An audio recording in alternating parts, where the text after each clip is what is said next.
Speaker.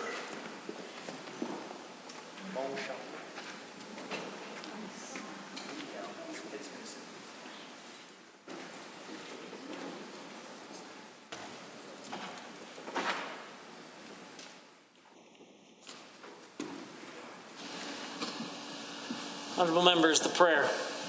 Lord, the God of righteousness and truth, grant to our Queen and to her government, to all members of the Legislative Assembly, and to those in positions of responsibility, the guidance of your Spirit. May they never lead the province wrongly through love of power, desire to please, or unworthy ideas, but laying aside all private interests and prejudice, keep in mind their responsibility to seek to improve the condition of all. Amen, and please be seated.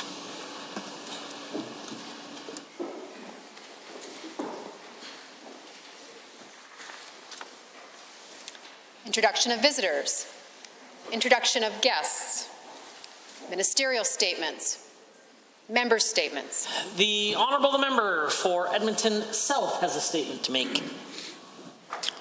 8 out of 10 Canadian provinces use the national COVID-19 alert app to let them know if they've been exposed to the virus.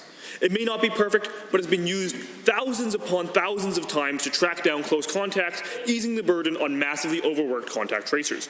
In Ontario, the national app has helped with about 5% of all cases.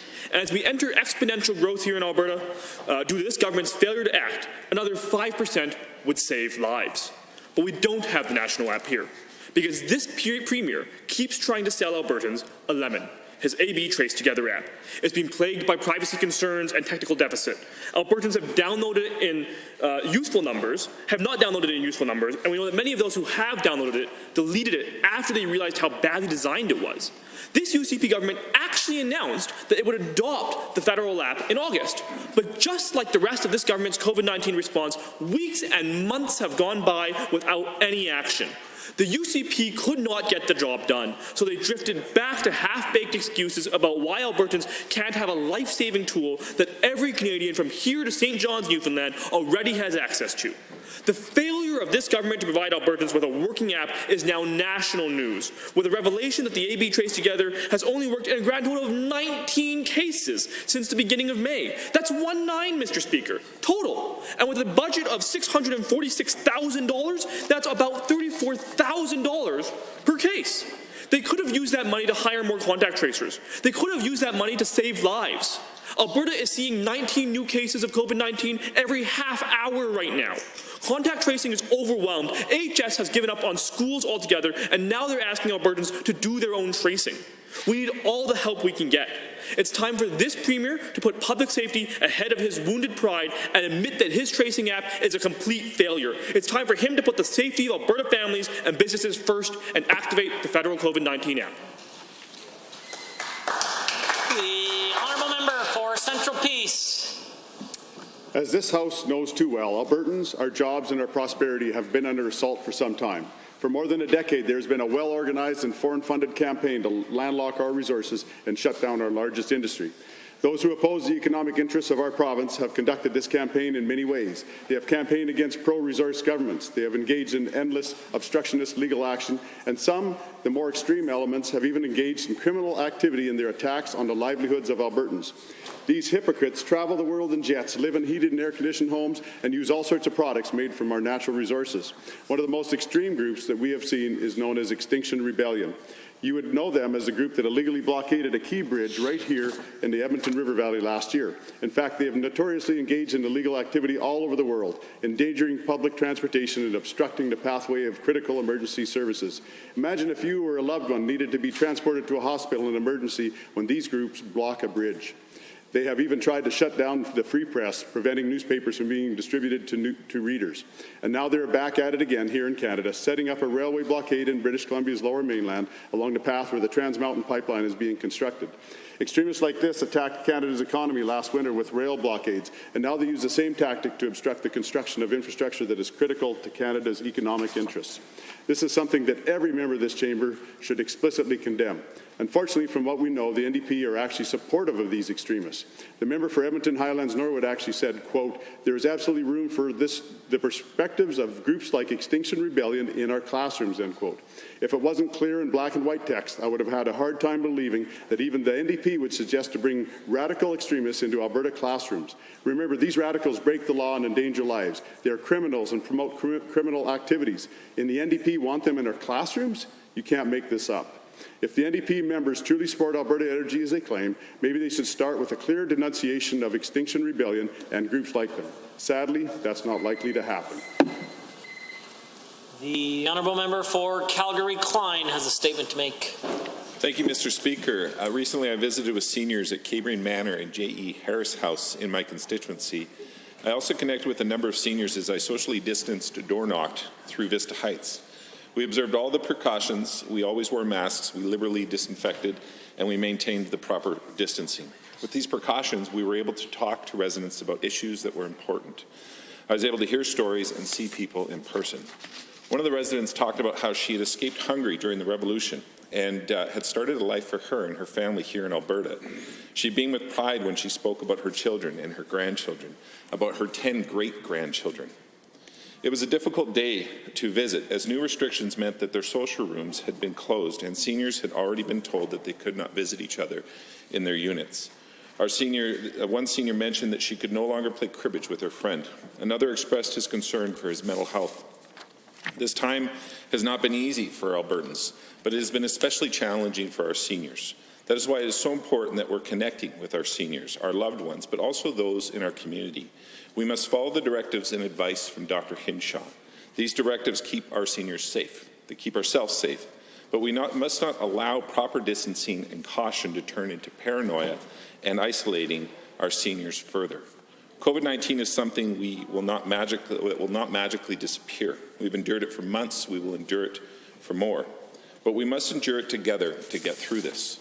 During our visit, we talked about issues, we listened to concerns, but the important thing was that seniors felt part of the process, connected and involved. You can help. Volunteer organizations like Calgary Seniors Resource Society and Senior Secret Service offer a way for people to contribute and be involved.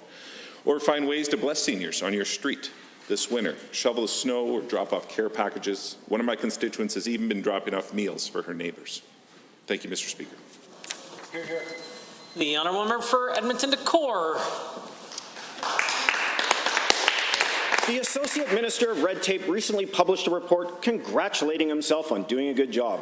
This is strange since the UCP promised that this focus on red tape would create jobs. But even before the pandemic started, they lost 50,000. The minister also introduced a red tape reduction bill.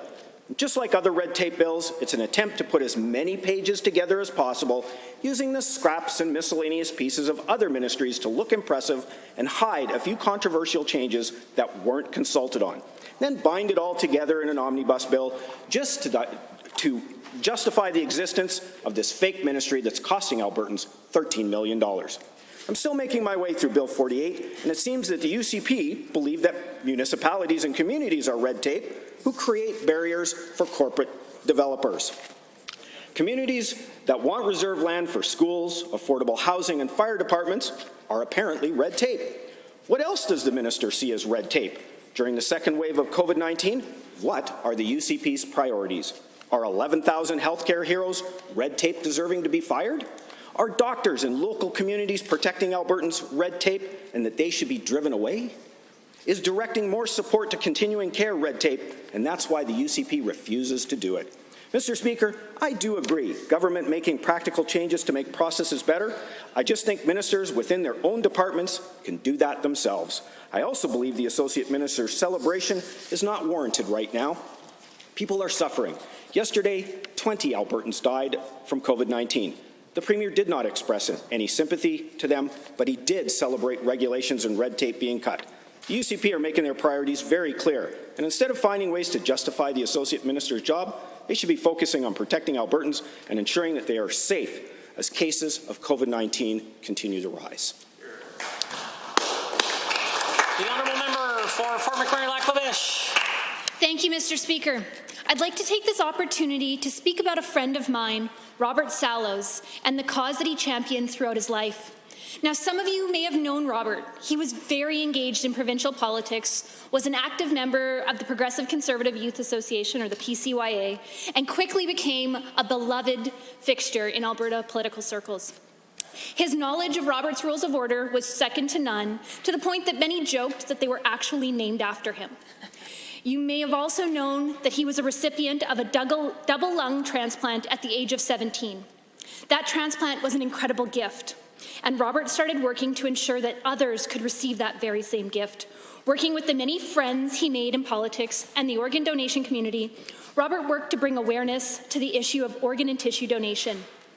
This work led directly to the passage of the Private Member's Bill on human tissue and organ donation, brought forward to this House by former MLA Len Weber, another one of Robert's many friends. Sadly, Robert is no longer with us, and while he was taken from us far too soon, it's important to remember that an organ donation gave him 14 more years. 14 more years of making friends, myself included. 14 more years to wear his trademark Tilly hat. 14 more years of enriching the lives of those around him, and 14 years to bring awareness to the importance of tissue and organ donation. How many of us would give anything to spend just one more day with a loved one? When you register as an organ donor, you could be giving a family years together. You are literally giving the gift of life. And my friend, Robert, showed that people will do some amazing things with that gift. So in memory of Robert, and to continue the work that was so very important to him, I will urge all Albertans to register today with the Provincial Tissue and Organ Donation Registry that he helped create. Hear, hear. The honourable member for Calgary-Buffalo. Mr. Speaker, small businesses are vital to our economy and our communities across the province, yet this government continues to fail these businesses through their mismanagement of the pandemic and their failed economic recovery plan. On the UCP government's watch, 1 in 5 businesses in Alberta are closing or claiming bankruptcy. 45% of businesses are losing money every day. 50% of businesses have seen a loss of revenue due to higher COVID-19 numbers. Calgary small businesses are fearful that they will be wiped out due to COVID-19, but instead of doing anything about it, this government is focused on accelerating their $4.7 billion handout to wealthy corporations. It is time this out-of-touch government stopped believing their own propaganda and got down to the business of supporting Albertans. The NDP caucus has been consulting with small businesses across the province, and they've told us what they need. That's why we proposed 7 measures to support small businesses during the second wave of the COVID-19 pandemic. 1, triple the funding for small and medium enterprise relaunch grant, allowing for increased funding and a lower qualifying threshold. 2, match the federal lockdown support program up to 25% to help businesses that are forced to close. 3, renew the commercial eviction ban. 4, reinstate the ban on utility shutoffs and authorize forgiveness on utility costs. 5, reduce the premiums for small business insurance by 50%. 6, provide government-backed low-interest lines of credit for those who need it. And 7, introduce a COVID risk index that gives businesses the ability to plan the relaunch strategy. This government cannot keep kneecapping small businesses. Calgarians and Albertans are waiting for leadership, and if this government is incapable of looking forward, they should get out of the way. Thank you.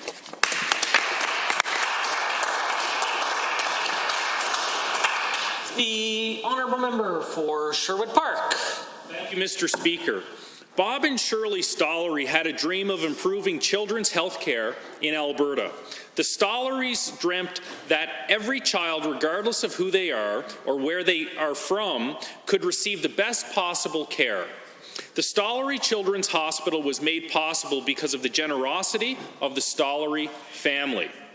Edmonton is home to the second largest children's hospital in Canada. The Stollery Children's Hospital sees more than 317,000 patient visits each year. The hospital is one of the busiest and most specialized children's hospitals in Canada.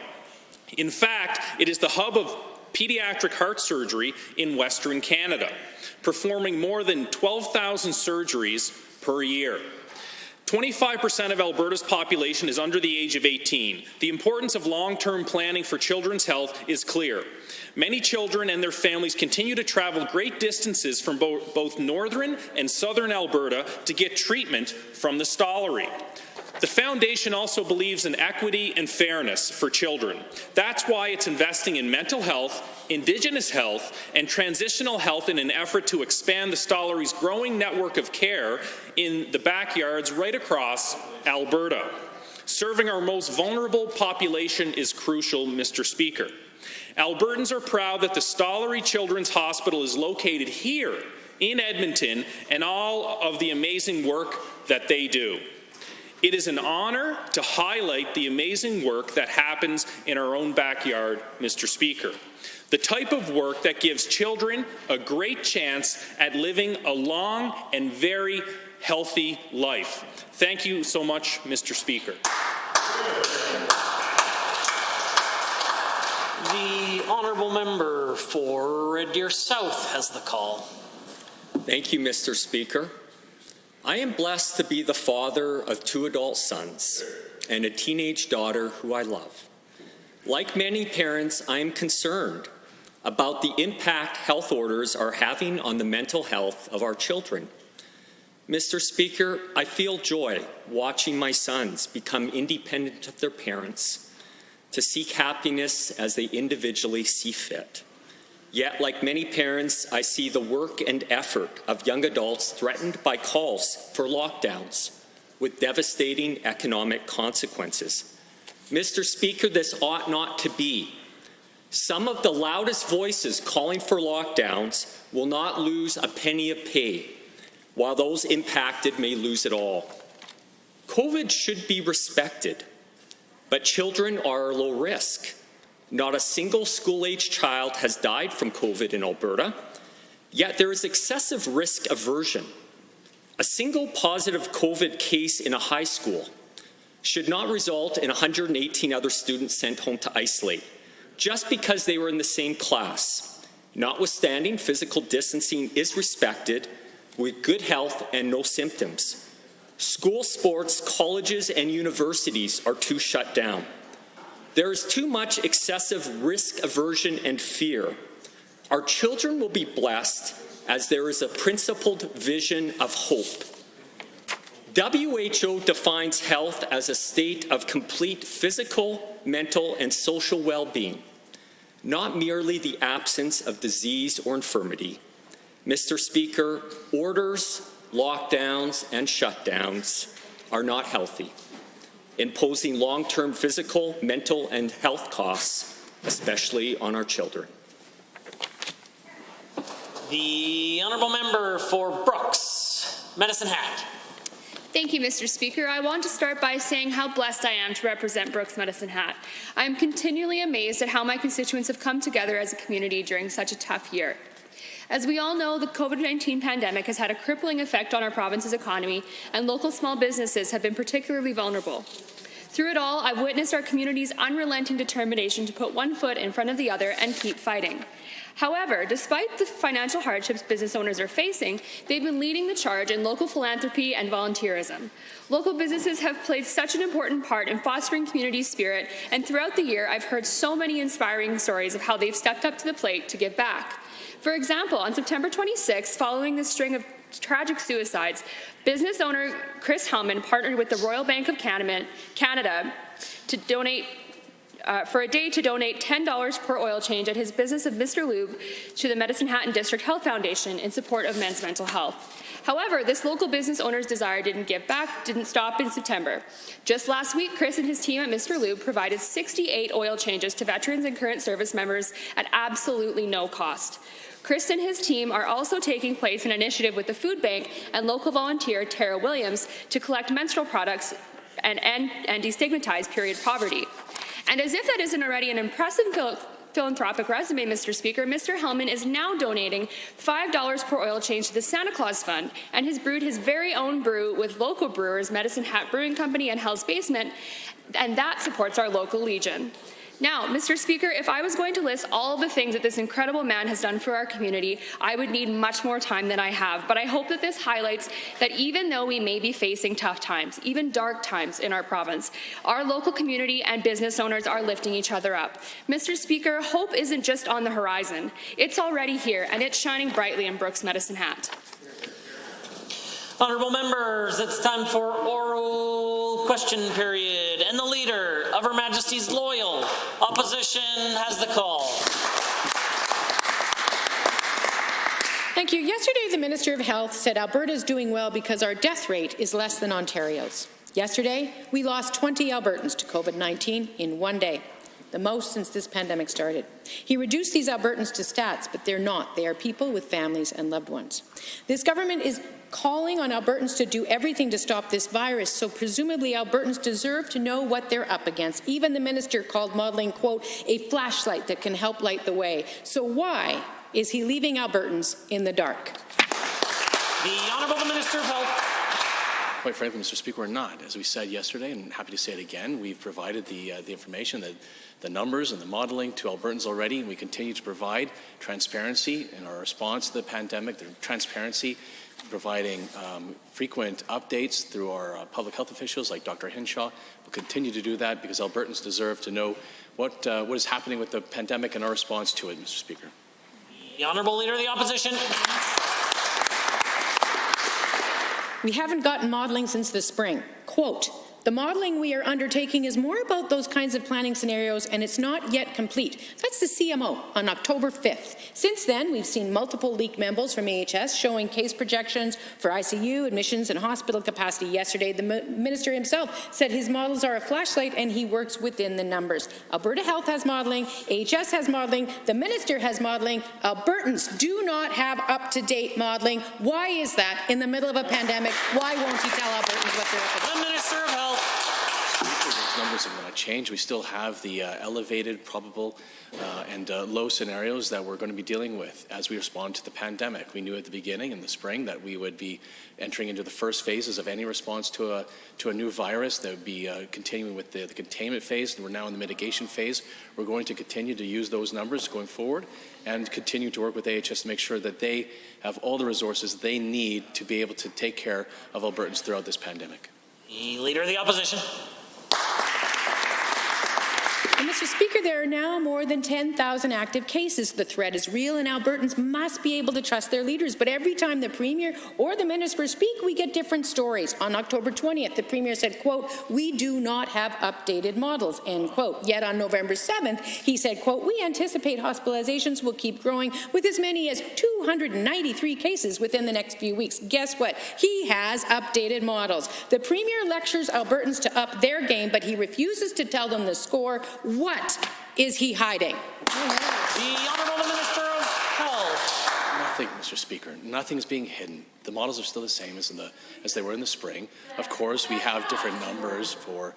Mr. Strathcona is very upset to hear this information, Mr. Speaker, but this is the fact that we have continuing changes in the numbers for our hospitalizations. We're going to continue to work with AHS as we respond to our increases in hospitalizations. We are concerned with those increased numbers, and we're going to continue to make sure that AHS has all of the resources they need to be able to respond to the pandemic and be able to deal with the increases in our hospitalizations.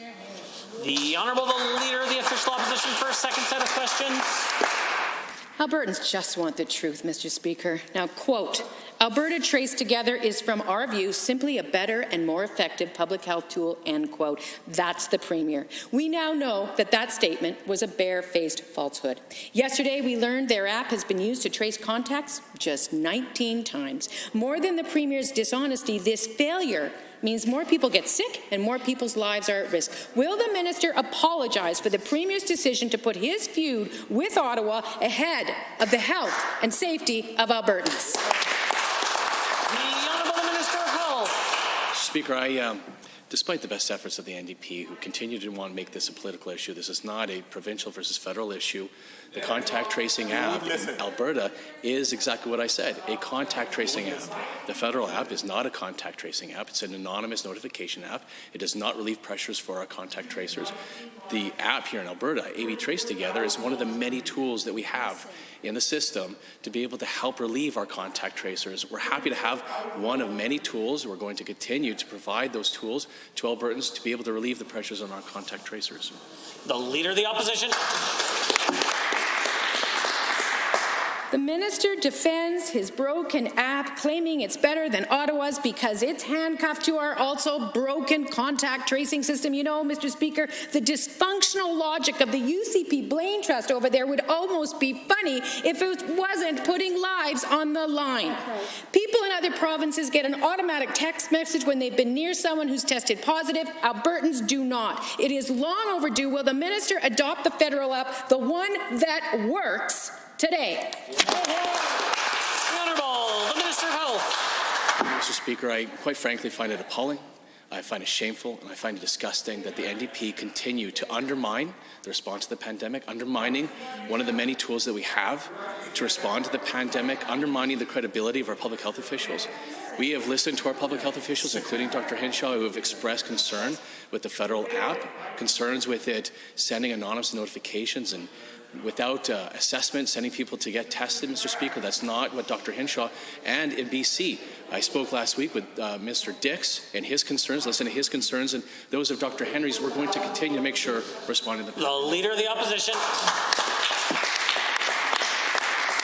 What is shameful is that this minister is denying the facts. 19 cases off of their app, incapable of being fixed, according to experts. Alberta's contact tracing has collapsed. We don't know the source of 85% of new cases. We are asking sick Albertans to do their own tracing. We're having parents find out about cases in schools from Facebook. The Premier blames Albertans for going to work while infectious, but it's his fault. They don't know they've been exposed. Mr. Speaker, is the minister so stubborn that he would rather let Albertans get sick than just admit that his app is broken? The Honourable, the Minister of Health. It is completely untrue. Edmonton Strathcona said something that is totally false. It is not true. She is undermining the credibility of that app. It works. It is completely false that she continues to undermine the response to the pandemic and encouraging people not to use one of these tools to relieve the pressure of our contact tracers. That is what's shameful, Mr. Speaker. That's what's disgusting. That's what's shameful that she continues to do. Order. I had no problem hearing the question. Order. I don't need help from the Minister of Justice. Appreciate his kindness and generosity, but it's not what I need. The Honourable, the Minister of Health has the call. Mr. Speaker, that type of behavior from the NDP to continue to undermine the credibility of our public health officials and Dr. Hinshaw and her advice related to the federal app to undermine the credibility and say things that are completely untrue, saying that it doesn't work when it does, is unfortunate, it's appalling, it's disgusting, it's shameful, Mr. Speaker. The Honourable Member for Edmonton Millwoods.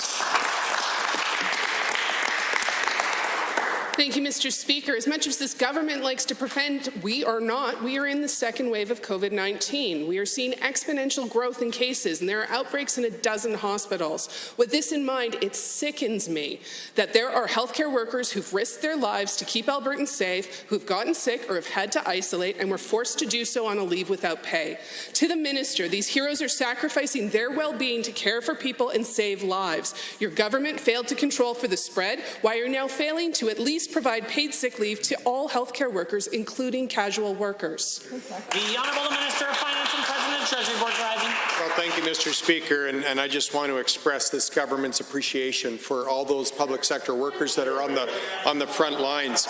And Mr. Speaker, Alberta responded very quickly to the challenge of the pandemic. In fact, we amended regulations to enable Alberta workers to self-isolate and know that they would come back to a job. Before the federal government came to the table, Mr. Speaker, we rolled out the emergency isolation program, which covered lost wages for those workers that had to self-isolate. Now, Mr. Speaker, the federal government has a couple of programs in place to deal with lost wages. Order. The Honourable Member for Edmonton Millwoods is the only one with the call.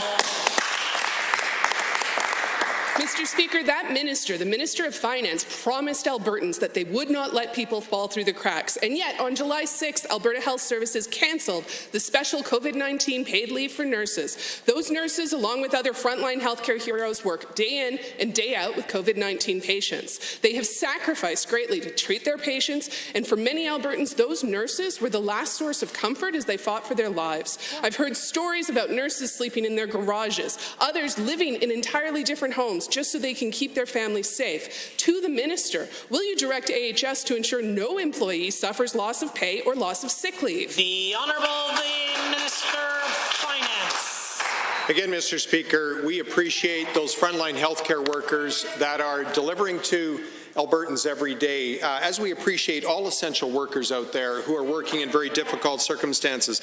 Again, Mr. Speaker, we responded very quickly to ensure that employees that had to take time off and self-isolate were able to do so and come back to a job. And we, Mr. Speaker, we also came forward with emergency isolation payments. Since then, the federal government has stepped up to the table to ensure that there is pay for those who have to self-isolate. Order. Order. The Honourable Member for Edmonton Milton. Mr. Speaker, that minister's measures were inadequate when they were introduced, and they ended months ago, and it's clear to everyone that the 2 weeks of income support provided by the Federal Canadian Sickness Recovery Benefit is not sufficient to cover Alberta workers. Our healthcare workers need to know that their provincial government will stand behind them. They should not have to worry about their bills when they're required to isolate. They do not deserve to shoulder that financial burden alongside all of the other risks they are taking. To the minister, last chance, will you take care of our healthcare workers, stop the chaos, support Albertans? The Honourable Minister of Finance, President of the Treasury Board. Well, thank you, Mr. Speaker. The answer is yes. We have stepped up. We will continue to step up. Right now, the federal government is providing support for Alberta workers who are required to self-isolate and take time off due to the pandemic. Mr. Speaker, from the beginning, our government has taken many actions to support families, businesses, and employees. Mr. Speaker, that will continue. The member for Edmonton, Beverly Clareview. Mr. Speaker, for over a year now, the Finance Minister has shown Albertans the true depth of his incompetence. He cost Alberta 50,000 jobs pre-pandemic. He single-handedly drove Alberta to the second weakest economy in Canada. He doubled the deficit before the pandemic hit. He broke the Heritage Savings Trust Fund law.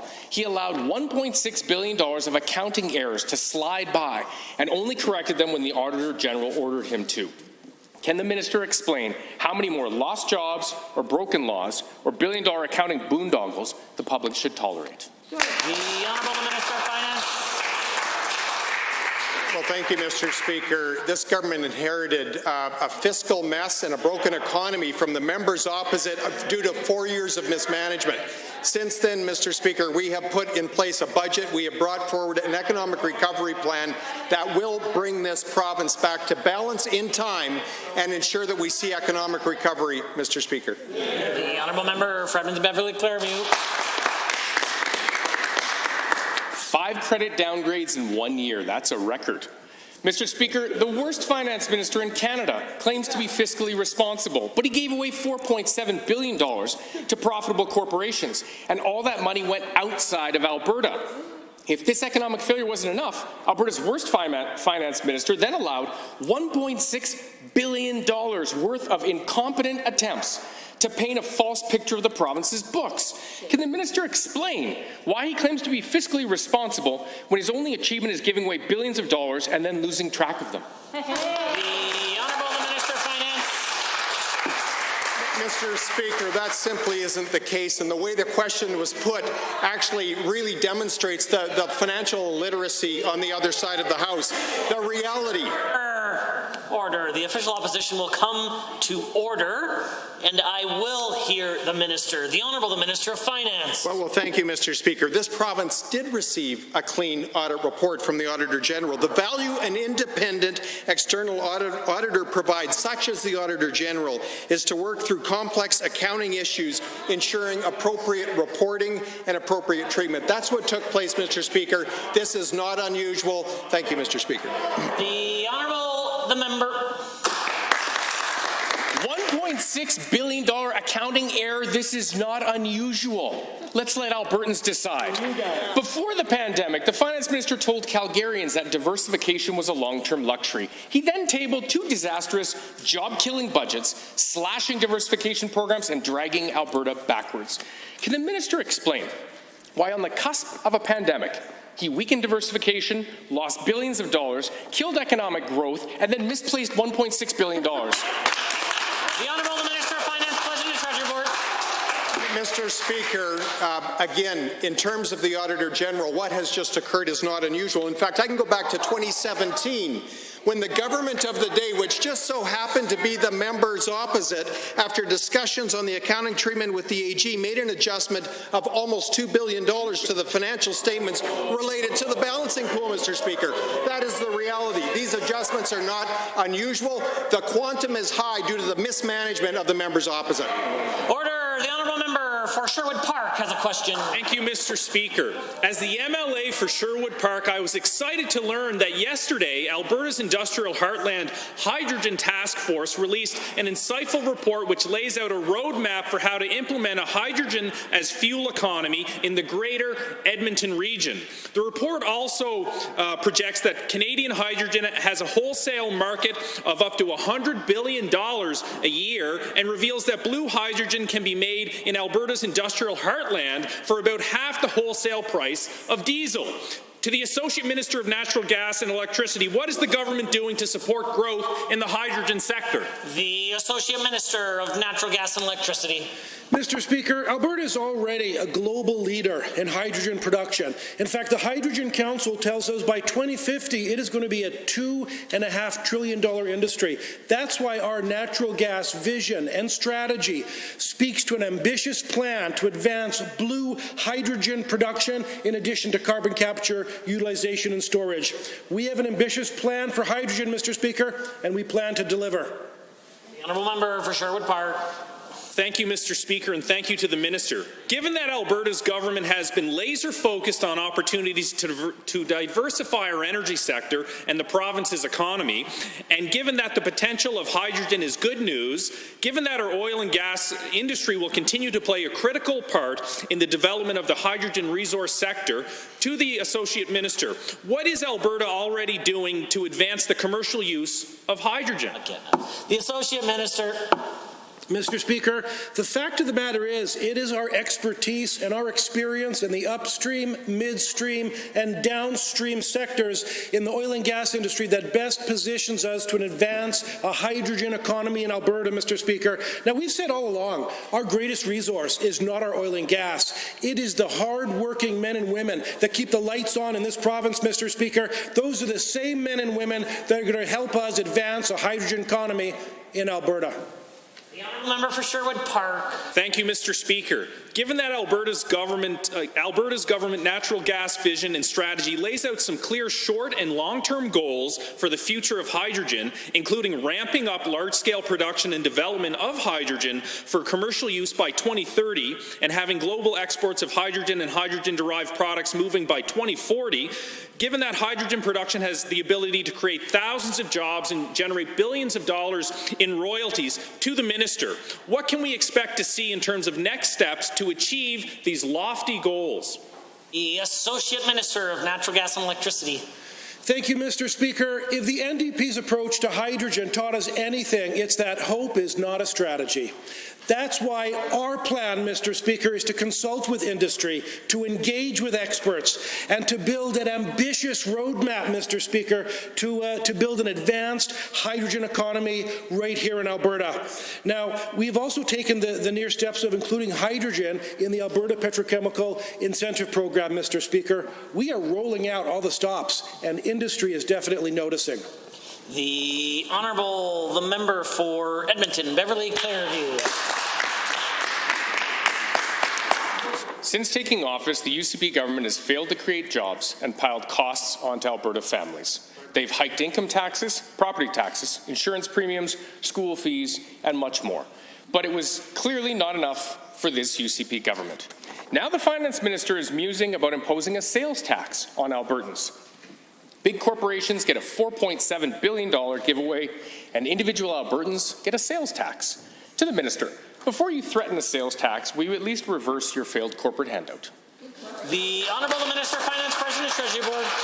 Well, Mr. Speaker, I want to be clear. This government has no plans to implement a sales tax in this province. Mr. Speaker, there's a Taxpayer Protection Act that would require any government to go to Albertans in the form of a referendum before a sales tax is brought in, and we absolutely support that measure. Mr. Speaker, if you want to talk about new unannounced taxes, we'll look at the members opposite who brought in a carbon tax, an economic, destructive tax without even consulting Albertans.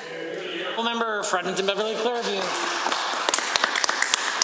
Mr. Speaker, this government's the only government that brought in an increase to personal income tax for every Albertan. Given that this finance minister can't account for $1.6 billion, as reported by the Auditor General, and given that this minister is now heading toward breaking yet another promise by introducing a sales tax nobody wants, Minister, let me put it to you this way. Do you really think you have the trust of the people? Shouldn't you stop cooking your own books before you start dumping the costs of your failures onto Alberta families? Yeah. I might just remind the Honourable Member for Edmonton Beverly Clearview that after question 4, of which he had one, preambles are not allowed. The Honourable Minister of Finance.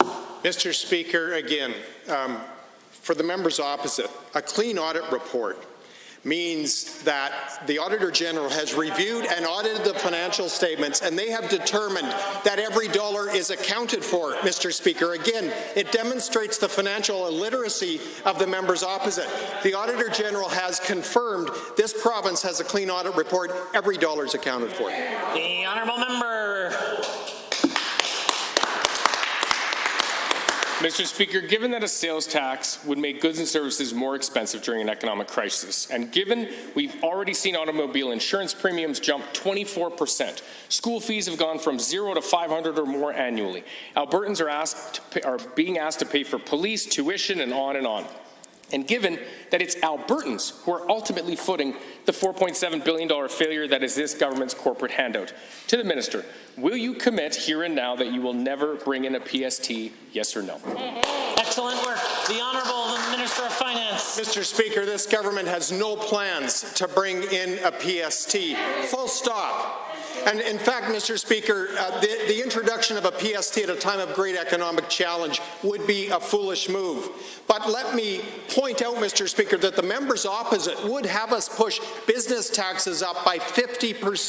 Mr. Speaker, I can't think of a more disastrous job-killing policy.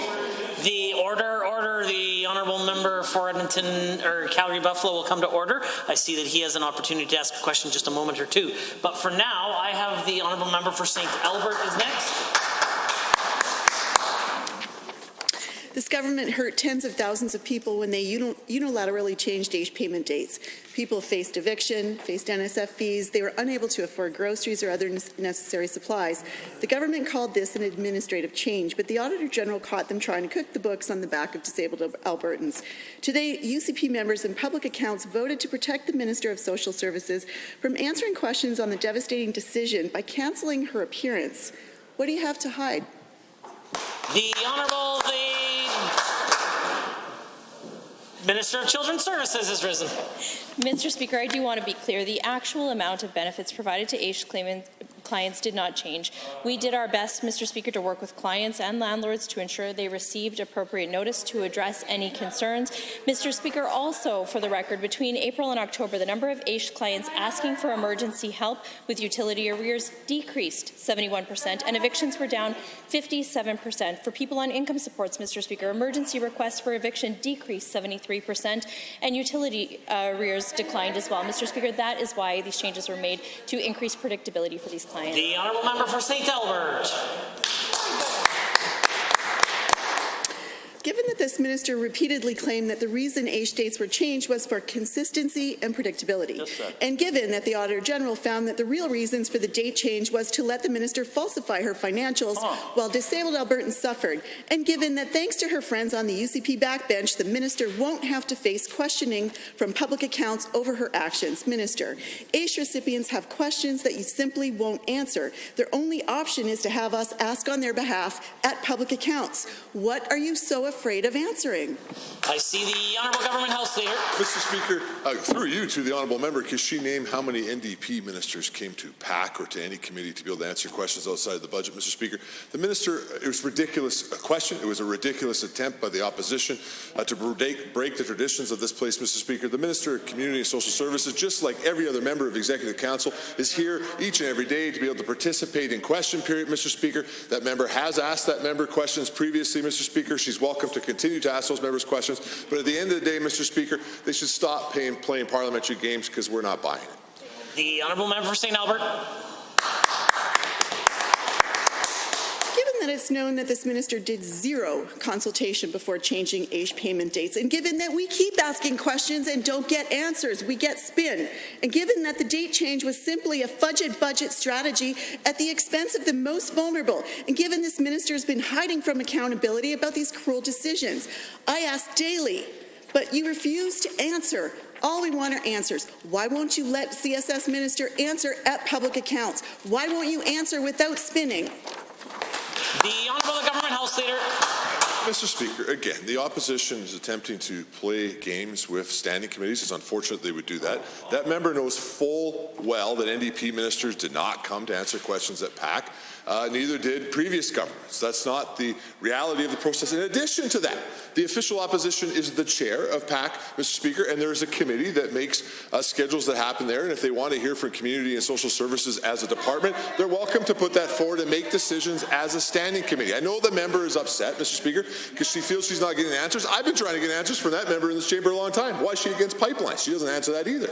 The honourable member for Sherwood Park. Mr. Speaker, the former NDP government introduced an ill-advised rate cap on insurance premiums, causing some Albertans to pay for a full year's premium upfront rather than monthly, being denied collision and comprehensive coverage, not being able to access coverage through a broker. Our current auto insurance system is neither stable nor sustainable. To the Minister of Treasury Board and Finance, what new measures are being introduced to help drivers and industry? The Honourable the Minister of Finance and the President of Treasury Board. Well, thank you, Mr. Speaker, and to the member for the question. Unlike the previous NDP government, who are unwilling to tackle the fundamental issues that were driving up insurance costs in this province, our government is implementing meaningful changes that will see a balanced and calculated approach to deal with the issue of climbing insurance premiums. These new measures will stabilize rates for Alberta motorists, increase medical benefits for those injured in accidents, and provide greater consumer choice by enabling options like pay-per-kilometre insurance. The honourable member for Sherwood Park. Thank you, Mr. Speaker, and thank you, Minister. Given that we are seeing escalating costs that affect both drivers and the industry, and given that I have heard from many constituents that they are currently facing high premiums and they are looking for relief, to the Minister, when can Albertans expect to see a decrease in their insurance premiums, and how much are Albertans expected to save? The Honourable the Minister of Finance, President Treasury Board.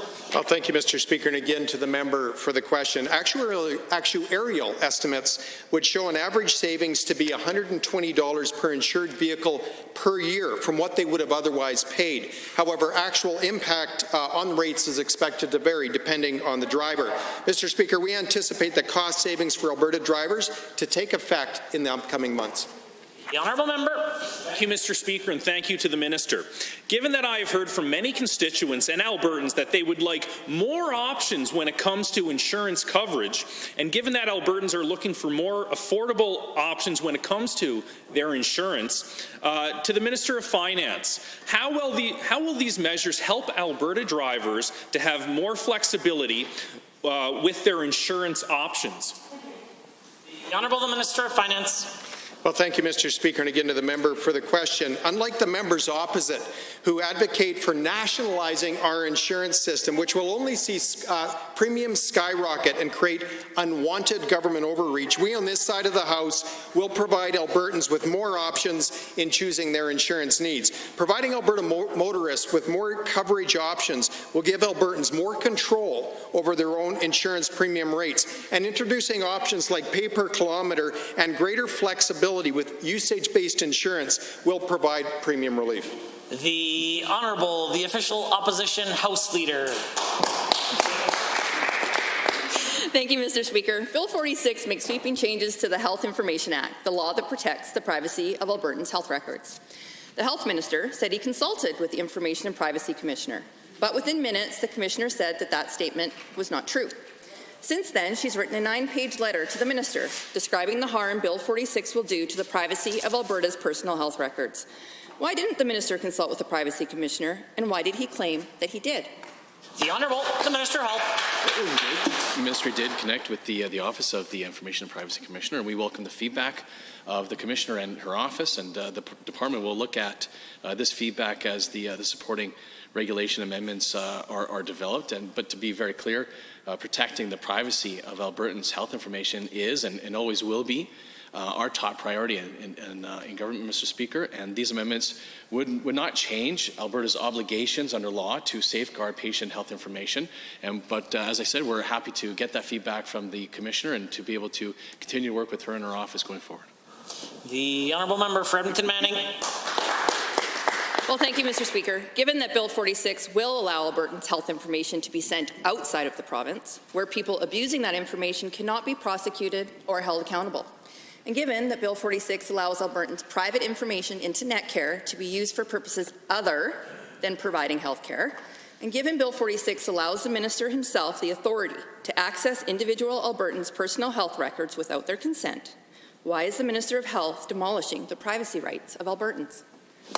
The Honourable the Minister of Health. Mr. Speaker, that's not true. Look, this is an issue where people in Lloydminster who live on the Alberta side of the border, and the hospitals and their medical professionals may be on the other side of the border, Mr. Speaker, deserve the same level of care as other people in Alberta. This is an issue that's been chronically a problem for people in Lloydminster, and we're happy to move forward so we can make sure that they get the same level of care as everyone else in this province gets, Mr. Speaker. The Honourable Member. Thank you, Mr. Speaker. Given that the Privacy Commissioner says Bill 46 harms Alberta's privacy protections and called on the government to pull back the bill until her serious concerns can be addressed, and given the Minister has already asked his UCP colleagues to trample on Alberta's rights with Bill 10 before being forced into an embarrassing retreat and a rebellion in his own party, will the Minister withdraw Bill 46, fully address the Privacy Commissioner's concerns, and stop asking this House to strip away protections for Alberta's private personal health records? Yeah. The Minister of Health. Mr. Speaker, none of that is true. We are not stripping away anything, Mr. Speaker. Look, while a number of meetings took place where changes to the HIA were discussed with the Office of the Commissioner, including a regularly scheduled working group, the process seems to have not worked as well as it could have, and we're taking steps to make sure going forward with the Commissioner and her office, we'll be addressing those concerns that she's raised. Department officials are meeting with the Privacy Commissioner next week to sort out an agreed upon and standardized approach for consulting with her office in the future. And I will personally meet with her as well at an appropriate time to make sure we continue to get that feedback from her and her office. The Honourable Member for Calgary-Buffalo has the call. The UCP have made it clear through the introduction of Bill 48 that they see communities and municipalities as red tape. Bill 48 seems to take power away from municipalities to determine their own timelines on development and subdivision appeals and the amount of reserve land municipalities can use to build schools, fire stations, parks and playgrounds. To the Minister of Municipal Affairs, do you see it building vibrant communities where people actually want to live as being red tape? And if not, why are you intent in Bill 48 of stripping municipalities of their planning powers? Thank you. The Honourable the Minister of Justice has risen. Thank you, Mr. Speaker. Mr. Speaker, none of that is true. What is true, however, Mr. Speaker, is that the Minister of Municipal Affairs worked closely with the municipalities and all of the relevant stakeholders to make sure that we are better preparing to use the assets that we have for the good of all of Alberta, for our municipal partners and for our developers as well. In this time of economic crisis, I think it's important that we all come together to plan well. The Honourable Member for Calgary-Buffalo. Given that the UCP and the former minister consistently downloaded costs on municipalities, have threatened their tax revenues through linear assessment reductions, and have interfered with how municipal elections work, and given now that this premier and his cabinet seem dead set on making themselves a sole authority on how municipal land is used, and given that this government is making this power grab while their leader is polling as the most unpopular premier in the country, to the minister, former minister, what gives you the right to make these changes? Who have you consulted with at the municipal level? And can you provide the information? And why do you think they want their powers restricted? The Honourable the Minister of Justice has risen. Mr. Speaker, the proposed changes were developed through consultation with representatives from the City of Calgary, City of Edmonton, elected officials, and administrative municipal associations, the Alberta Professional Planners Institute, and the Building Industry Land Development Association. Mr. Speaker, this engagement took place in the summer of 2020 and included both written feedback and virtual facilitated sessions amongst all of the relevant partners. But, Mr. Speaker, the good news is that we have worked together with all of our partners, and there is need for us to plan well and together. The Honourable Member. Given that 1 in 5 Albertans are deferring their mortgages, and Moody's has cautioned Edmonton and Calgary on an oversupply of houses, and given that I've not heard from those municipalities that are talked about saying that they want to cede power on the ability to determine timelines for development or the amount of land they receive, and to the Associate Minister of Red Tape Reduction, your government has already gifted corporations with $4.7 billion in corporate handouts. Now you're turning over the design of our communities to developers. Why won't you admit that your actions have nothing to do with red tape reduction and everything to do with ensuring our families pay more and kneecap municipalities across Alberta? The Honourable the Minister of Finance, President, Treasury Board to answer. Thank you, Mr. Speaker. Again, we inherited an economy that was full of bureaucratic red tape left to us by our predecessors across the aisle. Our focus is on eliminating red tape that's holding back economic recovery. Right now, Mr. Speaker, what businesses need is business certainty. And that's why the Minister of Red Tape Reduction is bringing in a number of measures that will provide that certainty, that will allow for increased private sector investment and job creation. The Honourable Member for Airdrie East has a question to ask. Thank you, Mr. Speaker. Everyone in this chamber is aware of the chaos and the challenges presented by COVID-19. I personally experienced a COVID challenge and had to self-isolate. I was away from my husband, our 2 children, and my in-person job. Self-isolation caused a major disruption to my everyday life, and I know I'm not the only one. My question is, given that isolation is extremely disrupting, what is our government doing to make sure that the process of testing is fast, efficient, and accurate? The Honourable Minister of Health. Thank you, Mr. Speaker, and thank you to the member for the question. It's about testing capacity. Alberta has the best testing program in Canada, and we've been among the top from the start of the pandemic. And testing capacity is a function of 3 different types of capacity. It's equipment capacity, it's supply capacity, it's workforce capacity. So for the equipment capacity, we invested millions in new machines and new equipment to be able to respond to the pandemic, to help us with that capacity issue. For supply, when the rest of the world was running out of reagent, we bought enough in bulk to be able to get through the pandemic, Mr. Speaker. We'll continue to buy such. And we're hiring more and more people to be able to help us with the workforce capacity. The Honourable Member for Airdrie East. Thank you, Mr. Speaker. Given that teachers and nurses are constantly faced with the possibility that they themselves will have to isolate, which disrupts their everyday life by preventing them from seeing their families and doing their jobs, and given that there's also a significant added cost to paying for substitute teachers and bringing in overtime nurses, and further given that Albertans don't mind doing their part to protect our healthcare system, but they do want to make sure that they are not isolating in the case of a false positive.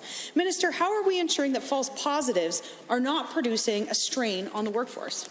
The Minister. Thank you, Mr. Speaker. And false positive results on a lab test for COVID-19 are extremely rare. To minimize the impact of potential false positive, public health takes into account the context surrounding the individual, such as presence and type of symptoms and the likelihood of exposure to COVID-19. But as I mentioned, Mr. Speaker, in extremely rare situations that occur, thankfully, due to the hard work of our testing folks in the testing system. The honourable member. Thank you, Mr. Speaker. Thank you, Minister. Given that my constituents have reached out to me with concerns about the COVID-19 testing and the accuracy of it, and given that the accuracy of the test result is the most important and effective track and limit of COVID-19, Minister, how are we dealing with tests that have come back false positive, and given the strain they put on our system and the disruption that they cause to Albertans' everyday lives?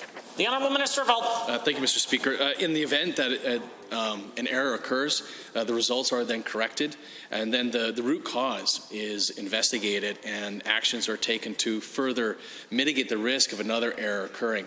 But let me say that we've made many improvements to the testing process throughout the pandemic to ensure speed and efficacy, including increased access to a child's test results through My Health Alberta, text message delivery of results, expanding sample collection sites, and increasing frequency of sample transport to the lab. Thank you, Mr. Speaker. The honourable member for Edmonton-Glenora. Hundreds of Albertans have contributed their time and effort over many years to bring Alberta's curriculum into the 21st century. For more than a year and a half, the Education Minister has failed to find a problem with the work that they did. But this minister has summarily dismissed them and started an extremely clumsy, extremely rushed, and extremely unsafe process to replace them. Why is the Education Minister dismissing the curriculum working groups that have done so much important work to help Alberta students? The Minister of Education. Thank you, Mr. Speaker, for the question. I have to say that over the last number of months, I've been sharing with Albertans that as soon as we had a draft curriculum, revised draft curriculum, that we would be taking it back to the curriculum working groups, and that's exactly what we're doing.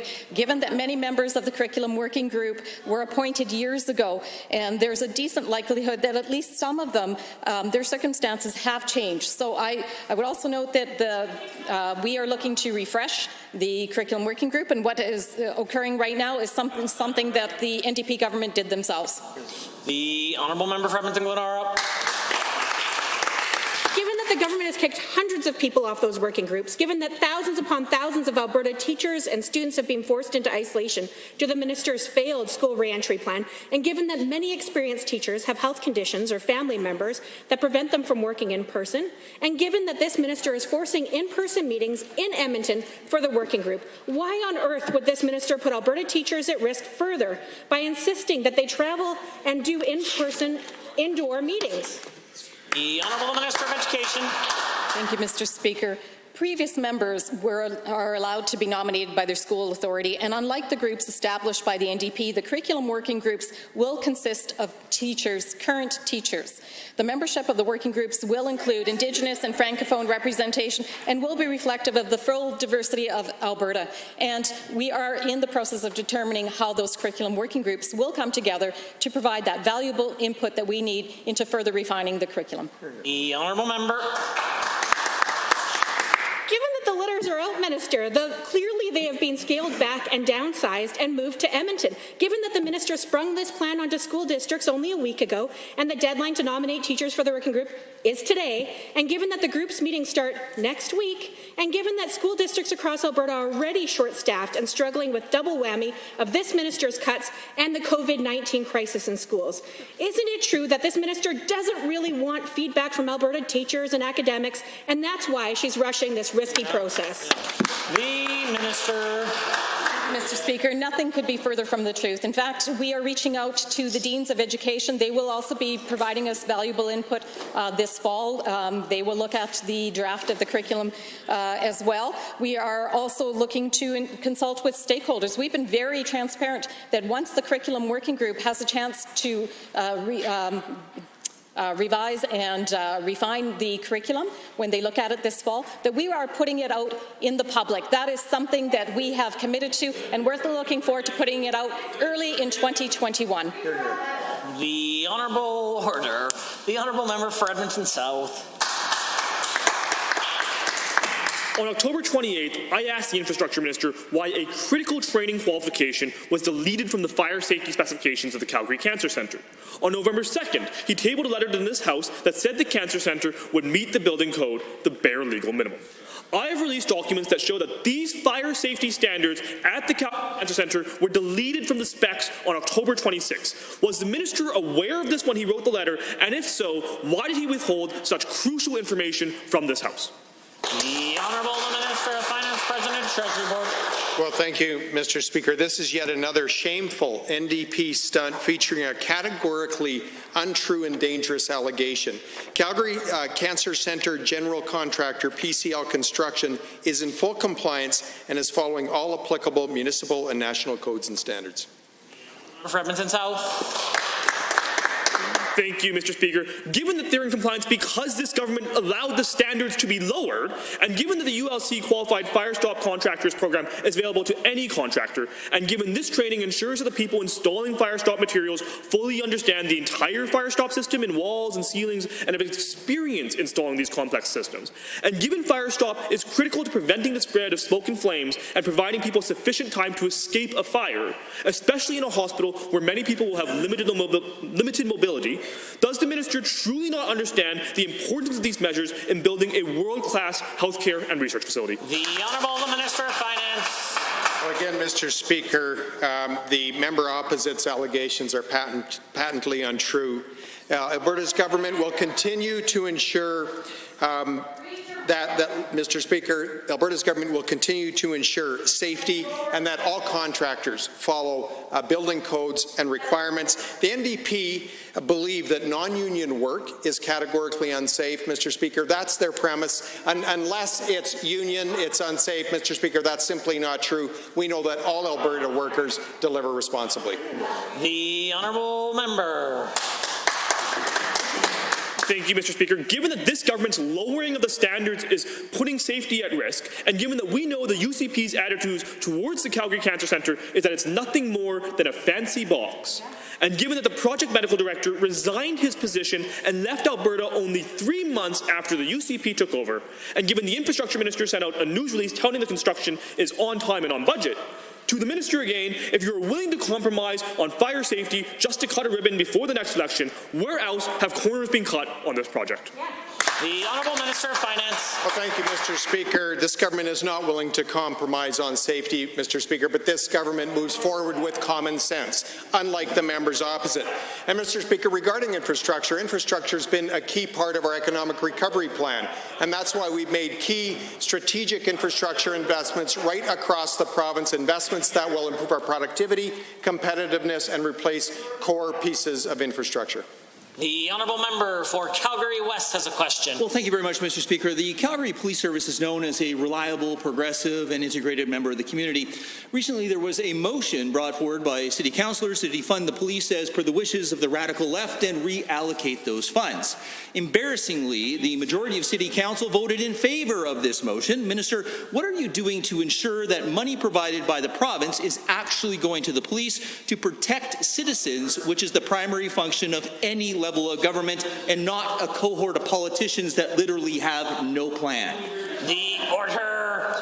The Honourable, the Minister of Justice and Solicitor General. Mr. Speaker, it is regrettable that some within City Council have decided to join with the radical left who are calling to defund the police.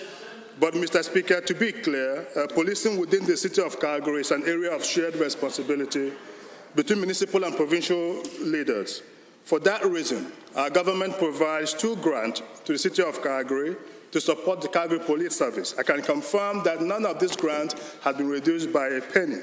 So, Mr. Speaker, I trust that City Council will listen to its citizens who do support the police over a small group of radical activists who do not.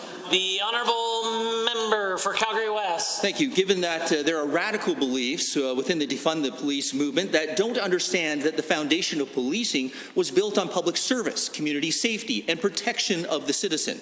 And given that a similar belief was the main driver in defunding the decision in many U.S. cities that has now resulted in outrageous spikes in crime, and given that these same cities are now asking for approval for money to help undo their horrendous mistakes, Minister, how can you assure Albertans that their safety is a top priority when their local municipalities are putting them at risk by defunding the very agency that protects them?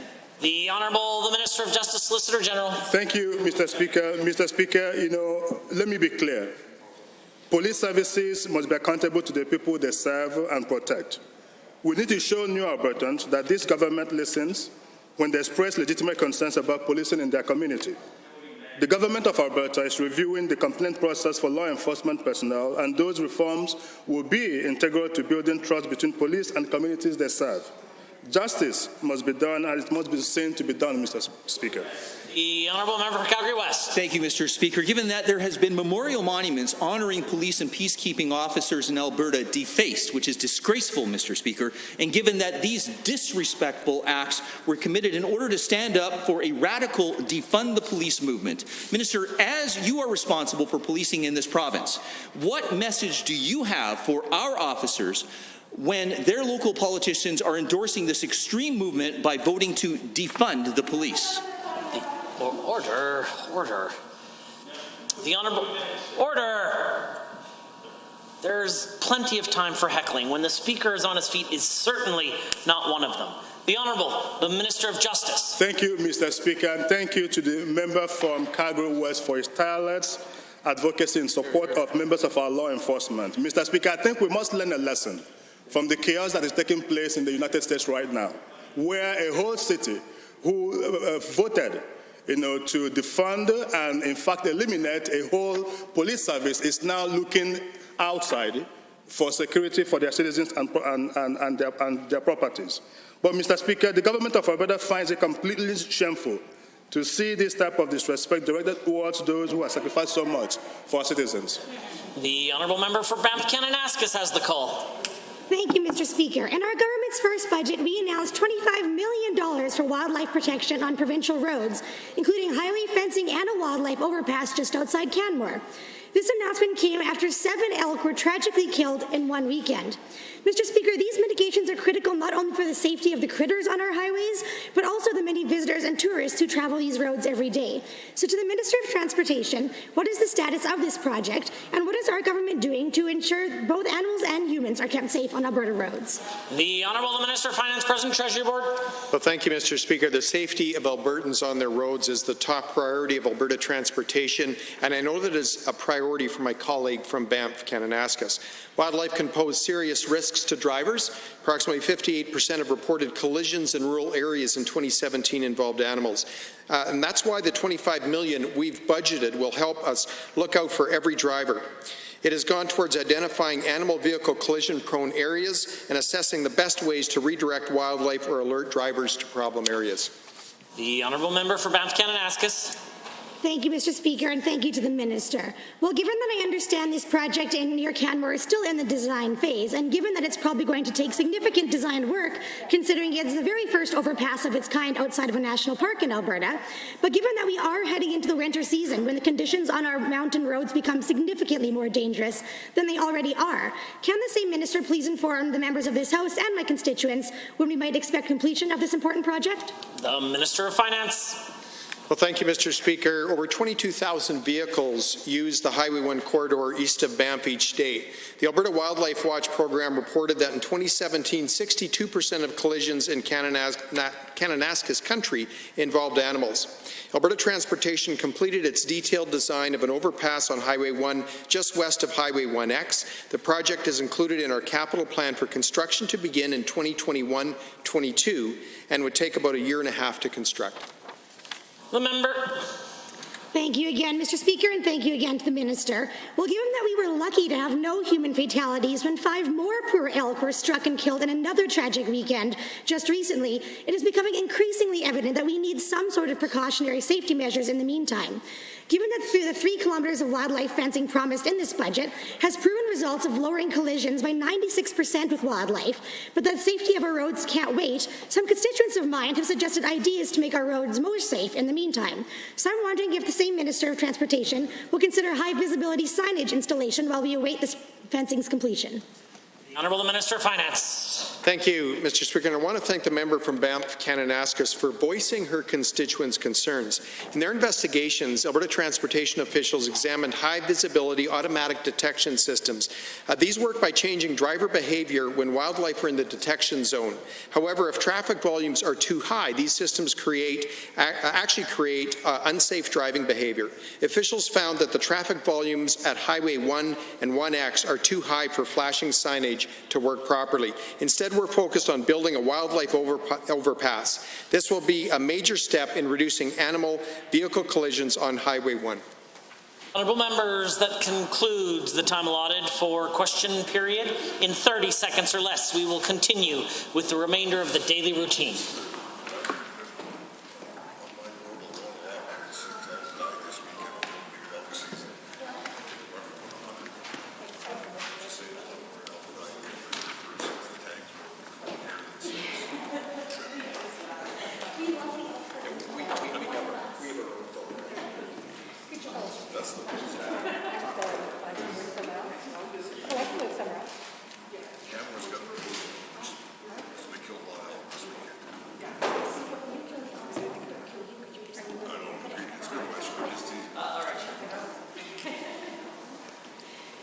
Presenting reports by standing and special committees. Presenting petitions. Notices of motions. The Honourable Government House Leader. Well, thank you, Mr. Speaker. I rise to give oral notice of 3 government motions. First, government motion paper in my name. Be it resolved that pursuant to Standing Order 39, the 2020 fall sitting of the Assembly shall stand adjourned upon the Government House Leader advising the Assembly that the business for the sitting is concluded. I also rise to give oral notice of Government Motion 44, also be put on the order paper in my name. A, be it resolved that despite any standing order practice of the Legislative Assembly or the 2020 sessional calendar, at any time during the second session of the 30th Legislature, the Government House Leader may, upon providing a minimum of 24 hours written notice to the Speaker or by notifying the Assembly no later than the time of adjournment on the preceding sitting day, advise that the public interest requires the Assembly to sit extended hours. A, on Thursday beyond the normal adjournment hour, or B, on Friday, Saturday, or Sunday from 10 a.m. to 5 p.m., commencing with prayers followed by 1, the ordinary daily routine to consist of those items set out in Standing Order 7.1, with oral question period commencing at 10:20 a.m. And for the purpose of Standing Order 7.7 and 8, the daily routine shall be deemed complete at 11:30 a.m. And 2, orders of the day consisting of those items of business set out in Standing Order 8.2, and the Speaker shall give notice that the Assembly shall meet at the time to transact its business. And B, and be it further resolved that this motion, A, takes effect immediately upon passage, and B, expires at 11:59 p.m. on Monday, February 8, 2021. And finally, Mr. Speaker, I give oral notice of Government Motion 45, also in my name, be it resolved that when further consideration of Government Motion 44 is resumed, not more than 1 hour should be allotted to any further consideration of the motion, at which time every question necessary for the disposal of the motion shall be put forthwith. Introduction of bills. Tabling returns and reports. Honourable members, are there tablings? Seeing none, I do have a tabling. Pursuant to Section 63(1) of the Freedom of Information and Privacy Act, Section 95(1) of the Health Information Act, and Section 44(1) of the Personal Information Protection Act, I have here the requisite 6 copies of annual report of the Office of the Information and the Privacy Commissioner for the period dated April 1st, 2019 through to March 31st, 2020. Tablings to the clerk. Honourable members, orders of the day, orders du jour. Under Government Bills and Orders, for second reading, Bill 43, Financing Alberta's Strategic Transportation Act, Honourable Mr. McIver.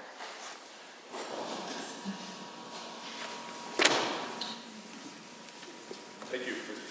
The Honourable the Minister of Transportation has the call. Thank you, Mr. Speaker. It's my pleasure to rise today to move second reading of Bill 43, the Financing Alberta Strategic Transportation Act, the FAST Act, creates a regulatory framework for user fees on new and expanded infrastructure projects in Alberta. Alberta's government does not currently have the authority to enact user fees on a project. I'd like to start my remarks today by discussing the story of the ferry at Tompkins Landing near Lacrete. Many members of this House will have heard of it.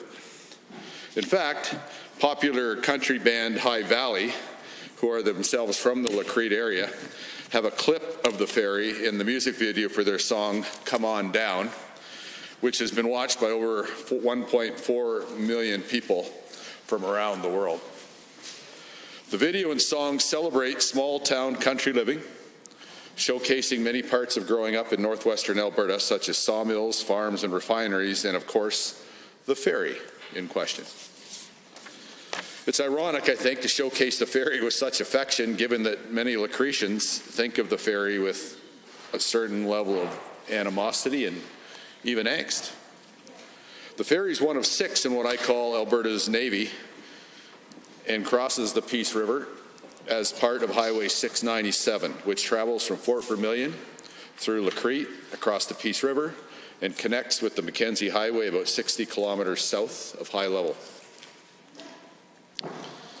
It generally runs from May until November each year, after which it is taken out of the Peace and replaced by an ice bridge when the weather finally gets cold enough. For several weeks in the fall and the spring, there's no crossing at all on Highway 697 after the ferry is out, but before the river is frozen enough for vehicles to safely cross. If you look kindly at it, it seems like a decent setup with only 2 relatively short gaps each year, decent enough for approximately 300 vehicles per day to cross. When everything is running perfectly, and I do mean perfectly, getting from Lacrete to Peace River or Grand Prairie south on Highway 35 using the ferry can save you almost an hour and a half. But here's the thing, the ferry isn't perfect. Actually, it's very far from perfect. The ferry doesn't run when the water is too low. The ferry doesn't run when the water is too high. The ferry doesn't run when it's broken down. The ferry doesn't run when it's out for repair. The ferry doesn't run when there's fog. The ferry doesn't run when there's too much debris in the river. The ferry doesn't run when there's too much inclement weather. All manner of conditions that Albertans are quite familiar with. So, Mr. Speaker, even when the ferry's running, the people up there tell me that there's many periods of time that even though it's running, it's not running. And when the ferry is running, it can handle, wait for it, 1 loaded semi-truck at a time and a few passenger vehicles.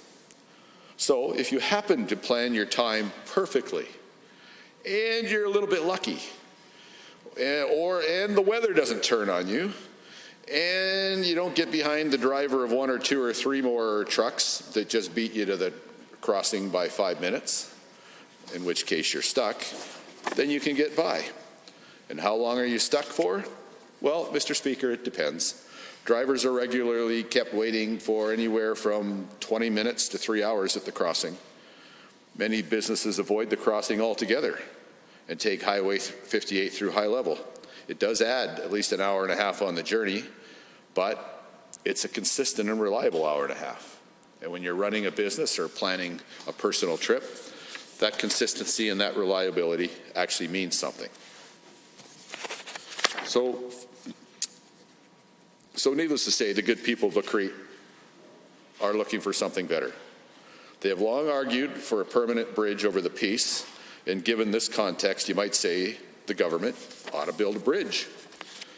For the benefit of the members in this chamber, I'd like to take a moment to expand on the criteria that Alberta Transportation uses to prioritize infrastructure projects. These standards are province-wide, and for those that go and get out the Google machine or whatever they have to do some research, I will not say that the standards have always been applied 100% consistently in the 110 plus years that Alberta's been a province. But fairly consistently, I think is a reasonable description. And the standards are province-wide. It's not one standard for one area part of Alberta, another standard for another. So first, when determining whether or not a road should be paved, the existing road should have at least 400 vehicles on it a day. That's a provincial standard. To twin a highway, the highway should have at least 10,000 to 12,000 vehicles a day. Once these thresholds are met, transportation evaluates the project along with the criteria. First criteria is always safety. That's always our top priority. Precious taxpayer dollars are allocated first and foremost to improve Safeway. Then weighed about evenly are economic development, impact, social impact, and community considerations. Projects are shoehorned in depending on how much funding the department is given during a fiscal year. So the question here is, where was the bridge to replace the Lacrete Ferry? Well, Mr. Speaker, with approximately 300 vehicles a day and a bridge span exceeding 700 meters, costing in the neighborhood of $200 million, it was nowhere on the capital plan and never would be. No government, not the NDP government, not a Conservative government, had plans to replace the ferry with a bridge at any point in the coming decades. The cost is simply too high based on the traffic count. So we took the traffic counts and the bridge costs back to the people of Lacrete and informed them the government would not be building a $200 million bridge for 300 vehicles per day anytime in the near future, and highly likely never. We suspected that while they may not be happy with the prospect of a new and improved ferry to replace they didn't like the idea of a new ferry to replace the old ferry, they would understand that this wasn't going to happen. They did understand, and Mr. Speaker, what happened next surprised me. In July of this year, Mackenzie County sent me a letter, and I'd like to read some portions of it into the record. Quote, on average, the Tompkins crossing offers full capacity crossing approximately 40% of the year. Full capacity crossing is determined when the ice road crossing is listed at a weight capacity of 63.5 tons. Additionally, the crossing is closed entirely approximately 30% of the year. Clearly, the ferry is unreliable. Another quote, Mackenzie County strongly feels that a permanent bridge structure would be the only solution to eliminate the challenges identified and provide an all-season crossing for residents, industry, and tourists. We realize this option comes at a significant price tag. Mackenzie County is requesting that the province consider exploring a collaborative solution to help offset these costs by way of a toll bridge. Let me read that sentence again, Mr. Speaker, because I think that's really important, and it's right out of the letter from Mackenzie County to the government. We realize this option comes at a significant price tag. Mackenzie County is requesting that the province consider exploring a collaborative solution to help offset these costs by way of a toll bridge. Our region is very reliant on agriculture and trucking industry, and we have received strong support from our industry leaders in exploring a toll bridge solution. So, Mr. Speaker, after receiving the letter from Mackenzie County, I received another letter from the Lacrete Chamber of Commerce. They reiterated similar concerns about the reliability of the ferry and the importance of a permanent solution by way of a bridge. The Chamber also noted that they, quote, support a collaborative approach by way of a toll being applied to fund the bridge. We are more than confident this will be a significant win for industry, residents, and the province, unquote.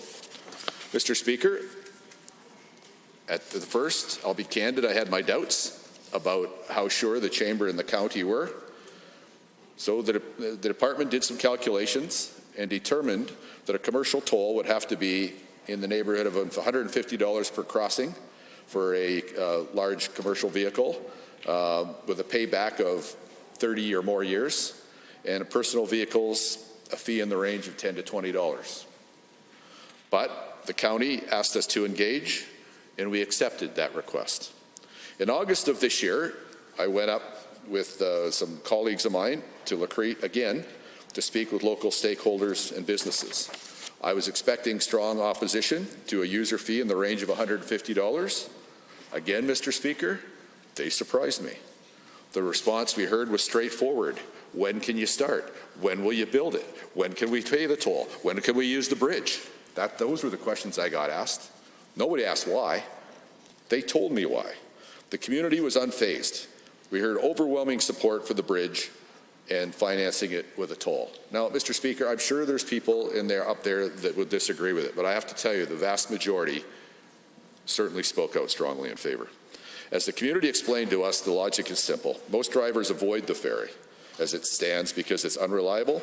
They just take Highway 58 through high level, adding an extra hour and a half.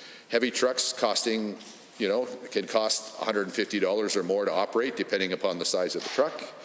And as long as the cost of the user fee is less than the time cost to travel through high level, the drivers will pay it. In other words, there is a strong value proposition to support paying a toll in this case. However, Alberta does not currently have a legislative framework to apply tolls to transportation infrastructure. So if we wanted to build the bridge with a toll, we would need new legislation. And that, Mr. Speaker, brings us to today, at Bill 43, the FAST Act. The first question for the legislation was whether it should be narrowly project-specific or an enabling framework with project-specific regulation, and there were a number of considerations. Alberta's government has been clear. We face a fiscal reckoning. We campaigned on finding creative ways to build new infrastructure projects that wouldn't otherwise get built or build new projects faster.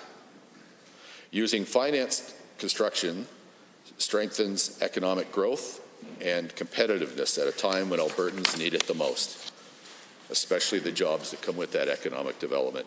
This means faster commutes, less congestion, while unleashing economic potential through speeding up commerce.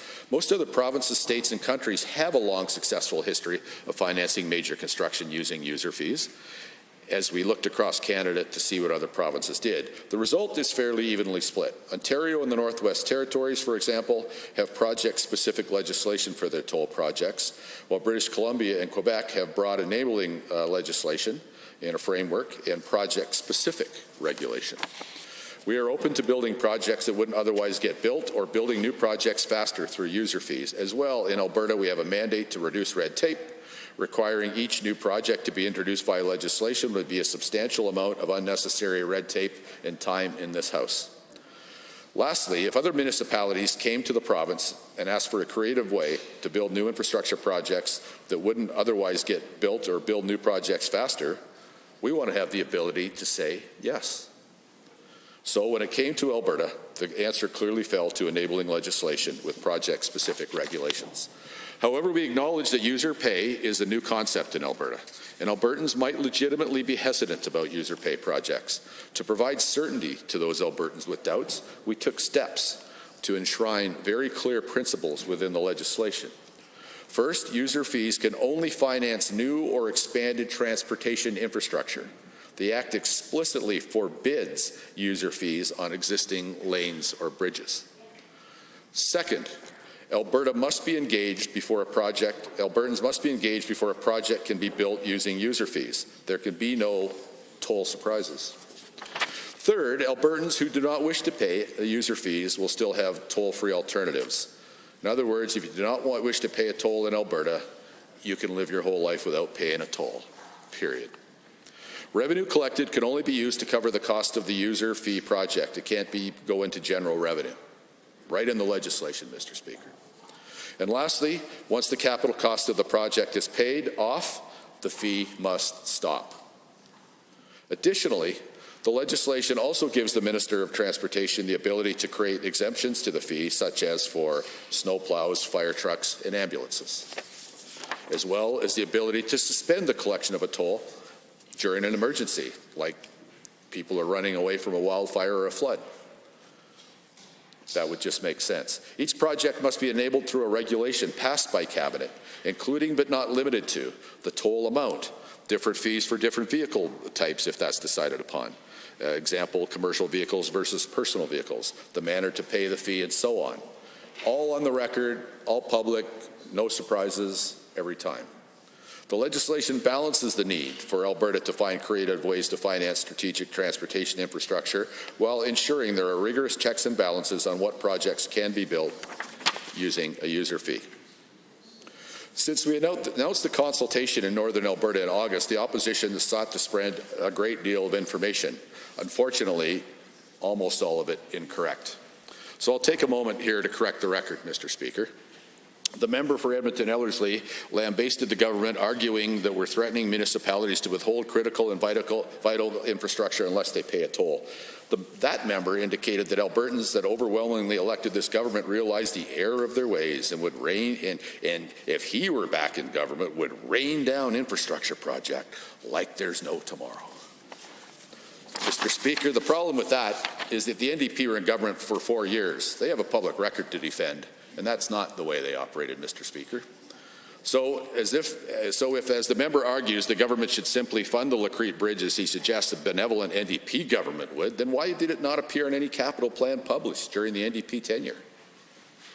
Sure, the NDP promised over $12 billion on projects on the eve of the last election, but Albertans weren't fooled.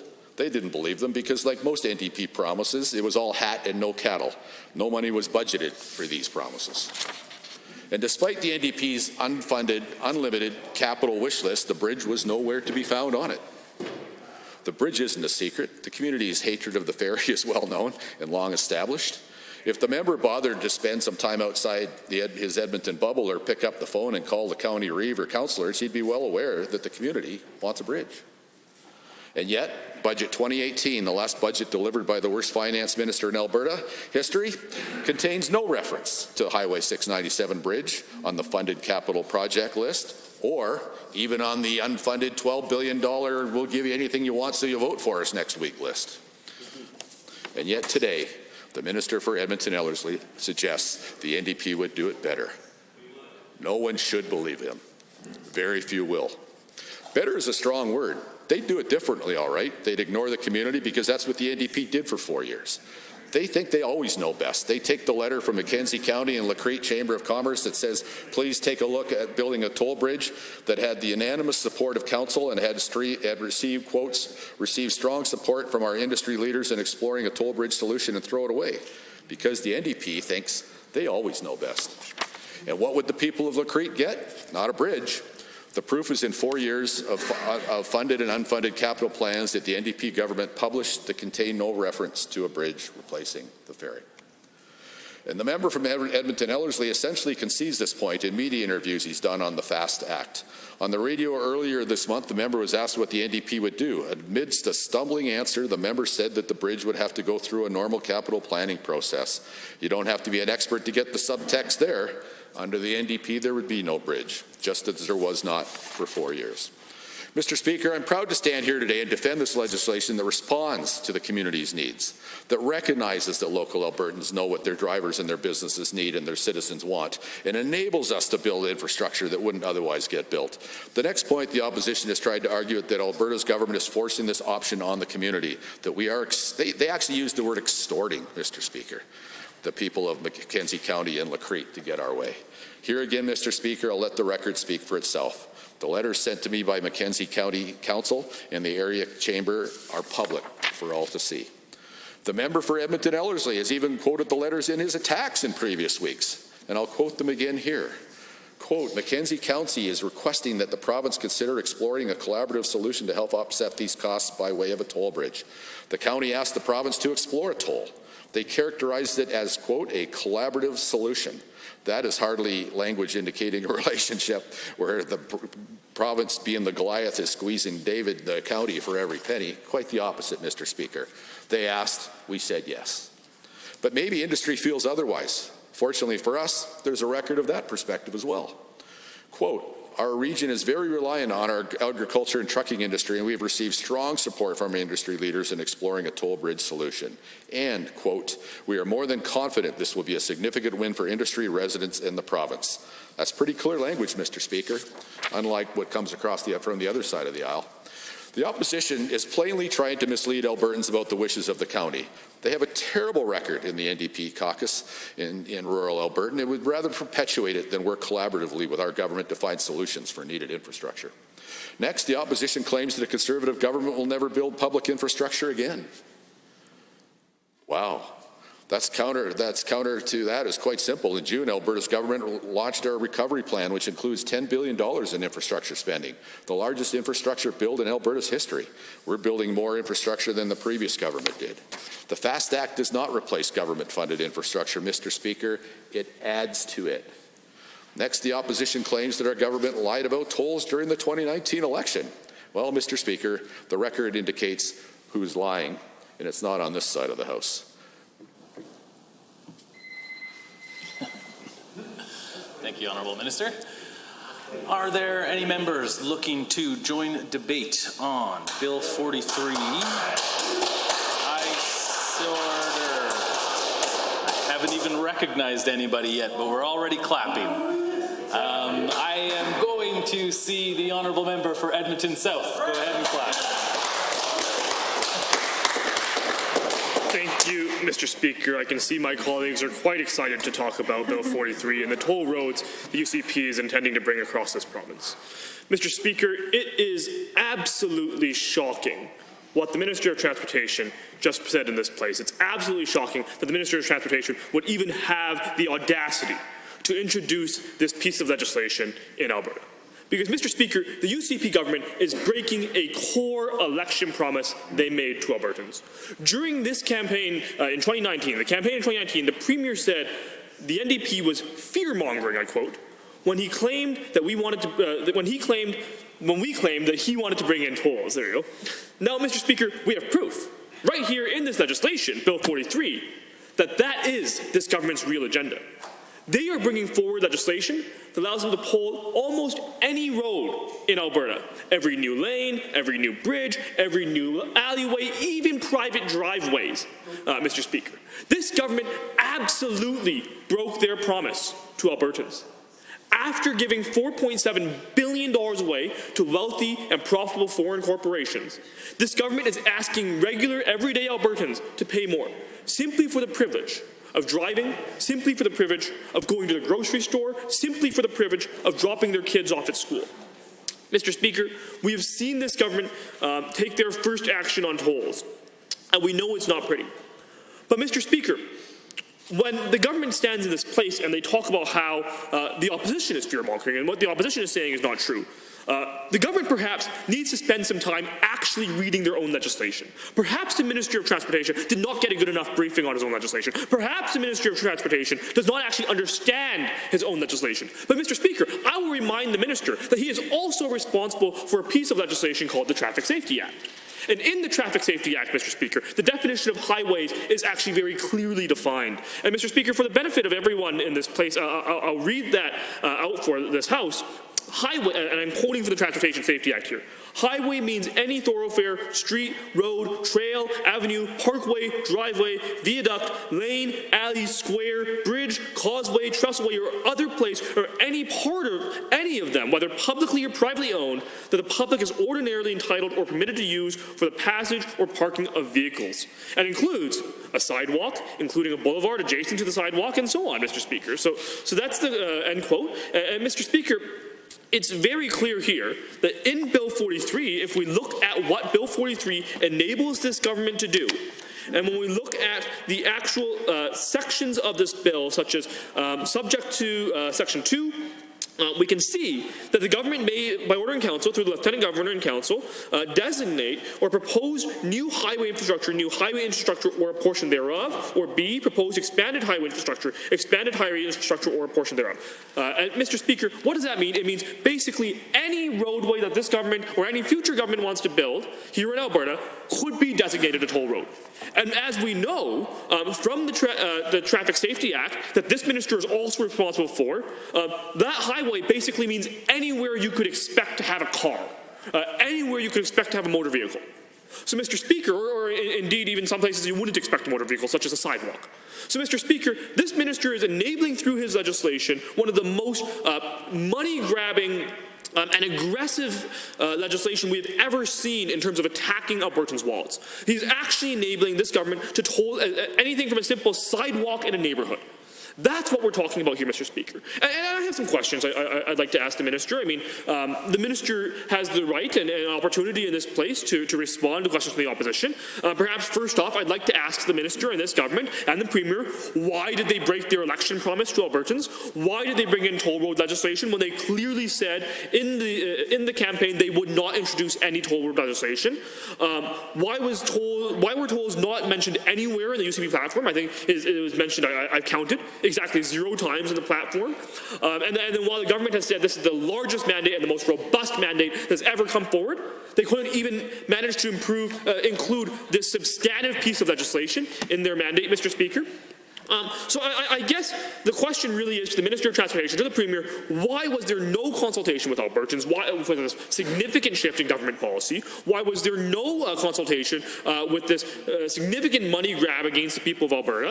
And why does this government continue to mislead Albertans when they're bringing in legislation that allows them to toll any road across this entire province that is constructed? And Mr. Speaker, I think that Albertans are also concerned and confused about this legislation. In Section 2, again, of this legislation, it says that proposed new highway infrastructure or sections thereof or portions thereof can be tolled, Mr. Speaker, and this government can go in and take money away from Albertans who use these roads. And Mr. Speaker, I think Albertans are concerned about what that actually means. New is not defined in the legislation. It's not defined in any of the pieces of legislation I've reviewed, Mr. Speaker. So does that mean that roads that are currently under construction could be tolled? Does that mean roads such as the one that our government announced, the Southwest Anthony Henday expansion, a road that's used by over 100,000 people per day, Mr. Speaker, could now suddenly be tolled?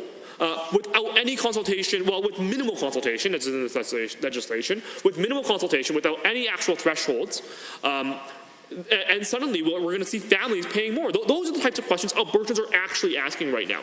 Because, Mr. Speaker, it's unbelievable that this minister would come forward and introduce legislation like this. Because this minister claims that this is such a good thing, it's going to enable these new infrastructure to be built in an efficient way. Yet the government was unable to even see that the simple definitions they're using, the definition of highway, is so broad-reaching and so widely spanning that it is simply insulting to Albertans to say that any single roadway, any single alleyway, any single sidewalk could be tolled. That is what this government is actually introducing. What was the government thinking, Mr. Speaker? What were the legislative drafters thinking when they were directed by this minister to do that? What was this government thinking when they decided they wanted to bring every single roadway that exists in this province, anywhere I could park a car in this province, Mr. Speaker, under legislation, including in my own private driveway? The government could, with this legislation, toll my private driveway. That's simply absurd, Mr. Speaker. It simply does not make any sense. Yet that is what this government is enabling. Yet that is what this government is actually bringing forward in Bill 43. Yet that is what this government is actually suggesting could happen with Bill 43. Now, Mr. Speaker, the government says tolls would only happen after community consultation. The limit of consultation is not defined in the legislation. The amount of consultation is not defined in the legislation. The thresholds are not defined. And indeed, whether the consultation has to even be accepted is not defined. Indeed, Mr. Speaker, given this legislation, all the government has to do is put out a Google form survey, receive 100 responses, completely ignore them, not even open the results, and they could say reasonably that they've consulted. So, Mr. Speaker, when the government is asking for permission to toll private driveways, it is asking for permission to toll the Deerfoot, when it's asking for permission to toll the Southwest Anthony Henday, when it's asking for permission to toll sidewalks in front of schools, when it's asking for permission to do any of these things, Mr. Speaker, the opposition and the public and Albertans must put a critical eye and must ask the government why. Why did the government make this legislation so broad-reaching? Why did this government make this legislation so wide? And why did they not narrow the scope? If the government had intended to do this for a specific clause, and indeed we've seen in the first case here, the Tompkins Crossing toll bridge being put in as a potential toll road here. We see in this first case study, Mr. Speaker, we see that this government does have intention and does have plans for how they want to implement these tolls, does have plans for how they want to take money away from Albertans while they're driving on the roads, Mr. Speaker. We know that that's happening.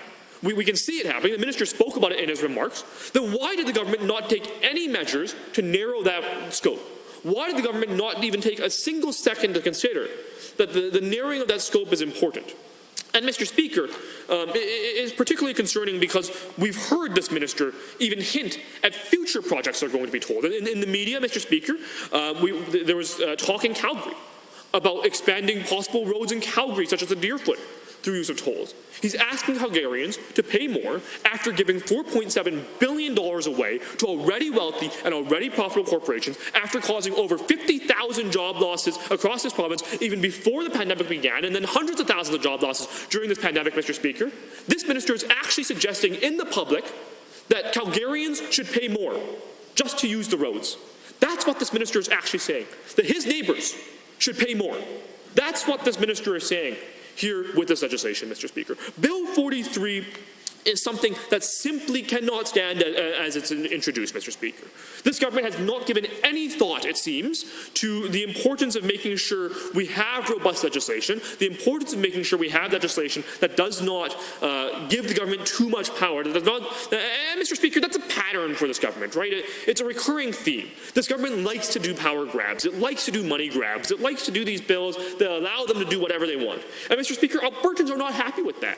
We know that. We know that Albertans don't want to pay additional tolls to use their road. We know that Albertans don't want this government to keep doing power grabs. And we know that in the past, when this government has done power grabs, we know just a few months ago, for example, Mr. Speaker, during this health emergency, this government was forced to revise their power grab and come back to this place and introduce amending legislation because they went too far. So, Mr. Speaker, we know that this government has a bad track record. Right? We know this government has a terrible track record in regards to power grabs. We know this government has a terrible track record in regard to finances. And now we see, Mr. Speaker, the combination of the two. We see a power grab that allows them to take more money from families. That's the summation of Bill 43, right, Mr. Speaker? And the shocking thing really is that after this government has already lost $1.6 billion, they miscounted $1.6 billion of Albertans' money. They gave $4.7 billion away and then lost another 1.6, Mr. Speaker. After they've done all these things, they've said, well, trust us.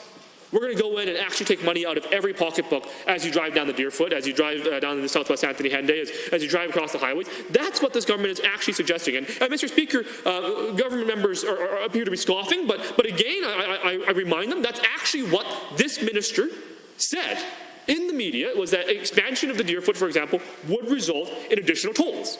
That was the summation of what the minister said in the media. So Mr. Speaker, it's shocking because we see time and time again this government say they're fighting for families. This government say they're trying to make life more affordable. This government say that they're focused on jobs, economy, pipeline. But Mr. Speaker, instead, what we see is this government introduce legislation that takes money away from families. We see this government introduce legislation such as the $4.7 billion corporate giveaway that costs Alberta jobs. We see this government introduce legislation that makes life more difficult and more expensive for Alberta families. And then we see Bill 43 here, which does all of those things at once. It grabs for power, it helps your wealthy, profitable friends and donors, and then it hurts families. We see them doing all of those things at once right now, Mr. Speaker. It is absolutely shocking that this government has the audacity to continue to introduce legislation that they specifically said they would not introduce during this campaign. The last campaign, Mr. Speaker, in their mandate, the Premier specifically said he would not introduce toll road legislation. And now we see the Financing Alberta Strategic Transportation Act, which is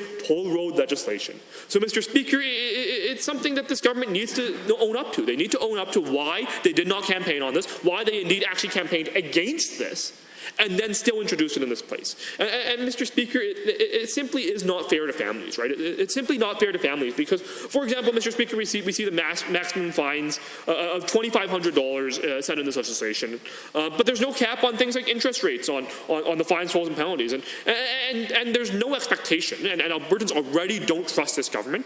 Albertans don't believe this government is prudent and do not believe this government is a responsible fiscal manager. We know that to be the case because the Auditor General found this government actually lost miscounted $1.6 billion through basically dirty accounting tricks in some cases, Mr. Speaker, in the case of Children's Services. And we know that the government continues to do these types of things. So when we see that there's a maximum fine of $2,500, but no caps on things like interest rates and so on, Mr. Speaker, Albertans do not trust this government. They know this government has misled Albertans in the past. They know this government has cost Albertans money in the past. They know this government is going in and making life more expensive for every single family, Mr. Speaker, by doing things like increasing the personal income taxes, by doing things like, in a very sneaky way, according to the Canadian Taxpayers Federation, Mr. Speaker.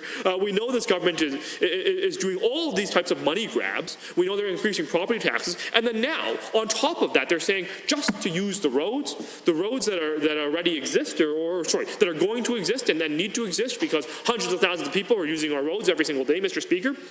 Just use those roads. Now they want them to pay more. That's what this government is saying with this legislation. That's what this legislation brings forward, and that's why this legislation is so deeply flawed. It's deeply flawed because this minister has not taken consideration into why the scope needs to be so big. The minister has not taken into consideration why the scope of this government's power grab needs to be so big, has not taken into consideration why the money grab needs to be so substantial, and why it needs to be so aggressive, Mr. Speaker. It's very concerning because we know that again and again this government cannot be trusted. We know that again and again this government has misplaced $1.6 billion already from the Auditor General report. We know they've given $4.7 billion away to wealthy and profitable corporations, and now they're telling those same corporations in many cases that they can go in and take money out of the families in Calgary. They can go and take money out of the families of the Crate. They can go and take money out of the families in my riding in Edmonton South, Mr. Speaker. They can go and take money out of the pockets of every single Albertan. And that's what this legislation enables. This legislation enables, quite simply, a system that would allow the government to sell off the rights to your own driveway, to sell off the rights to the sidewalk in front of your school, to the drop-off zone in front of your school. And, Mr. Speaker, the government say they have no intention of doing that. Well, a few comments about that, Mr. Speaker. Why would any Albertan trust this government on anything they have to say? And then on top of that, Mr. Speaker, why is it enabled in this legislation? If the government had no intention of allowing private driveways to be tolled, if the government had no intention of allowing private roadways to be tolled, residential roadways to be tolled, of sidewalks to be tolled, why did the government enable all of that in this legislation? Why did the government not take any steps to narrow the scope? Why did the government use the Traffic Safety Act definition of highway? Why is that the case? And Mr. Speaker, it's either because the minister did not understand his own bill, or it's because the minister did not care and actually intended to use that power, Mr. Speaker. And it has to be one of those two, because, Mr. Speaker, we know the minister went through a substantive legislative drafting policy on this and process on this. And Mr. Speaker, we know that this is now introduced as government policy and has seen the eyes of many, many government lawyers, Mr. Speaker. So we know that when these things go to cabinet for debate and that the minister presents these as options. And Mr. Speaker, these options came back and the government said yes. The government said, yes, we should make sure we have all this power. We should make sure they have the power to toll the Tim Hortons drive-thru, to toll the McDonald's drive-thru. That's what this government actually said. Those are the actual powers that this bill enables. And the minister's laughing, but if he doesn't understand the substantial difficulty that Albertans are going to have with understanding why that the bill actually enables this, then the minister needs to go back to the drawing board. Right? The minister needs to withdraw this bill. The minister needs to go back and actually say we don't want these things in the bill. We need to redefine and not use highway in this bill. We need to actually narrow the scope of this legislation, and we need to actually have a discussion about what these tolls should be. And again, Mr. Speaker, even that would be misleading to Albertans, because I think that the government campaigned very clearly on not introducing any toll legislation. But instead, Mr. Speaker, this massive power grab, this massive aggressive money grab by the government now enables them to attack any road, any family, any place in this province. Anywhere any family could drive a vehicle, anywhere across this province, Albertans can suddenly expect to pay more. Because this government did not narrow the scope, because this government did not do their due diligence, because this government did not understand the legislation they are bringing forward. And that is very concerning. That's very disappointing, Mr. Speaker. It's something that this minister, he's been in this place a very long time, I think probably over a decade now, Mr. Speaker, and I think that just about, Mr. Speaker, and I think that that's something that this minister should know better. Right? He's been in politics much longer than he was even here. Indeed, he was on Calgary City Council. And now he's asking his own constituents that when he represented on Calgary City Council, that when they expand the Deerfoot, if they expand the Deerfoot, he should expect them to pay more. That's what he's actually telling his former constituents, his current constituents, his neighbors and his friends, Mr. Speaker, that every single Albertan should expect to pay more. And Mr. Speaker, that's very disappointing. It's very concerning. And Mr. Speaker, I think that this government should have done better. This government should have actually done the work. They should have done the due diligence. They should have reviewed the legislation. They should have reviewed the Traffic Safety Act. They should have reviewed other pieces of legislation and understood the ramifications of what introducing Bill 43 would have. They should have understood what introducing this substantive legislation would have had. And then if they did understand that, then they have to explain to Albertans, they have to explain to this House why they chose made those decisions. Because these are policy decisions. Right, Mr. Speaker, these are actual policy decisions, right? The decision to enable tolling of private driveways, the decision to enable tolling of every single highway, including the school drop-off zone, including the Tim Hortons drive-through, including the private roadways, Mr. Speaker. Those are policy decisions. Those are decisions that at the cabinet table, every single cabinet minister has to vote on and gets presented as actual policy. So, Mr. Speaker, why? That's simply the question: is why? Why would the cabinet? Why would this government? Why would the UCP go back on their word they gave during the election that the premier said that there was no way there would be toll legislation coming in? Why is it now here? And why is it so broad-reaching? Why is it such a significant power grab? Because, Mr. Speaker, again, we've seen this game before. The government comes in with these massive power grabs. We saw this, and they have. Thank you, honourable member. There is no 29.2A on this. I see the honourable member for Drumheller Stettler has risen. Thank you, Mr. Speaker. It's an honor to rise today in support of Bill 43. Financing Alberta's Strategic Transportation Act, or the FAST Act. I always like hearing the Minister of Transportation get to speak with such pride about the Alberta's Navy. I'm lucky to have 1/3 of his Navy in my riding, so I try to keep an eye on it for the Minister. Yeah, that's right. But so I think this is a great piece of legislation, Bill 43. It will enable Alberta's government to build new and expanded transportation infrastructure projects by collecting user fees to assist in paying for projects that otherwise would never be built. And I think that's the key point. This isn't about tolling the members' driveways or McDonald's drive-throughs. This is about expanded, new, exciting infrastructure projects that people are asking for. And I know in a community that uses ferries, I've sat and waited. I know about the long drives around. I can picture the people of Lacrete having to make that decision. Are they going to drive around an hour and a half, or are they going to wait, dealing with the ice bridge? This is a exciting move that's going to provide choice and make lives better. So this is, I'm optimistic. This is a good news story, not the way it was presented by the members opposite. So, Mr. Speaker, the Premier and Minister of Finance have been quite clear. Our province faces a fiscal reckoning, the likes we haven't seen since the 30s. And as we recover from the effects of the pandemic, the oil price war and demand collapse, and the ongoing war on Alberta oil, our government needs to find creative ways to build new infrastructure projects in a timely, affordable, and sustainable way. And this new bill does just that. If passed, Bill 43 will offer new opportunities for bridges, roads, and other exciting projects all over Alberta. Our province's budget rarely has enough room for all the infrastructure needs and desires and upgrades from across the province. And I know from someone that lives out in the outskirts that's a feeling that a lot of Albertans have. With this legislation, new projects and new expansion on existing infrastructure have the potential to be built thanks to user fees brought in consultation with stakeholders and the people directly affected by these new user fees. Bill 43 also is not limiting options for Alberta's drivers. The government will be limited to collecting user fees for transportation infrastructure as long as an alternative non-toll route is available, or should the community agree to support proceeding without an alternative route. To be clear, user fees are a useful tool, but should not trap drivers. If a driver does not wish to pay a toll in Alberta, the government will not force them to use a toll road, period. So it wouldn't work for the member opposite's driveway unless he had an alternate driveway. Anyways, we wouldn't trap him in that way. The bill lays out the rules for putting user fees in place, explicitly preventing user fees on existing lanes and bridges.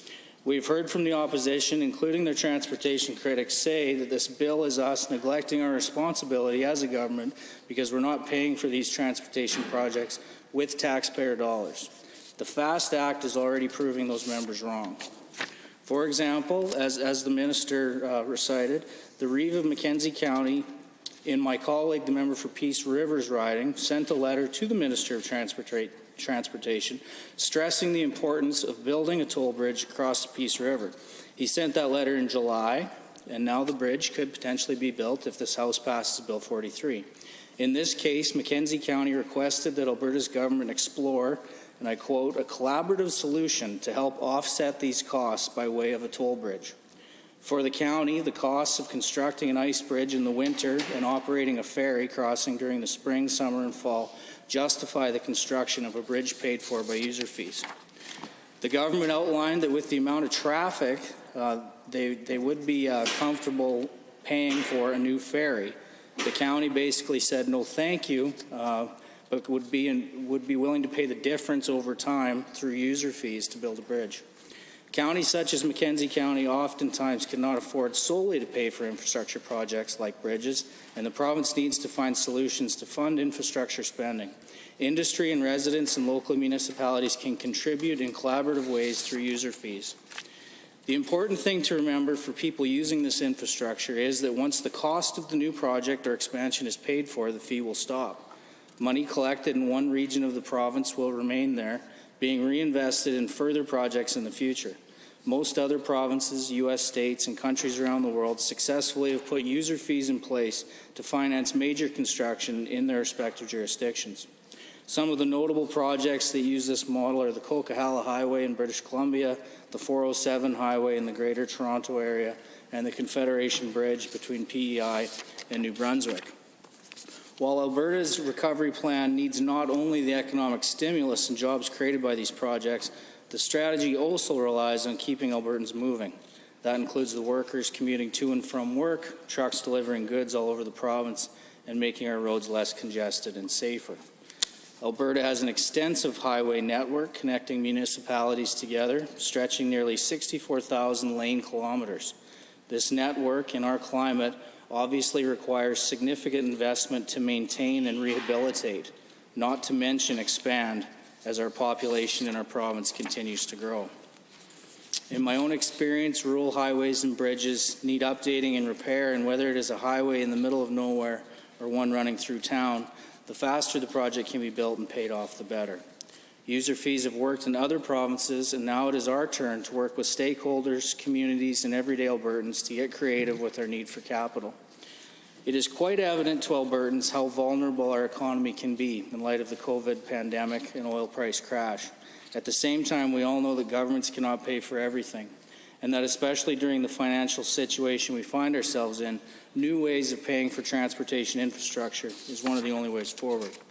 As the Premier and Minister in Finance have indicated, and all of us already know, an all-sector approach is necessary to get the economy back up and running, whether it's the oil and gas sector, ag, forestry, trucking, technology, construction, transportation infrastructure is key. As we modernize these industries, we will see growth in jobs, growth in demand for goods and services, and a growth in travel across Alberta. We already see private-public partnerships helping to expand our economy in many sectors, with the goals outlined by our government in our platform and since being elected. User fees is another example of a promise made becoming a promise kept. Albertans elected us with a mandate to undo the regulatory and bureaucratic overreach and burden created by the previous government. More efficient government that gets its spending problem under control is what we were elected to do. We responded to this pandemic with the necessary resources, and that, of course, is going to cost a lot of money. This has only served to reiterate our need to find creative ways to pay for new projects, including transportation infrastructure.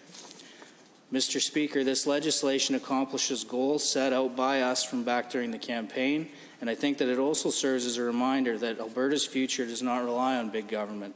User fees have worked around the world to offer our province an alternative to overspending or cutting projects. I look forward to seeing how Bill 43 will bring new projects to all parts of Alberta, and urge all members of the House to join me in supporting this bill. Thank you, Honourable Member. 29-2A is available, and the individual who caught my eye is the Honourable Minister of Transportation. Well, thank you, Mr. Speaker. I'm happy to rise under 29-2A and to respond to the Honourable Member. And let me say I appreciate the Honourable Member making it clear that the member from Edmonton South was really off track and didn't really know what he was talking about. Beyond that, Mr. Speaker, I will say that adds to that, the Honourable Member from Edmonton South actually in his debate made reference to Section 2 of the legislation a couple times, and he also made reference to who's read the legislation. Well, if he had have just spent 6 minutes reading the legislation instead of 5, he would have got to Section 2 sub 6, which he didn't make reference to. And let me read that for you, Mr. Speaker, because that's kind of important and it's relevant here. For greater certainty, the Lieutenant Governor and Council shall not designate existing highway infrastructure that is not proposed expanded highway infrastructure, or a portion thereof as a toll highway. So there's 3/4 of his speech gone. And despite the fact that he thinks the louder he talks, the more true it is, that most people understand that's not the fact. The little that's left of his speech I'll address now. The FAST Act does not replace government-funded infrastructure, Mr. Speaker. It adds to it. The opposition claims that our government said no toll roads, but here's the fact. The then Premier, now the Leader of the Opposition, said we were going to toll every road in Alberta. And as I just read, 2 sub 6 clearly means that it was the NDP that was wrong. And that's just a historical fact. Further to the record, in January 2019, see, they're so upset that I'm calling them out on this. They're just yelling at me now. See, they can't, Mr. Speaker, they can't help it. They're so wrong, they don't want to hear it. In January 2019, in the Calgary Herald, the now Premier said, we're going to have to find more creative ways of paying for modern infrastructure in the future, including more public-private partnerships, including, as I said, where it makes sense, user pay. Oh, so this isn't new. And this is a very clear statement. User pay was on the table. But to clarify things further, the same Calgary Herald article reported that a UCP spokesman said if the party forms the government that tolls for projects, quote, or ... would be on the table. No equivocation, no gray area. User pay was on the table, but naturally the NDP, as usual, are claiming the exact opposite of what is true. That's what the NDP do. They say the exact opposite of what is true. The NDP believes we would never bring in tolls, and at the end, they're the ones fear-mongering. The NDP feels vindicated. The fact is, they were wrong all along. My response is driven by the fact, Mr. Speaker, the NDP were fear-mongering then and they're fear-mongering now. User pay was and is on the table. The opposition is shamefully mischaracterizing the Premier's comments because that's all they've got, fear and smear and misrepresenting what actually happened. When the Leader of the Opposition says the Premier lied, it's actually the Leader of the Opposition that's not telling the truth. Plain and simple. I'd be happy to table copies of this and other articles quoting the Premier for the benefit of the opposition. It's abundantly clear they know not what they're talking about. I hesitate to interrupt you, but a point of order has been called. The member for Calgary McCall. Thank you, Mr. Chair. Under 23GHNI, I think Minister of Transportation is just accusing the Leader of Opposition, instead making comments that relate to the previous member's speech under 29(2)A.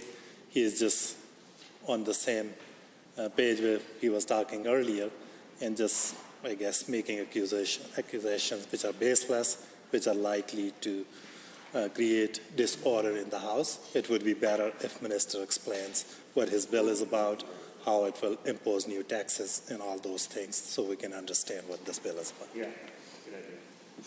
I see the Honourable Minister of Transportation has risen to respond. Well, Mr. Speaker, part of 29(2)A is to actually make comment on the previous debate, and clearly the opposition in their debate said something that it's our duty to point out that they were wrong, that they were not telling the truth here. This is a matter of debate. This is not a point of order. And in fact, they made baseless comments, and I refuted them with actual facts that can be followed up through the media. This is a matter of debate. The opposition's just embarrassed, Mr. Speaker. Thank you, Honourable Minister. I'm prepared to rule on this. At this stage, normally what I would say is that there would likely, or there could be, conceivably, a point of order. However, in this specific circumstance, because of the fact that within the response from, or the comments and questions from the Minister of Transportation, he was making comments with regards to a portion of the debate that was provided by the member for Edmonton South. I actually missed interjecting when the honourable member for Edmonton South used the specific term lie. In this case, what I'm going to do is I'm going to call it a wash. In the future, though, however, I'm going to reserve the right to obviously be a little bit more aggressive with regards to ensuring that people, as they debate, if they start to work towards comments that could be conceived as unparliamentary, I will interject. At this stage, though, I will ask the Minister of Transportation to continue with his comments. May I ask how much time I have left, Mr. Speaker? A minute 30. Thank you. So the next issue is the projects the government is planning on tolling. The FAST Act is clear, only new or expanded infrastructure. The Act explicitly forbids user fees on existing roads and bridges. So when the NDP claim the government's going to make parents pay to get the groceries to drive their kids to school, they're wrong. And if they read the legislation, they know they're wrong. There's a word for that when you say something you're wrong and you know it. We are legally unable to take an existing route and turn it into a user fee route. The last issue I'll address here is my favorite. In question period earlier in this month, the member from Edmonton Ellerslie said that the FAST Act gives the government the ability to toll sidewalks and ditches, and then if Albertan doesn't pay the toll, the Premier's going to send collection agencies after them. I haven't heard anything. I heard it was so funny, I put it on my Facebook page, Mr. Speaker. I can't wait until we come out in public with the tolling on a ditch. If that's what they think over there, they are in a different place. The FAST Act gives the government the ability to bring forward infrastructure faster that would never get built. It's defined in a similar manner in the Highways and Development Act, which is the fundamental enabling act that gives the government the ability to manage roads and bridges in Alberta. We did not create a new definition of highways because we didn't need to for a new bill. The FAST Act simply gives the government the ability to levy and enforce a fine for non-payment. This is consistent with any other legislation that we have, including a speeding ticket. The NDP suggesting otherwise just really shows they're embarrassed. They don't know what they're talking about. They ought to read the legislation because they sure don't know what they're talking about yet. Thank you, Honourable Minister. Joining debate, I see the Honourable Member for Edmonton Glenora has risen. Thanks very much, Mr. Speaker, and to my colleagues in the NDP for that rousing applause. I want to start by saying it's pretty rich to have somebody lecturing us about reading the legislation who is clearly referring to sections of the legislation that are in this proposed bill and saying that they're not true. So I do want to say, Mr. Speaker, that the sections that my colleague from Edmonton South referred to were sections that are compliant with the definition of highway. He was very clear in reading them out. I know the minister thinks it's ridiculous. I also think it's ridiculous to create legislation that enables the government to put a toll on things like private property, on things like laneways, alleyways, squares, bridges, causeways, trustways, trails, thoroughfare streets, roads, avenues, parkways, driveways. I think that absolutely is the government overreaching its bounds. And if the minister wants to correct the legislation by amending the definition to ensure that there is no room for the government to do so, I think that would be the best way for the minister to respond, rather than come to this place and mocking the legislation that he is here bringing forward for us to approve and the definitions that flow from that legislation. I also want to say that the Premier was very clear. He used similar language to the language that the Finance Minister just used, and maybe the member from Stettler as well, but the language is that we were fear-mongering when we said that they were open to bringing in tolls. That's what they said then. They said, fear and smear, we're not bringing in tolls. And then now they're saying, well, you said every road was going to be tolled. It's only going to be some of the roads that are going to be tolled. Therefore, you're being fear and smear again. Like the fact that there is this attempt to defend this current action, which is absolutely a breach of what the Premier said when he was campaigning to be the Premier, by saying, well, you said all, and it's only going to be some, or it's only going to be new, or it's only going to be roads that people really, really want. It's not going to be roads that they don't kind of want. I think is, it's absolutely intentional gaslighting on the part of the government, and I expect more from the Minister of Transportation. I've had the honour of serving this place with him for 5.5 years now, and the fact that we're seeing this from him disappoints me, and I think it probably disappoints a lot of Albertans who took him at his word that he wasn't going to bring in tolls. Now, in his moving of this earlier today, He did a really good job highlighting the narrative that was experienced and his lived reality around one specific project.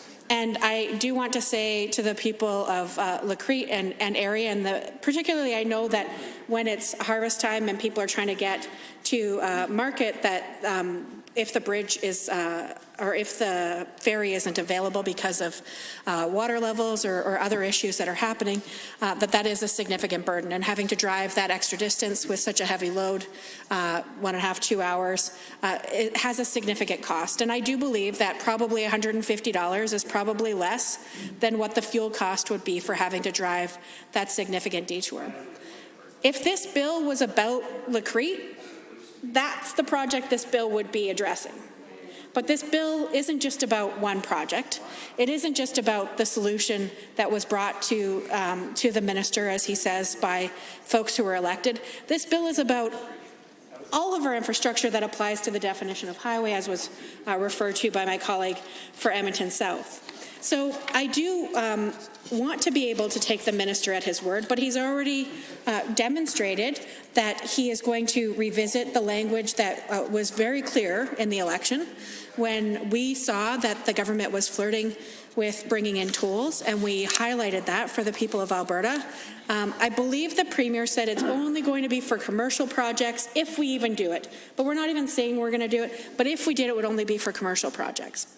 I would love to have somebody correct that if that's not true, because that's definitely the message that he conveyed at that time that resonated with me and many others who took him at his word. Then now we have the Minister of Infrastructure saying, well, this is about Lacrete. Well, then make the bill about Lacrete. Make the bill about this one bridge. Make the bill about this one project. Don't create sweeping legislation, and we've done this before. We've had bills that have come to this place to deal with a specific problem that had a solution that came forward from folks in the community, and we've passed legislation that meets that one circumstance.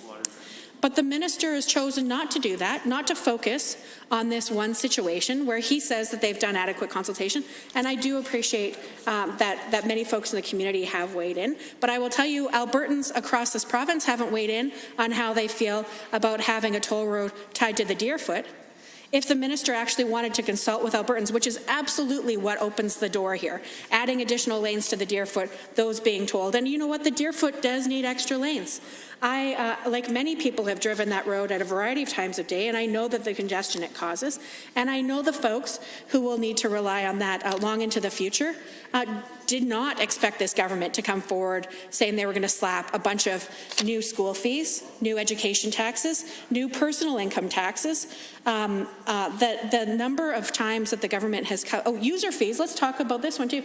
Parks and trails, user fees on parks and trails, including in the beautiful Kananaskis region. These are things that the government was absolutely covert about their intentions of. But in this situation, what's even worse than being covert is that they said they were going to do the opposite. They said that they weren't going to toll. They said that it was all fear and smear, and now they say, no, the fear and smear is that it's going to be tolling more roads. We're just going to be tolling a bunch of them, but not all of them. Well, give me a break. The fact that they give themselves the ability to tax additional lanes, and that the minister is being, and I would love for the minister to set the record straight, when it comes to infrastructure projects that are already underway but aren't complete, like the Ring Road in Calgary, or like new portions of other important infrastructure around our province, is the minister in this legislation creating a giant loophole for himself to be able to tie tolls to those roads, because that's the way I read this today. And he keeps saying in his communications, well, it's only for new, not existing. Well, how is new defined by the minister? Because it isn't defined in this legislation explicitly, right? So is it new as in it hasn't been opened yet? Is it new as in it hasn't been announced yet? Is it new as in construction will commence in any time beginning after this bill is passed? How is the minister actually defining new? Because a lot of people are very concerned that the roads that they currently drive are going to get additional user fees tied to those, or that when expansions happen at some point in the future, which are desperately needed, that those will also be tied to a significant user fee increase. And I do know that the Minister for Transportation remembers an election where healthcare premiums were floated to the people, and they overwhelmingly rejected those because they reject user fees on things that ordinary folks need and require. And I would say transportation is something that generally people need and require. So highways, something people generally need and require, and they do acquire them as well. So if this is about one specific bridge that one specific community and partners in that community have advocated for, then make the bill about that. But the government's been very intentional in making a bill that is far more sweeping, but using this one microcosm as a justification for broad sweeping changes that actually fly in the face of everything they campaigned for. For many days they were talking about bridges and tolls and how we weren't out there professing the reality, when what we see is not even a year and a half in, or about a year and a half in, the reality is much to everyone's disappointment, moving full speed ahead on creating massive sweeping changes to the way transportation is funded and financed in this province. I did spend yesterday, it's funny, sometimes you go down these trips down memory lane. I did mention when I worked for Scotiabank in summers and was doing testing, and during that time I regularly had to drive the 407, one of the most famous Canadian toll roads that we have. And the 407, absolutely there are other alternatives, just like there would be other alternatives for the folks of Lacrete that would basically double drive time to take the 401 or other options in the GTA. But if you want to get to and from work from the neighboring communities where a lot of people commute into the core of Toronto, there isn't an alternative if you don't want to spend as much time traveling as you do working during the day. So a lot of people are stuck taking the 407 and getting very hefty fines levied on them if they're unable to pay their fees. So I'm going to try to ask a few questions at this point.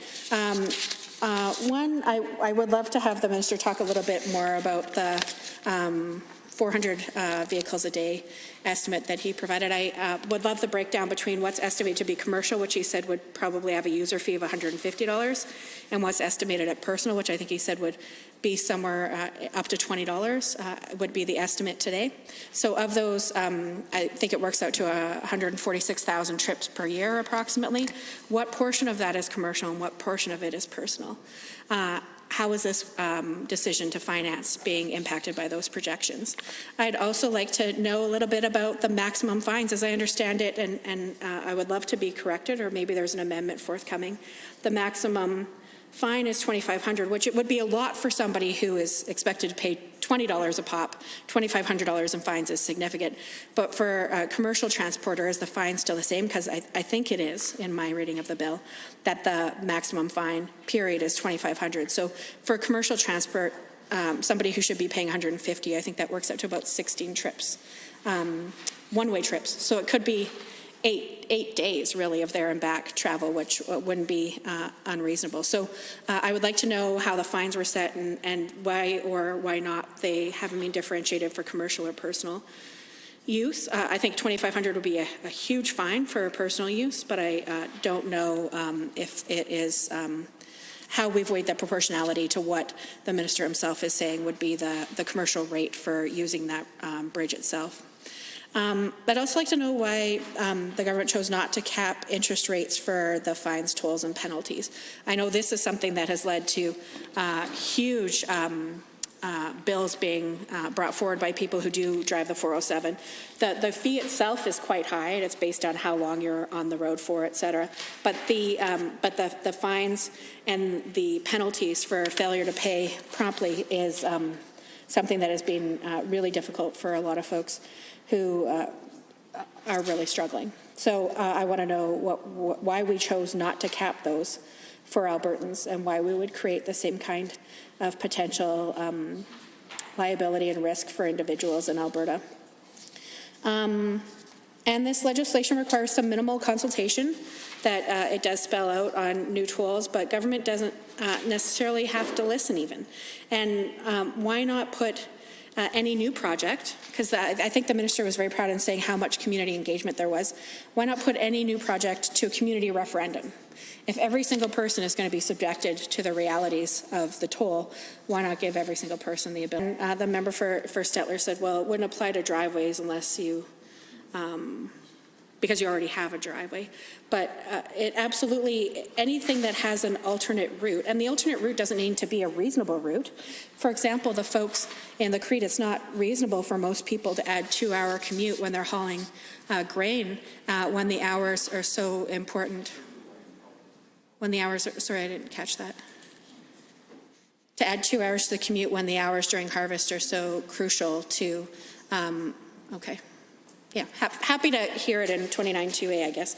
When the hours are so crucial to the harvest and to being able to dry your crops and get them to market, it definitely would seem that most people would probably feel that they don't have other alternatives.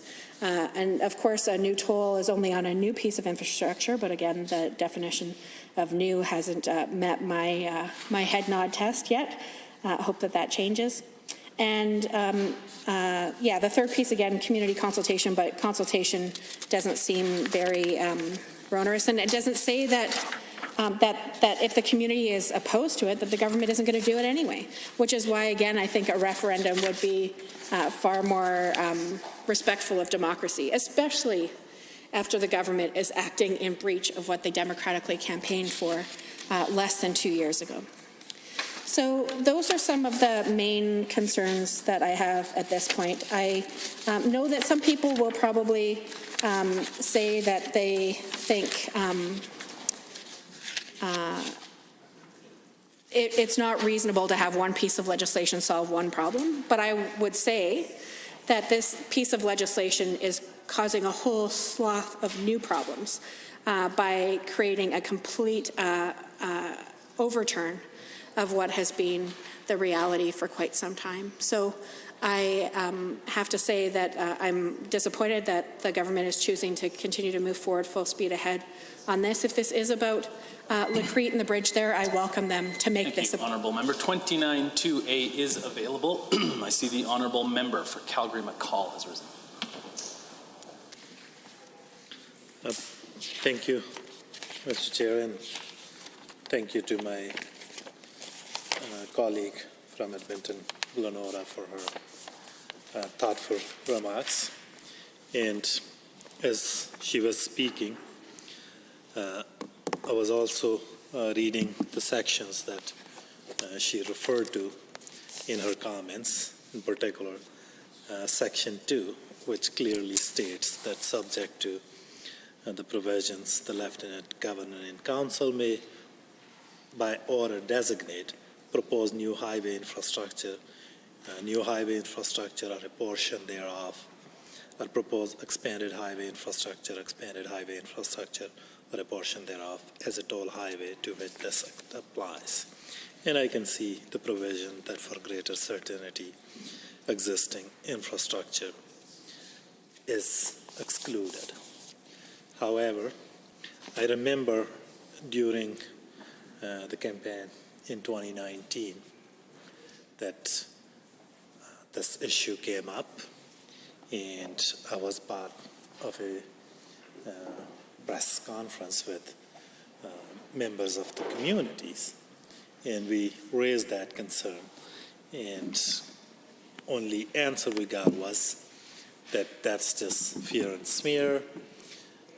We are not going to do this. And at some point, somewhere in 107 pages document, or in some one-off event, they may have indicated that there will be tolls on new infrastructure.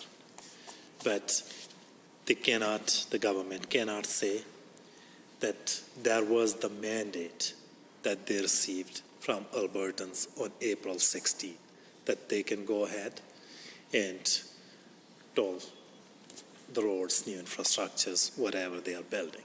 For instance, when we were in government, towards the end of 2018,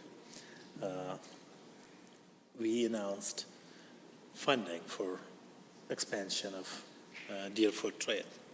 And we do know that Deerfoot Trail needs to be expanded with Calgary growing in all directions, and there is need for that trail to be expanded at some point. So from this legislation, government is clearly reserving that authority for themselves that they can make Deerfoot Trail as a toll road. And also, I think there are many things that Albertans should know before government proceeds with this piece of legislation, that how tolls will be calculated, which roads will be part of that. But government has put in place here in Section 17 almost 3 pages of different regulatory powers, how they will calculate tolls, how they will, which roads they will toll, and all those kind of things, and leaving pretty much everything to be decided by the cabinet without any input from the public. So I think question I have for my colleague member from Edmonton, Glenora, is that have she talked to her constituents, and if she thinks that there is some infrastructure that is in Edmonton, in her riding or in surrounding areas, that will be impacted by this, or that can be impacted by this, and how this new tax, it's a tax, you can call it user fee, but it's just like a tax that public are asked to pay, how you think it will impact people in your riding or in broader Edmonton community. The Honourable Member for Edmonton, Glenora. Thanks very much, Mr. Speaker, and to the member for the question. Definitely one project that I was glad that we were able to leverage federal funding for while we were in government, that still is not under construction yet, but is something that is forthcoming, is the Yellowhead. And the Yellowhead runs on the north edge of my riding. And a number of households are personally going to be impacted by the widening of it, and that is a widening. There's going to be new interchanges put in. That is absolutely, from my reading of this legislation. That concludes the time allotted for 29-2A, and the Honourable Member for Fort McMurray, Lac-La-Biche, followed by Edmonton-Maitland. Thank you, Mr. Speaker. It is absolutely my pleasure to rise today to speak in favor of the FAST Act. As many people in this legislature are aware, I was born and raised in Fort McMurray. One piece of information that most people might not understand or might not be aware of is the fact that growing up, we spent just about every summer going down to visit family in the Lower Mainland, mostly in the Vancouver area. And so we traveled quite regularly on the Coquihalla, which was a tolled highway up until about 2008 in BC. It was built in 3 separate phases, and it connected Vancouver and Edmonton in a very fast, direct route. It actually provided the shortest line connection between Edmonton and Vancouver. So it was typically the preferred option of my family, because we were going all the way from Fort McMurray to Vancouver, and my dad often tried to make it in a day, which was a 24-hour drive, but it would have been substantially longer than 24 hours if we took any other pass. And the first phase was actually opened in 1986, just in time for Expo. And my parents used to often tell the story of how they traveled on this brand new piece of highway just in time to go and see the Expo, and how magnificent the highway was. The third phase opened in October of 1990, and I was a little kid at that point, and so that's where my memories start coming into play. And I remember just being mesmerized by that piece of highway. It's truly a spectacular piece of infrastructure, and I'm a bit of a geek when it comes to highway infrastructure. I think transportation infrastructure is absolutely fascinating, and so I used to spend hours in the highway, in the car with my parents, grilling my dad on a variety of questions when it came specifically to the Coquihalla. It was something that just totally blew my mind. And I remember at one point asking him why we didn't have highways like this in Alberta. And he told me quite simply, well, because we don't have legislation, we can't do it. And I said, well, that's crazy. I want that. Like, I want to have a highway like that. And he told me just very simply, in point of the fact that a lot of provinces in Canada had legislation in place that allowed them to have toll roads, but Alberta did not. And so very quickly upon getting elected, I brought the idea of having tolled infrastructure opportunities in Alberta to the Minister of Transportation. Him and I have had multiple conversations about some of the benefits and the opportunities that we have here in Alberta of expanding our transportation network by the use of toll facilities and tolling. And the technology has improved dramatically since the turnpikes and the physically stopping to pay the toll along, which was what the method was on the Coquihalla for a majority of it, and it was pretty cool. It was 10 lanes across. I still remember sitting in the car and trying to figure out what lane would be the fastest. And it was something that really stuck out in my childhood of something that was really wonderful. But one of the things that I found out as an adult is the construction not only provided a faster, more direct, safer route, but it also served to increase economic development. And it was a large part of the growth that was experienced in BC's interior, notably in communities like Kamloops, Merritt, and the entire Okanagan region, specifically the community of Kelowna. And so this improved access to those communities allowed for a lot of economic development, allowed for a lot of trade, tourism. It really did open up that trade route. There are countless jobs that can be associated to that one single piece of infrastructure. And like I stated earlier, there are lots of provinces that have had of various realms of tolled infrastructure, whether it be the 407 in Ontario, the Confederation Bridge in PEI. There are countless examples in Quebec, New Brunswick, Nova Scotia, and even the Northwest Territories. And as part of our Alberta's recovery plan, which is a very bold, ambitious, long-term strategy to build, diversify, and create tens of thousands of jobs right now in Alberta. And a core part is investing in core infrastructure, namely our transportation infrastructure and roads. And this bill, Bill 43, the Financing Alberta's Strategic Transportation Act, will allow the collection of tolls in order to finance new or expanded highway infrastructure projects. I know, being an MLA from Fort McMurray-Lac-La-Biche, despite being quite a ways away from Lacrete, I have had numerous members of Mackenzie County Council and the Reeve send me correspondence indicating their support and desire to have a bridge. And I agree. The member opposite, the member for Edmonton-Glenora, made a comment earlier about how it's not reasonable to ask people to do a 2-hour drive, and I couldn't agree more. It is not reasonable to ask people to do an extra 2 hours, but under our current legislation and the fact that the ferry that services between these communities is so unreliable, we are effectively asking people to do a 2-hour drive on a regular basis. So I agree that we should very much put this forward so that people have the option as to whether they would prefer to take a 2-hour drive and not pay a toll, or not do a 2-hour drive, pay a small toll, and get home faster. There are opportunities and circumstances where I'm sure many people, it's a beautiful area. I'm not sure if you've ever been to the Northern Peace, but the Northern Peace is absolutely a spectacular part of the province.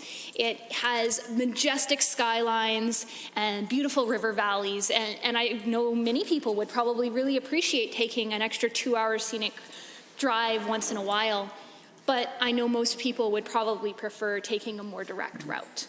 And I've heard from countless people that they were really not interested in the idea of having another ferry to replace their outdated ferries. Ferries really don't work super well in Alberta's northern climates. While we do have some that do help a variety of our transportation, and I can think of one. I remember being really nostalgic and visiting the riding of West Yellowhead, the members riding, and taking the Roosevelt ferry, and thinking that was like the coolest thing in the world as a kid. And you would wait for 45 minutes to take a 5-minute ferry across, and the ferry didn't operate super frequently. And it was often had problems of water levels, like many ferries do in Alberta. And so the opportunity to enable the government of Alberta to have certain pieces of infrastructure built in a more timely manner, after having extensive consultations with community, is really a great idea. And the Delcho Bridge, which is a bridge that has been operating since 2012 in the Northwest Territories, is something very similar. It crosses the Mackenzie River, and it actually replaced an outdated ferry. And so prior to the completion, people had to rely on the ferry during the summer season and the Mackenzie River ice crossing in the winter. And while the system was relatively manageable, spring breakup provided a massive challenge. And I know that spring breakup provides a massive challenge currently in Lacrete. So it's not just farms time and harvest where this ferry becomes a problem, but specifically in the spring breakup. And with the completion of this 1-kilometer Delcho toll bridge, there are no longer seasonal interruptions, and the bridge ensures a safer, much more reliable year-round travel. Critical and crucial infrastructure projects such as the Delcho Bridge are made possible through legislation like Alberta's FAST Act, which would allow for the collection of tolls in order to finance new or expanded infrastructure pieces. And I really think that this is something that is important for us to talk about, because coming from a northern riding, I know many people in the Lacrete area have advocated very strongly for this.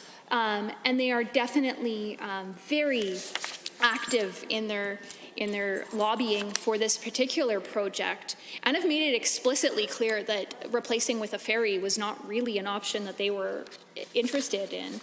But I believe that it's critical to make sure that we have this FAST Act enabled so that we can put this concept on other pieces of new or expanded infrastructure going forward. And I really do applaud the Minister of Transportation for his intense work on this bill that allows us to have legislation in place that will not only serve for this particular project for Lacrete, but will also potentially serve for other projects for Albertans for generations to come. And I really think that it's something that is worth supporting. I do understand the concerns from the opposition, but honestly, I don't understand how any reality could happen that anyone would ever consider tolling a driveway. And why would a government be building your driveway to begin with? Like, that is the first question that occurred to me when that was brought forward, was why would a government be building someone's private driveway? Well, yes, that is indeed a highway. It is typically not something that is of interest to a government to be building. And again, it would have to have an alternate route as per the legislation. There are many guardrails that have been put in place to ensure that there's community consultation, as well as to ensure that this is responding to the needs of Albertans now and for generations to come. And with that, I would like to wrap up my remarks. Honourable members, Standing Order 29-2A is available if anyone has a brief question or comment for the Honourable Member for Fort McMurray with Buffalo. Seeing none, the Honourable Member for Edmonton Whitemud has the call. That was a little less than enthusiastic for my colleagues, and I would have appreciated it. Thank you very much. Thank you. This is where we're at right now, Mr. Speaker. Thank you very much. It's a pleasure to rise and speak on second reading of Bill 43, the Financing Alberta Strategic Transportation Act. I've listened with great interest to both the Minister of Transportation and the members on the other side, as well as Mr. Speaker, with great interest from my colleagues. As they spoke to what is the essence of this bill, I want to begin by saying that I actually want to share the comments that I think have been expressed by all members, which is that we are very, understanding of the situation, particularly for the people who live in Lacrete and the circumstances that arose to require some creative thinking around how to create the transportation infrastructure that they require to do their work. And I think across the aisle, both sides of the House have been pretty agreed and unanimous, Mr. Speaker, in saying that we do hear the concerns from that community. We do understand that there are significant burdens that's placed in terms of time, costs, resources in additional transportation costs, and having to accommodate the limited access to the ferry to get over the Peace River in that location, and the burden that is placed on the people in Lacrete. And so I think we all are shared in understanding that and appreciating the need for transportation. We also understand that there are some cost prohibitive considerations here. And I do believe the Minister of Transportation outlined those quite clearly. However, I come back to the concern actually raised by my colleague, the member from Edmonton-Glenora, which is that certainly if this was the reason for this bill, was to address a very specific community need. There are ways, and while I'm new to this legislature, relatively new, we did look at some community-specific legislation around water basin transfers. We do know that it is incredibly possible, it's within the realm of the authority of this Legislative Assembly, to pass and consider legislation that meets a specific need. And so I understand that the Government of Alberta and the Minister of Transportation laid it out, does not have the authority to toll or to tax without a specific legislative authority. And so they couldn't do that by virtue of an individual agreement with the hamlet of Lacrete and the people in that area to allow for that kind of funding arrangement. And so certainly it is entirely possible that we could consider a specific piece of legislation to meet the specific needs, which seems to be the basis of the rationale for Bill 43. It's what we hear repeatedly stated by the Minister of Transportation. He said it today, described in great detail the circumstances in the Lacrete area around the need to toll to build this bridge. And we've heard those comments as well in the media, Mr. Speaker, repeatedly as well from the Minister of Transportation, that is the reason why Bill 43 is brought through. But our concern, Mr. Speaker, and the concern of Albertans is that's not what Bill 43 says. Bill 43 is not specific only to meet the needs of the people of Lacrete and their specific circumstances. It's much, much broader than that. And that is why we have serious concerns, Mr. Speaker, and why we're standing up on behalf of Albertans who have serious concerns, because Bill 43 is not designed to only meet this specific circumstance. It's actually incredibly broad. It's much broader than the Minister of Transportation would like Albertans to believe. And that is why we have taken the time to read the Act and to look at what specifically says, because it will and could potentially have impact on all Albertans. And so there's been great discussion today about what the bill actually says and how it defines highway.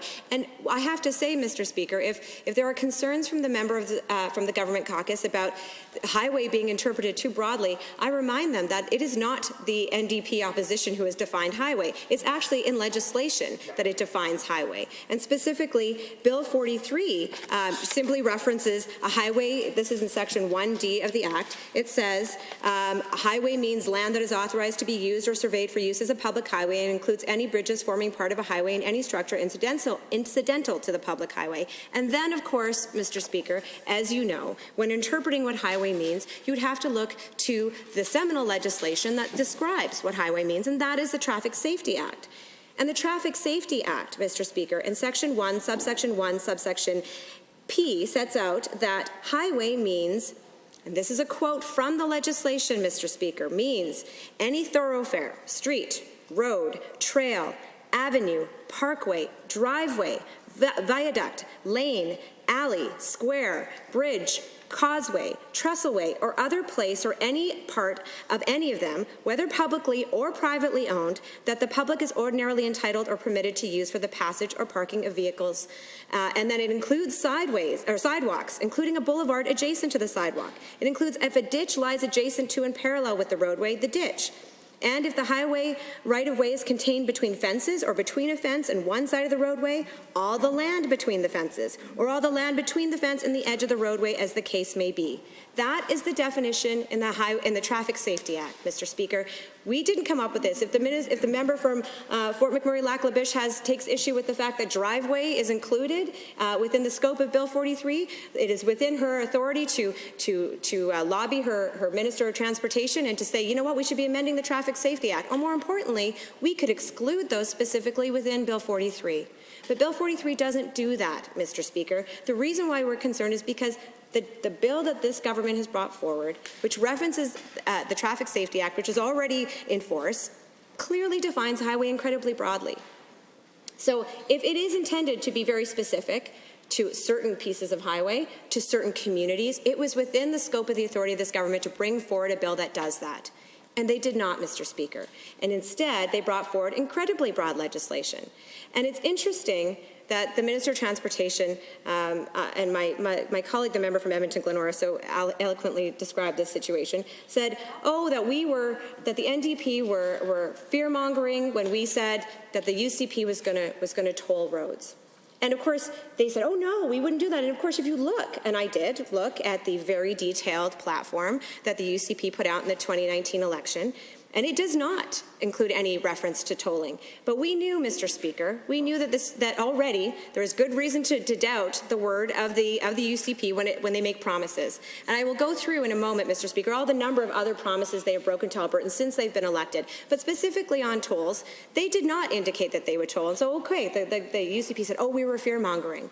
Yet here we are, Mr. Speaker, with a piece of legislation that very specifically does allow tolls. And not just for the people of La Crete for that specific bridge, but a very broad definition of tolls on new and expanded highways that are described to be very broad within the Traffic Safety Act. And so for the Minister of Transportation to stand up and say, well, we didn't toll all the roads, we only told some of them. I can't even believe that he believes that argument would hold any water to Albertans. I'll tell you a story, Mr. Speaker. I have 2 young children. My children are 5 and 7. I talk about them quite a bit in the House because it's surprising how many times when I'm in this assembly, I have to come back to the behavior of my children to look to the behavior of the government caucus. And it surprises me repeatedly, but I'm constantly reminded of the lessons that I teach them. So my kids, like many kids, recently experienced Halloween, slightly different Halloween because it is COVID, and they came back with some buckets full of candy, right? They each have 1 bucket for each child of their candy. And we put them together in one place on a shelf, and I said to the kids, you know, your responsibility is I trust you. You're not to take each other's candy. You've got your own treat bucket. It's got your name on it. Don't dip into your sibling's treat bucket, because that's going to cause a whole bunch of trouble. So I was particularly worried, Mr. Speaker, about one of my children. Tends to like to dip into his sister's candy bucket now and then. And so I made him promise. I said to him, I said, you're not to take your sister's candy. He said, I will not take my sister's candy. I will not do that. Mama, I promise you. And I believed him. Now, if he were to now, Mr. Speaker, go and to take a couple pieces of the candy, and I would just say, what? You promised me you weren't going to take any of the candy. He said, no, I'm only taking some of it. I didn't take all of it, so therefore I kept my promise. Now, Mr. Speaker, in any household, would that be considered honest? Would that be considered a way to skirt the rule that we've established or the promise that was made? Absolutely not.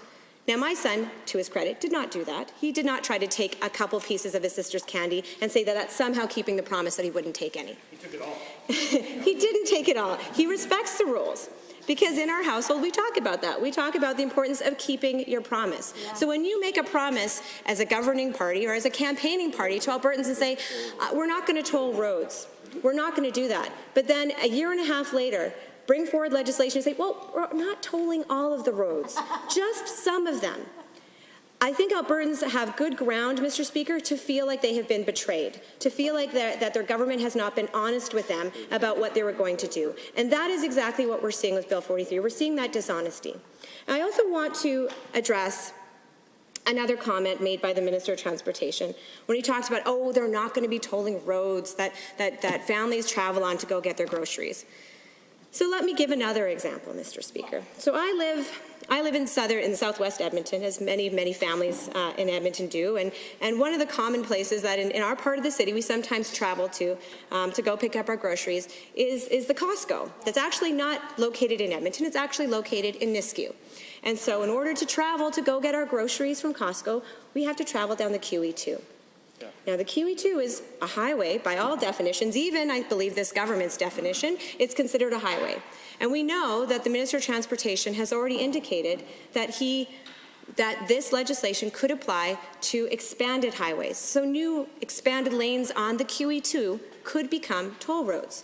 So now, given that the Minister of Transportation said they're not going to be tolling roads that families travel on to go get their groceries, I can tell you that my family and many families in my part of that live in the part of the city that we live in do travel on highways to go get their groceries. Now, I have to say, Mr. Speaker, my family has been a little bit more hesitant to travel to the Nisku Costco in previous months because unlike the city of Edmonton, there wasn't a mask bylaw in place in Nisku. And so we felt a little anxious going into the Costco there because not everybody was wearing a mask. And I want to give credit actually to Costco Canada, who actually now made it a rule that in all their stores there is a mask requirement. And so the Costco has the courage to enforce a mask bylaw in a way that this province so far and this premier has not shown the courage to do. So they took those measures. So we do still now travel down the highway, down QE2 to Nisku to go pick up our groceries from Costco.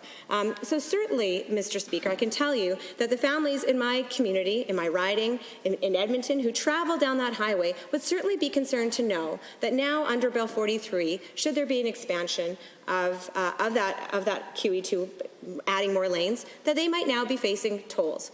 Because, of course, Mr. Speaker, the people in Edmonton, the people in Alberta were told by this party that they were not going to put in tolls.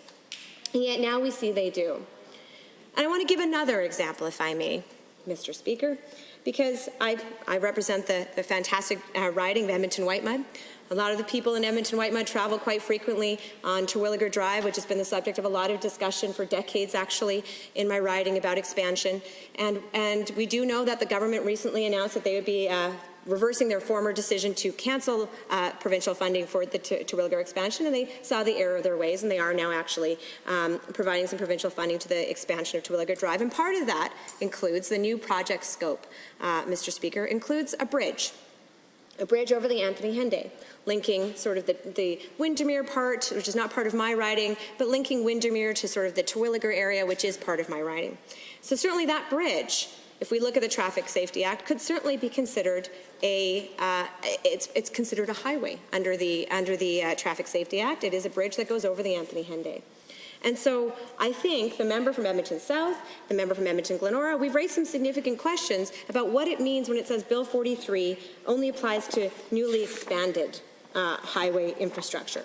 Does that mean highway infrastructure that has already been announced, has already been completed, has already begun work? Because certainly I don't believe any of the people in Edmonton-Whitemud were under the impression that there could be a toll on the new bridge over the Anthony Henday. But certainly under Bill 43, that is absolutely contemplated. And if that is the case, that it's not going to happen, we need that clarity, because right now Bill 43 doesn't say that.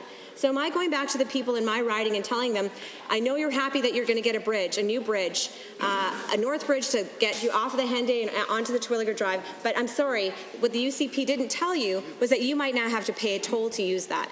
And in that situation, Mr. Speaker, I have to note there is no alternate route. I'm not entirely sure how the people of Edmonton-Whitemud and Edmonton Southwest and all the people in Edmonton who use that will be able to use an alternate toll-free route to get off of the Anthony Henday and onto Terwilliger Drive. So that's a question I have, Mr. Speaker, that I feel compelled to ask, because I do believe Bill 43 right now is incredibly unclear. What does it mean to be expanded highway infrastructure? Because there are absolutely direct implications for Albertans and for the people in my riding and the people all across this province because of how broadly this bill is drafted. And that goes back to, I believe, Mr. Speaker, an issue of trust.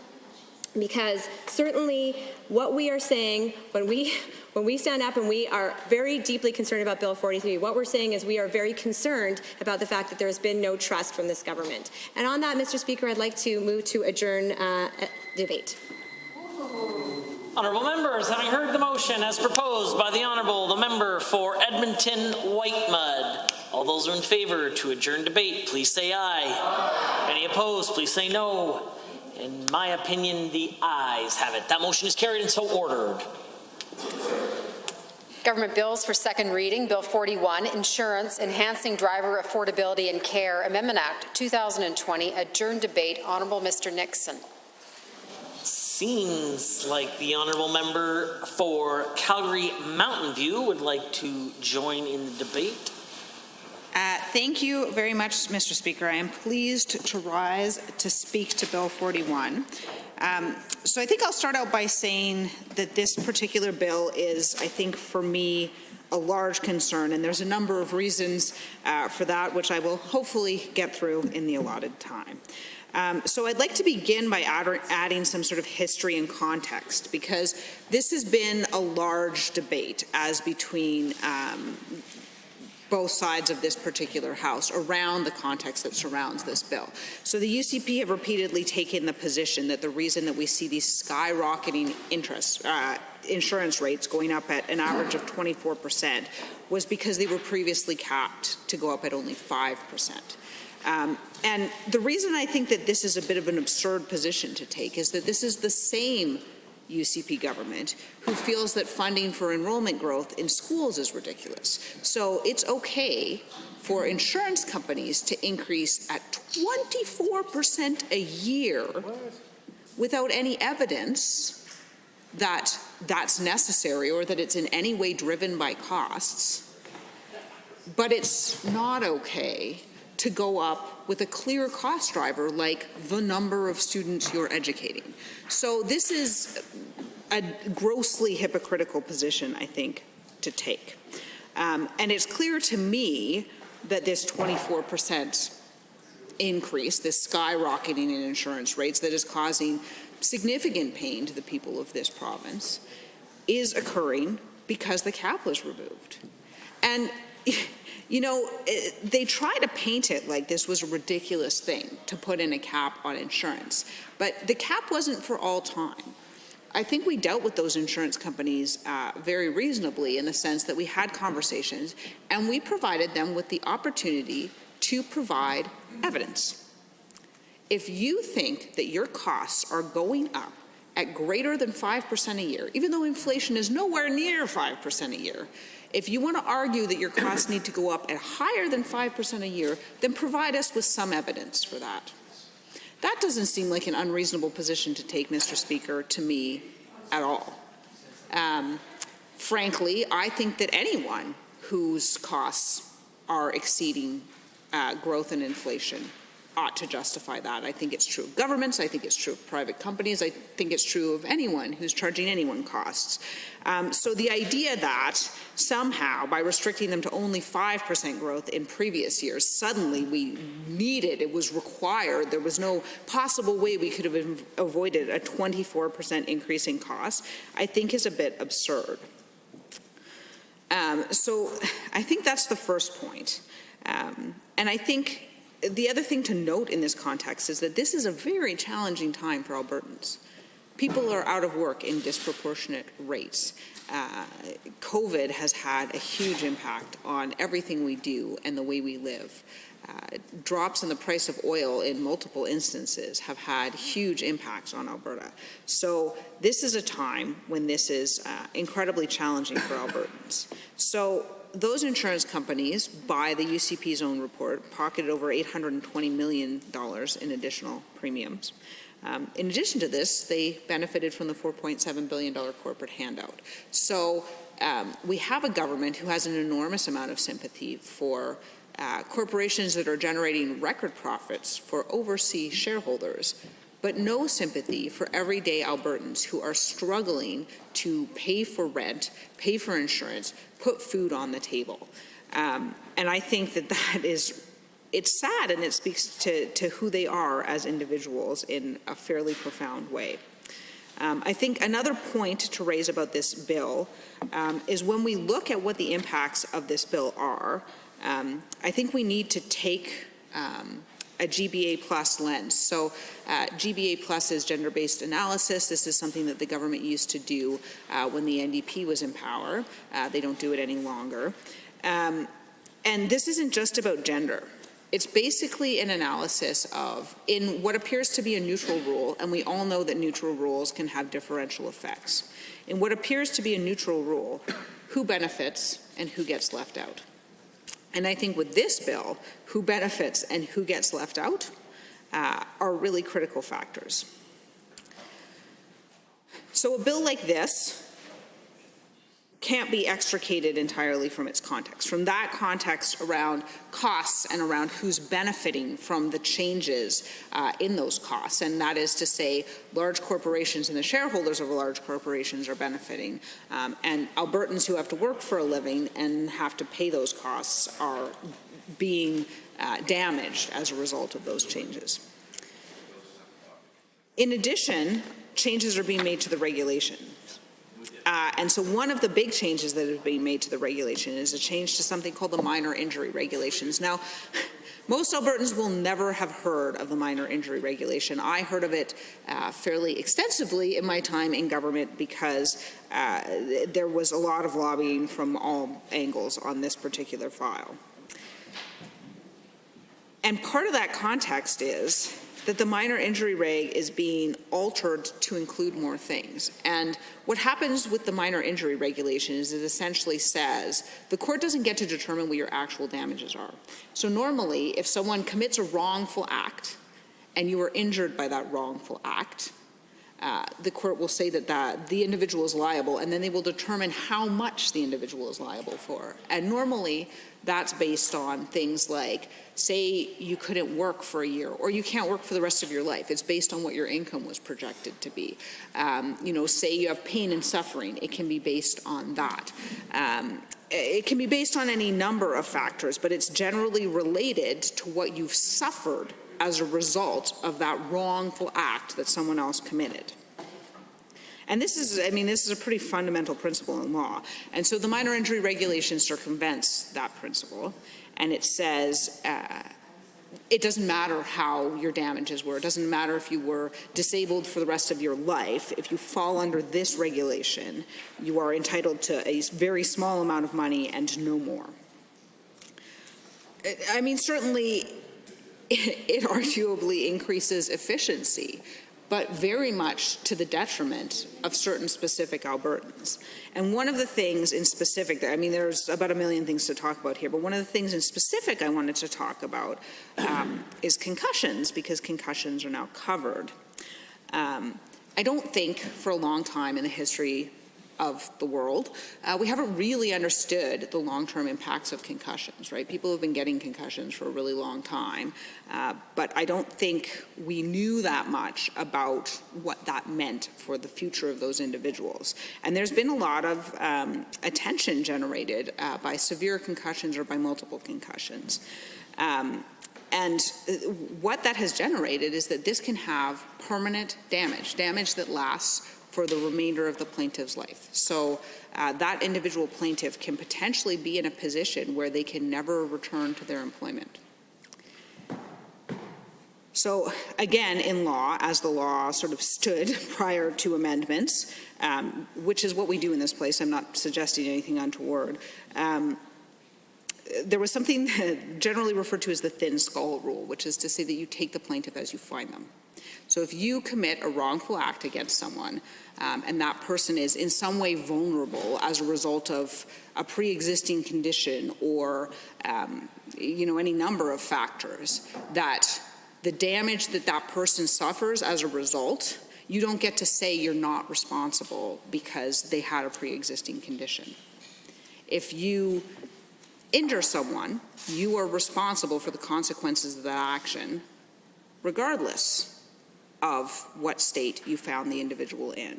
So I think the challenge here is that if you're dealing with someone who's potentially had multiple prior concussions in their life, the impact of that new concussion is not going to be the same as the impact for someone who's never had a concussion.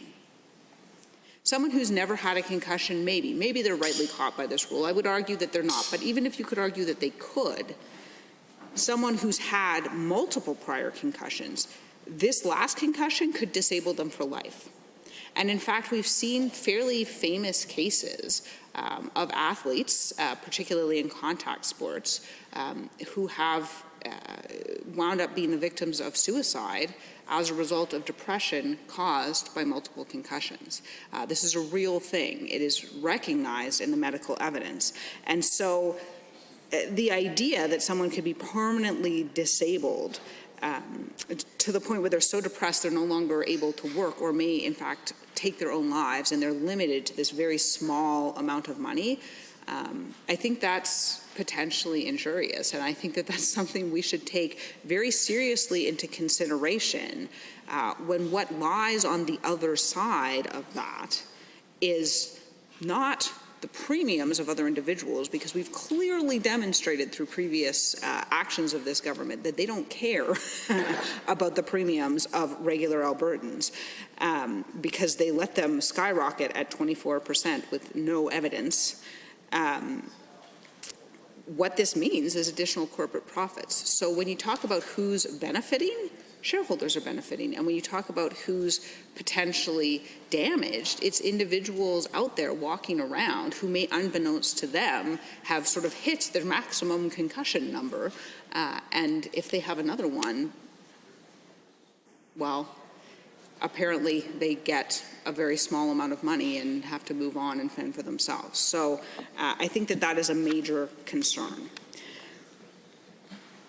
As to the rest of this bill, I did have some questions actually that arise from this bill, and one of those questions was, so one of the things this does is it alters the legislation overall. So previously, let's take a simple example, because this is going to apply in multiple contexts, but let's take a simple example. Previously, if someone ran a red light and hit another vehicle that was just driving through the intersection, the person who committed the infraction, the person who ran the red light, would be responsible to pay for not only the damage to their car and themselves, but the damage to the other car and the people in the other car.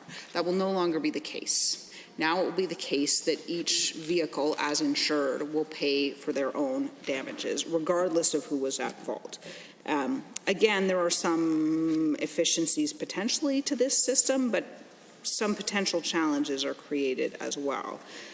One of the interesting things I found, and I'm hoping that the minister will be willing to provide an answer to this. So if you are driving around out there and you are wrongfully injured in an accident and you are wrongfully injured by someone who is driving uninsured, the government pays. So the government has a fund.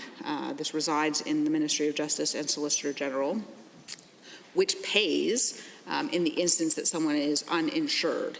And because this behavior seems to have been increasing, the behavior of driving uninsured, that is, seems to have been increasing over time, the draw on that fund has been going up at a significant rate. And that's a problem because, again, governments are generally expected to keep their costs to population and inflation. So because we're seeing sort of more applications to this fund because of more sort of uninsured drivers, it's a cost driver, and it does enter into, on consolidated budgeting, it does appear to contribute to the deficit. So that's problematic. And I'm interested to see that, so sometimes there are multiple parties involved in an accident, and in this case it says each insurance carrier is liable for the vehicle that they are insuring as long as one other automobile involved in the accident was insured under a contract. So what's interesting to me is that now if you have a person at fault who is potentially an uninsured person and there's multiple parties in the accident, it sounds to me like the insurers each have to pay for their individual person that they insure. which is potentially going to decrease the draw on that fund. So I'm curious if that's if that was a factor that went into this particular deliberation, because I certainly haven't heard it said. So that's I think, an interesting question. I think one of the other things, now this doesn't make all of the changes, but it's suggestive of a direction in which the government is moving. And again, it's a direction in which potentially injured parties are not compensated to the full extent of their injuries. And I think that's problematic because there's sort of two warring factors here, right? And one is sort of like efficiency and the other is justice. Because we believe, I think most of us believe, that if somebody commits a wrongful act, the other party ought to be compensated. And I'm sure I'll have another chance to address this. Standing Order 29-2A is available. The Honourable Member for Edmonton Northwest. Well, indeed, I would like to oblige the Honourable Member from Calgary Mountain View for another opportunity to elaborate on this issue. And another one as well. I mean, the two things that I see, right, with insurance in general and car insurance specifically, is that you are looking to ensure and to make sure that someone is, as you said, compensated for injury and fault as well. But also on the other side, for insurance companies to be able to calculate risk, right? I mean, this is the essence of how they make a profit and how they can determine the degree of risk that an individual might be subjecting themselves and their car to on the road. So something I see here, and if the Honourable Member could elaborate on it, is, you know, this whole idea of micro-targeting people and their insurance based on not just their driving behavior and their age in the car and stuff like that, but also the roads that they might be driving on and the place in geographically where they live as well.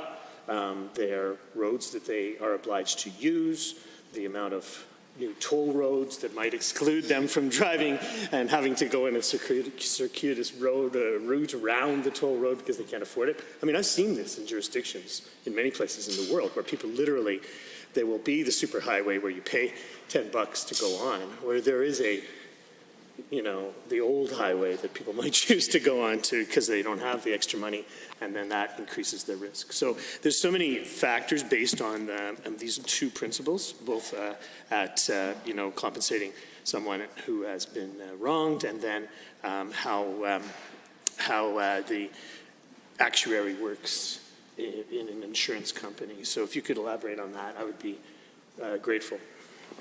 Yeah. Honourable Member for Calgary Mountain View. Thank you very much, and thank you to the member for the question. So the Honourable Member is absolutely right. This does affect people differentially. It affects them not only in terms of the rates that they pay, but also in terms of the compensation they may receive. So really, people try to look at it as just a two-party system, right?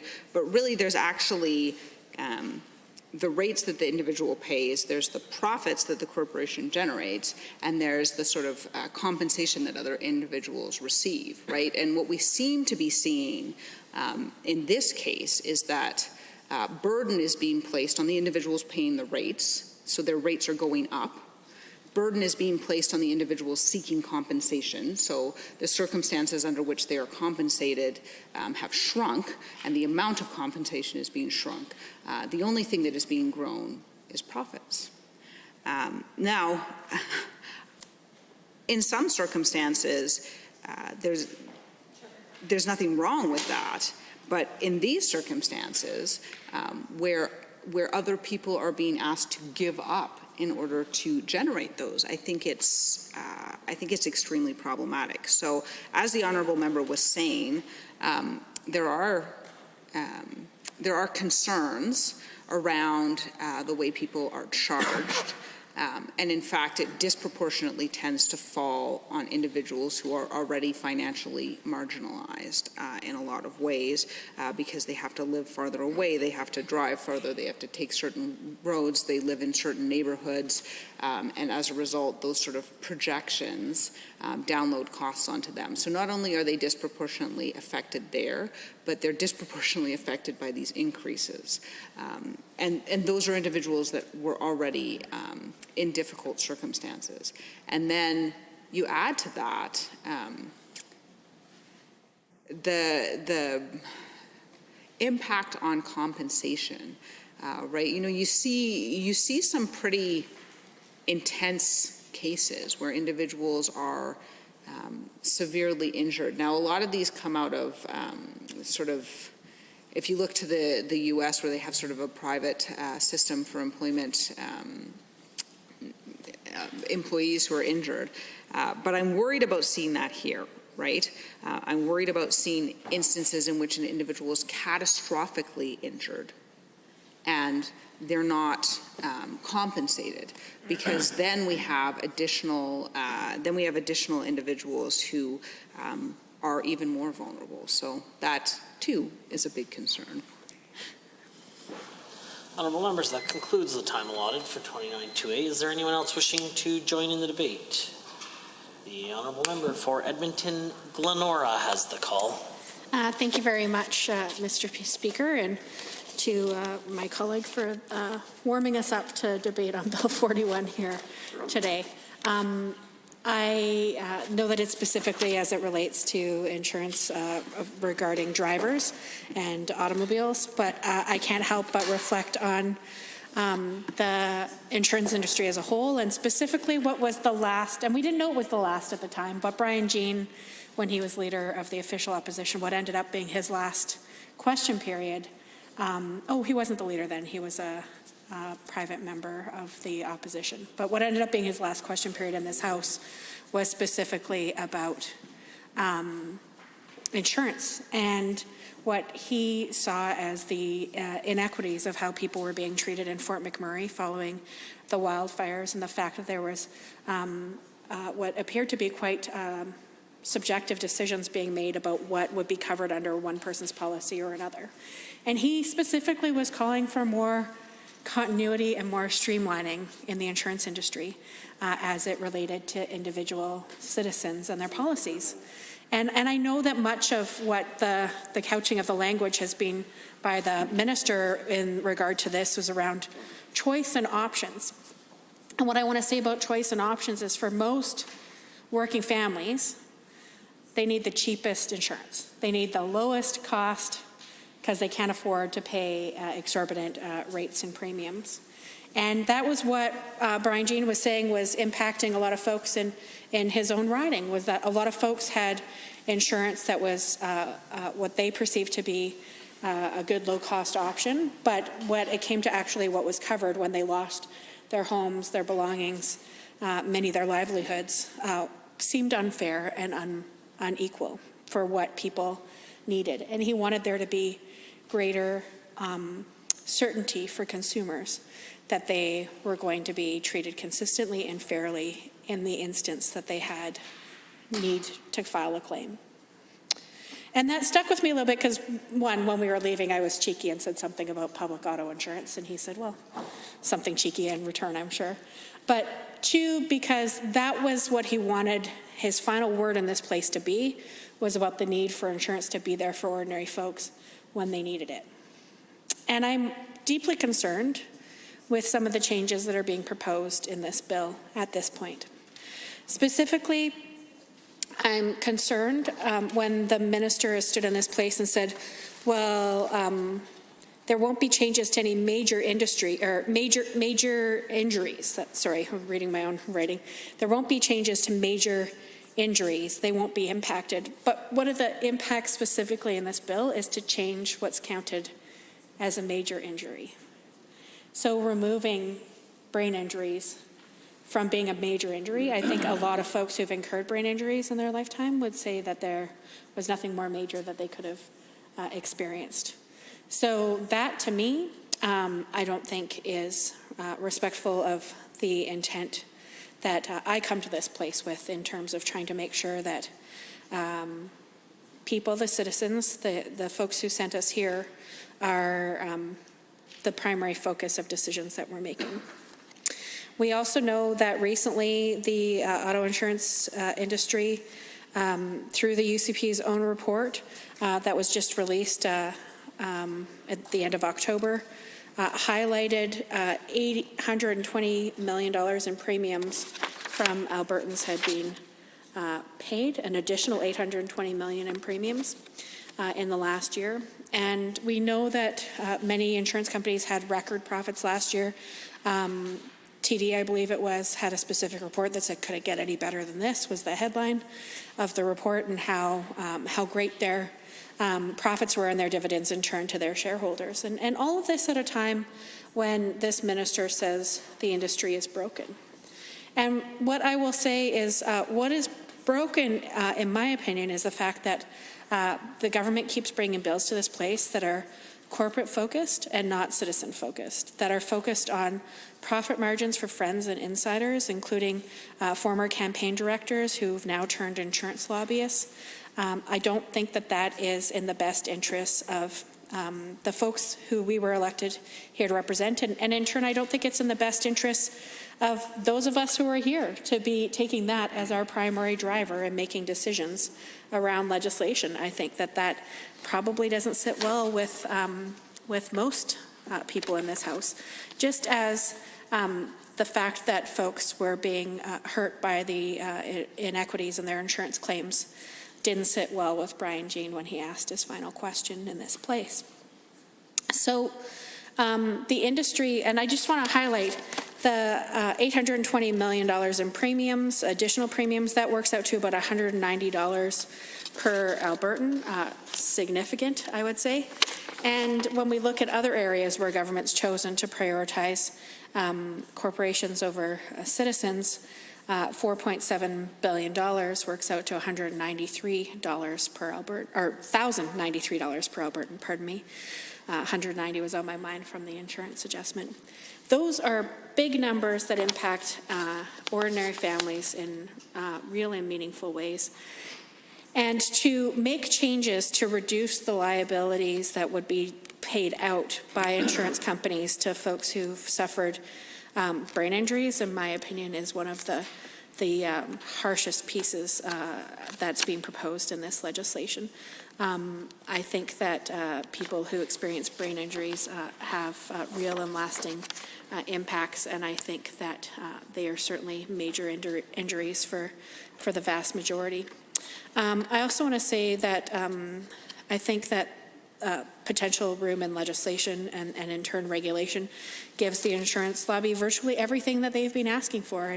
And they haven't just been asking it for 18 months. They absolutely asked for it while we were in government. But what our priority was to make sure that we continued to have insurance available for citizens and that rates didn't go up astronomically. That's why we brought in a cap. And 5% is still a significant increase. When people see an increase to a bill of 5%, it's not small, but I'll tell you, it's a lot smaller than 24%, which is what they've seen since that cap was eliminated by this government. And there were interviews that were asked around the same time that they did that about why they were eliminating it. And it seemed like the premier at the time, I know the health minister was at one of the announcements, didn't even seem aware when the Q&A came. It was an announcement of something else and questions came specifically about insurance, that they had completely eliminated the cap. I think he said, oh, well, there's still one around 8% or something. And I get why he'd think that. That's what it used to be before we lowered the cap to 5 and before the UCP completely eliminated it.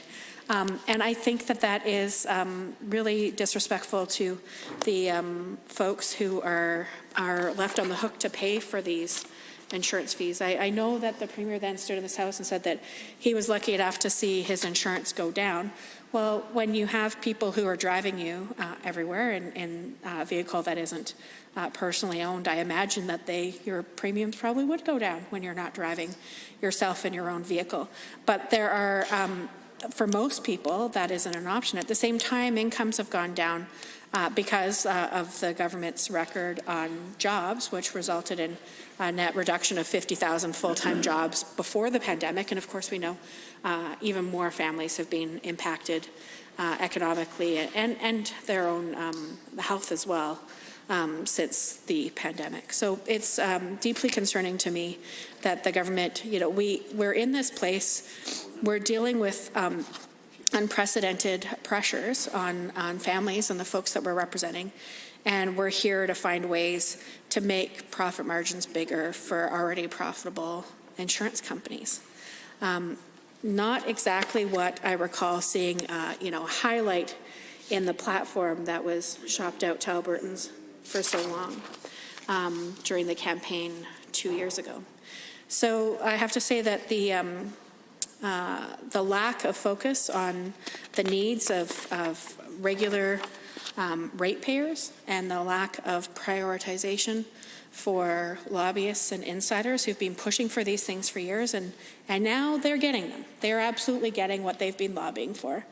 But ordinary folks shouldn't have to hire fancy lobbyists to have somebody think about what their interests are and what their priorities should be. They should have insurance that's comprehensive and fair and is there in the event of a life-impacting or a small claim, so be it. Insurance is there for the things that we can't afford to replace, we can't afford to fix on our own as a society. I know my dad, when I bought technology, when I was buying my first stereo when I was a teenager, said, don't get the insurance even though it seems expensive to replace a stereo, you can afford to replace a stereo. The insurance isn't for that, it's for bigger things that we can't afford to replace, like a car or our home or life insurance, of course, as well. And when it comes to automobile insurance, and I know many people have been frustrated by the lack of comprehensiveness of their home policies when it comes to things like Northeast Calgary and the horrific hail that was experienced there, or fire in Fort McMurray and the lack of consistent comprehensive coverage there, or when basements get flooded and you realize, oh, I didn't have coverage for this type of a crack in this part of my foundation. I just had coverage for other types of cracks in other parts of my foundation. Those types of impacts on a family's personal budget and well-being, as well as their own mental health and well-being, are significant, and I think that they are sweeping. So I would certainly prefer that the government come here with the lens of how do we make sure that we protect those in times of crisis, in times of stress, and in times of anxiety. How do we make sure that we are focused on the things that matter to the people who sent us here, not just lobbyist insiders who happened to be a part of the campaign 2 years ago that brought you to this place.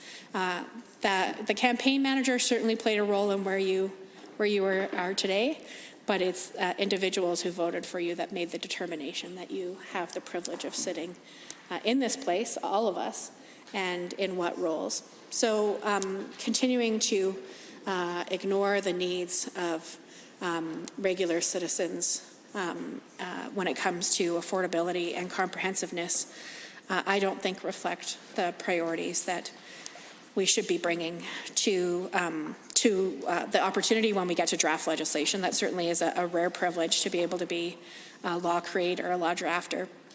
But also for those of us who are lawmakers when we come to this place to vote and to consider how we want to amend the law to leave it better than the way we found it.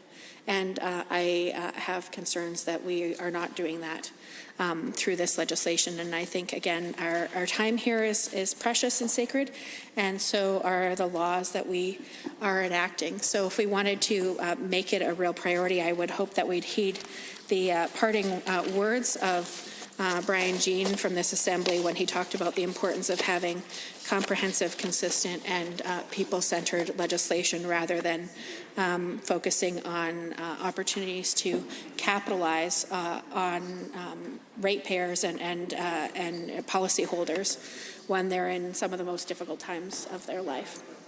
I think that would be a nice thing to focus on today, and as this bill continues to be considered in this legislature, does it fit the intention that we have around consistent, fair, comprehensive coverage that is affordable for the people of this province?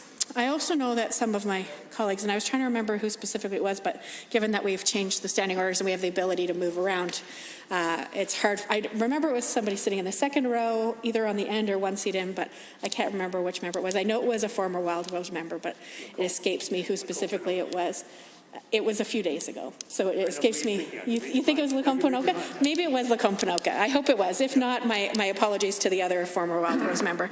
But they were talking specifically about insurance in Alberta and insurance in Saskatchewan and how much better their friends had it in Saskatchewan. Yep. And I think the part that they maybe weren't aware of or didn't remember was that in Saskatchewan it's public auto insurance.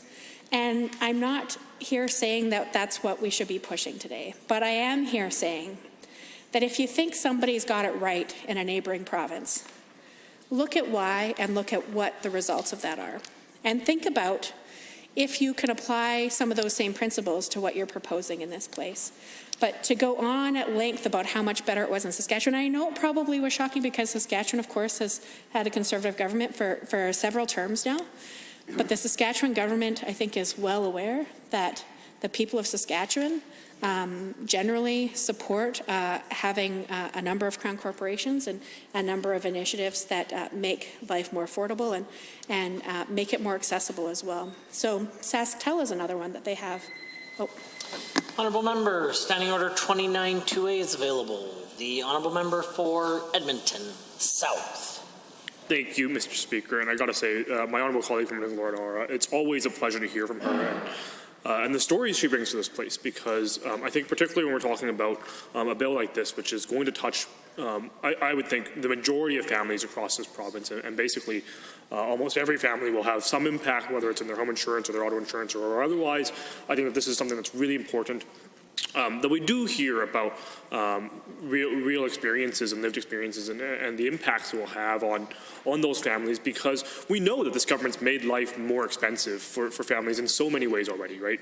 Sneakily raising the personal income tax, giving $4.7 billion away to already wealthy and profitable corporations, and now we're seeing some significant changes, substantive changes to the insurance policies in this province. So I mean, I think that those types of impacts are just adding on to the pressures families are feeling right now in this global recession, in this unprecedented recession here in Alberta. And I'd love to hear more from my colleague about how some other stories about how this will impact Albertans. The Honourable Member for Edmonton. Thank you very much, Mr. Speaker, and to my colleague for the question. Definitely individual auto insurance. I think it was today in question period where the finance minister said, well, by making these changes, we expect that insurance will be offset by $120 per policyholder. But he didn't say it would be reduced, right? He didn't say that insurance was going to go down. He said it would be offset by that, I think was the specific word, and I should be pulling the blues, so don't hold if the exact word wasn't offset. But basically the indication was that it would go up far more than $120. So now it'll only go up something minus $120. But there still was basically a justification that there would be a net increase, and probably a substantial one. The minister keeps talking about the industry being broken, but I have to say, and we did receive the same threats when we were in government. Insurance companies absolutely said, we're going to leave, we're going to pack up if you cap rates at 5%. But we were able to cap rates of 5%. They were able to continue to make profits, not as record-breaking as they are this year, that's for sure, but they also were continuing to operate here. And of course, we want companies to operate here. We want them to be able to be employers and provide services to communities. But the job of government is to create a fair playing field for companies with each other, but also with clients. And when we have an industry that is clearly got the ear of government, and the government's made virtually every change that has been lobbied for on insurance to date. I imagine even more will come in the future, given the track record that insurance lobbyists have had in representing and getting changes through this government. It has had a direct impact that I would say has been quite negative for many Alberta families who have to, of course, use transportation themselves and don't have government-provided drivers and vehicles to use. So these are some of the concerns that I know have been raised with myself and many of my colleagues in this legislature, and I'm sure that they've been raised with members of the government caucus as well. Affordability, but also comprehensiveness. And the brain injury piece, I think, is really an absolute step backwards. I think it's cruel, and I think that it is something that we will reflect on should it proceed with probably some shame. Because I think that there are a lot of people who expect better from their government and expect some semblance of compassionate decision-making when these types of things come forward. And I know that the phrase compassionate conservatism has been used before. I would say this is not compassionate. And I don't even know that it's conservative. I think conservative implied some sense of stability and continuity and not being erratic. And I would say, in a lot of ways, I think that this doesn't meet that test of what it means. Or had at one time meant to be conservative. So I think that for those reasons, those are some of my concerns that I have raised. And I do hope that the government responds to them in a way that makes this bill better than the current legislation, not worse. And I think that this bill right now is probably moving in the wrong direction. I think it's really about picking pockets and driving up profits for corporations. Thank you. Honourable members, that concludes the time allotted for 29-2A. Is there anyone else wishing to join in the debate on the main bill? The member for Edmonton Northwest. Well, thank you very much, Mr. Speaker, and I appreciate the opportunity to speak to Bill 41, which is the Insurance Enhancing Driver Affordability and Care Amendment Act 2020. And I can't help, again, question the choice of titles for some of these bills that we've seen this term, because it's almost as though they are deliberately labeled as something that they're not. It's quite the opposite, really. And as I learn and more about this bill and read it over and listen to debate, I'm struck with the thought that if an insurance lobbyist groups were to be coming into the UCP government's chambers, I think that you could virtually see all of the asks from the insurance industry to this government reflected in this bill here that we have before us this afternoon. Raising the rates for individuals and for companies here in the province, an average of 24%, reducing the coverage that we see from these insurance policies, from soft tissue injury and other brain injury and so forth, and reducing or capping how much an individual would get from those infractions, changing the way by which an actuary might be able to determine a rate based on risk, right? Including this idea of a geographic determination of actuarial risk. I wanted to risk saying actuarial. I practiced it in my mind a couple of times before I came up here. Because, of course, I mean, that's lies at the essence of what insurance and how insurance is determined.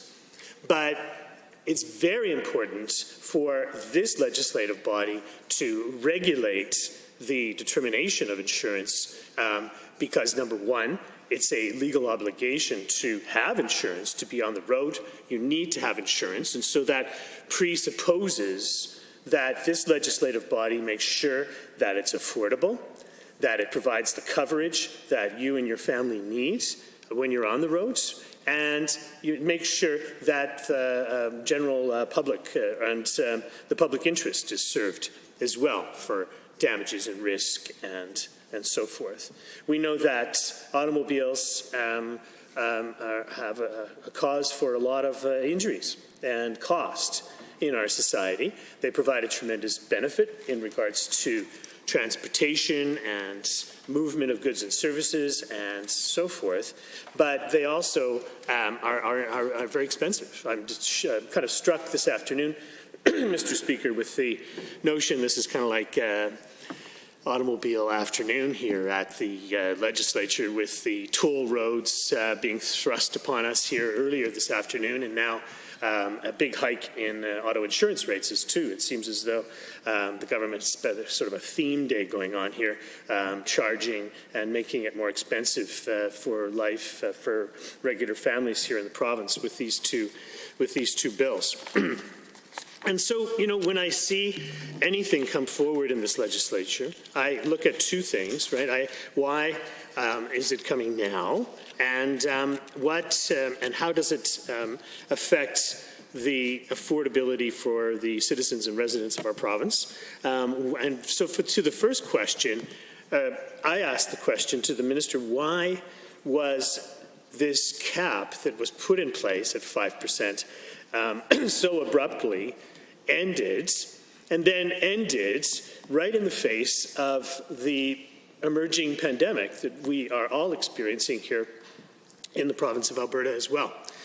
I've heard so many stories of people that are either not commuting to their jobs anymore, or maybe were caught in the massive hailstorm in June in northeast Calgary, or have lost their jobs, and so are not using their cars as much because of those different factors that we've all been experiencing. Indeed, we probably can think of our own personal experiences in regards to changing circumstances. And yet, with the reduced use of the car in service for commuting and all of these different things, their insurance rates still went up.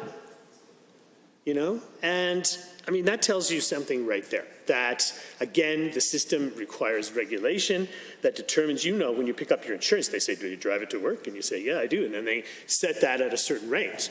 Well, Mr. Speaker, lo and behold, a lot of people's lives have changed quite a lot in the last few months. But still, this finance minister, who's more and more looking like really one of the very worst financial ministers in this entire country in the face of this pandemic, I would venture to say, not looking at the face of reality, but looking at this stubborn insistence on the plan that he somehow concocted a year and a half ago.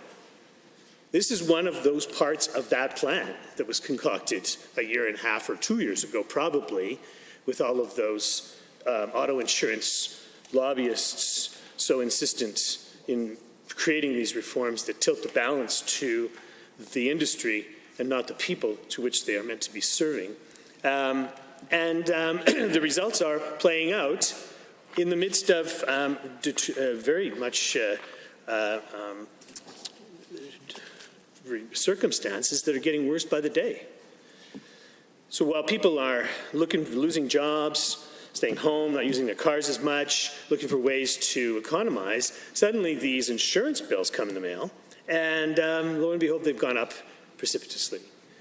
So my question is, why do that now, of all times, and why be so stubbornly tied to this idea that was somehow cooked up a couple of years ago when the world was a much different place?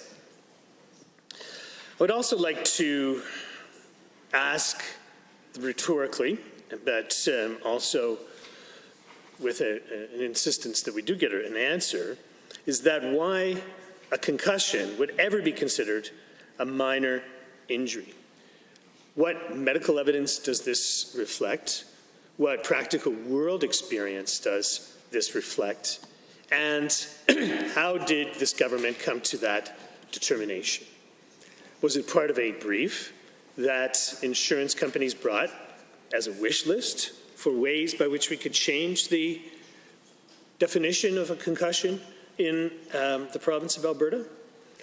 Are those documents available to show how these lobbyists moved forward on trying to reduce the impact and the importance and the significance of concussions in an accident here in the province.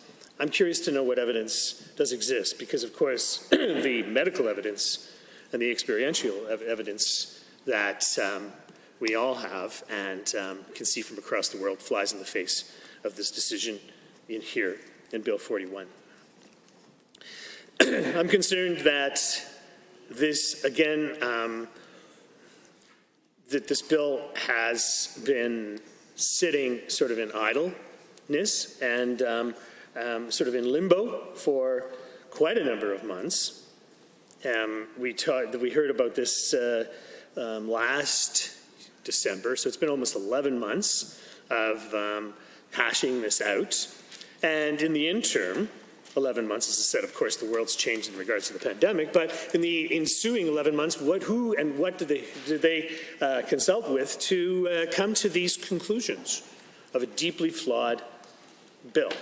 I'm curious to know what advocacy groups did they talk to, what medical groups did they talk to, and so forth. I know they talked to the insurance industry. That's abundantly obvious. The fingerprints of the insurance industry lobbyists are all over this document. As my honourable colleague had pointed out before, several prominent Conservative lobbyists that used to work for the campaign for the UCP election. I know other lobbyists that I've seen around this place for 10, 15 years. I see their names on these documents, right? They've made good money for a long time doing this kind of lobbying, and they've hit payday. You can imagine when the Premier drove the Premier-elect drove his big blue truck onto the stage and everybody was cheering. They were cheering for the victory, but these guys were cheering because it was going to be like a car insurance payday coming in a few months for them, tilting the balance by changing these laws to tilt the balance against individuals to the big insurance companies who were looking for this change. I'm curious to know about this argument, the spurious argument that, you know, the 5% cap was resulting in people not wanting to bother to insure people here in the province, and so the insurance was not there to be had. I never saw any sign of that. I saw insurance companies moving, dynamic as they were, and nimble as some of them were, into the province to provide insurance for Albertans.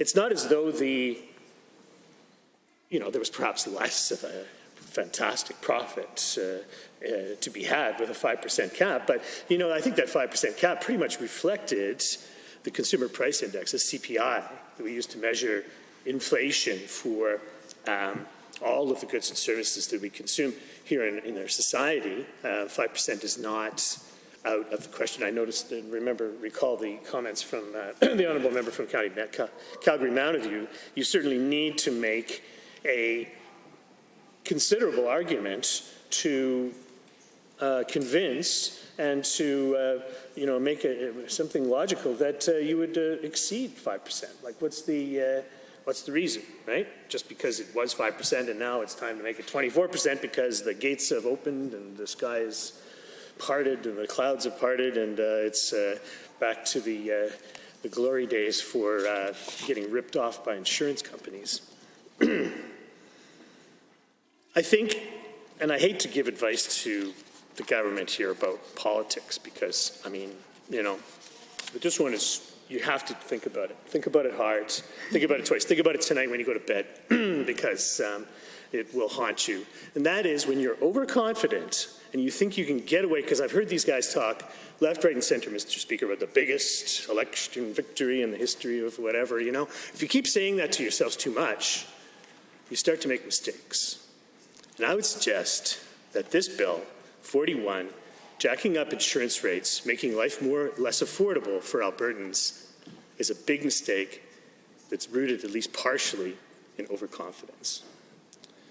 So don't take my advice. Just keep on going the way you're going, right? Keep on, cracking those beers open and having a grand old time about how you won a victory that is now almost 2 years old in a province that's changed considerably, with a population that is very well educated and has their ear to the ground to these things, especially during an economic downturn, where they can't just say, oh yeah, they jacked up my rates too bad and we'll just write another check, because a lot of people don't have that extra money to pay for their car insurance at this point because of the economic downturn, because of the pandemic. Circumstances have changed. And so my, again, advice on a legislative level is to reconsider this massive increase in rates, lifting the cap during this crisis. I think it would be a sign of goodwill to the people of Alberta.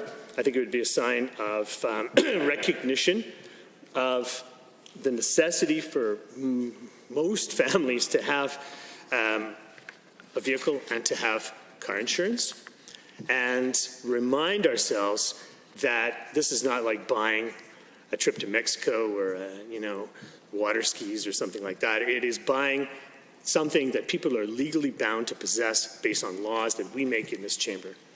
And if we somehow create too much of a gap between what we are legally obliging people to buy and their capacity to buy that thing in the market, then we're not doing our job, right?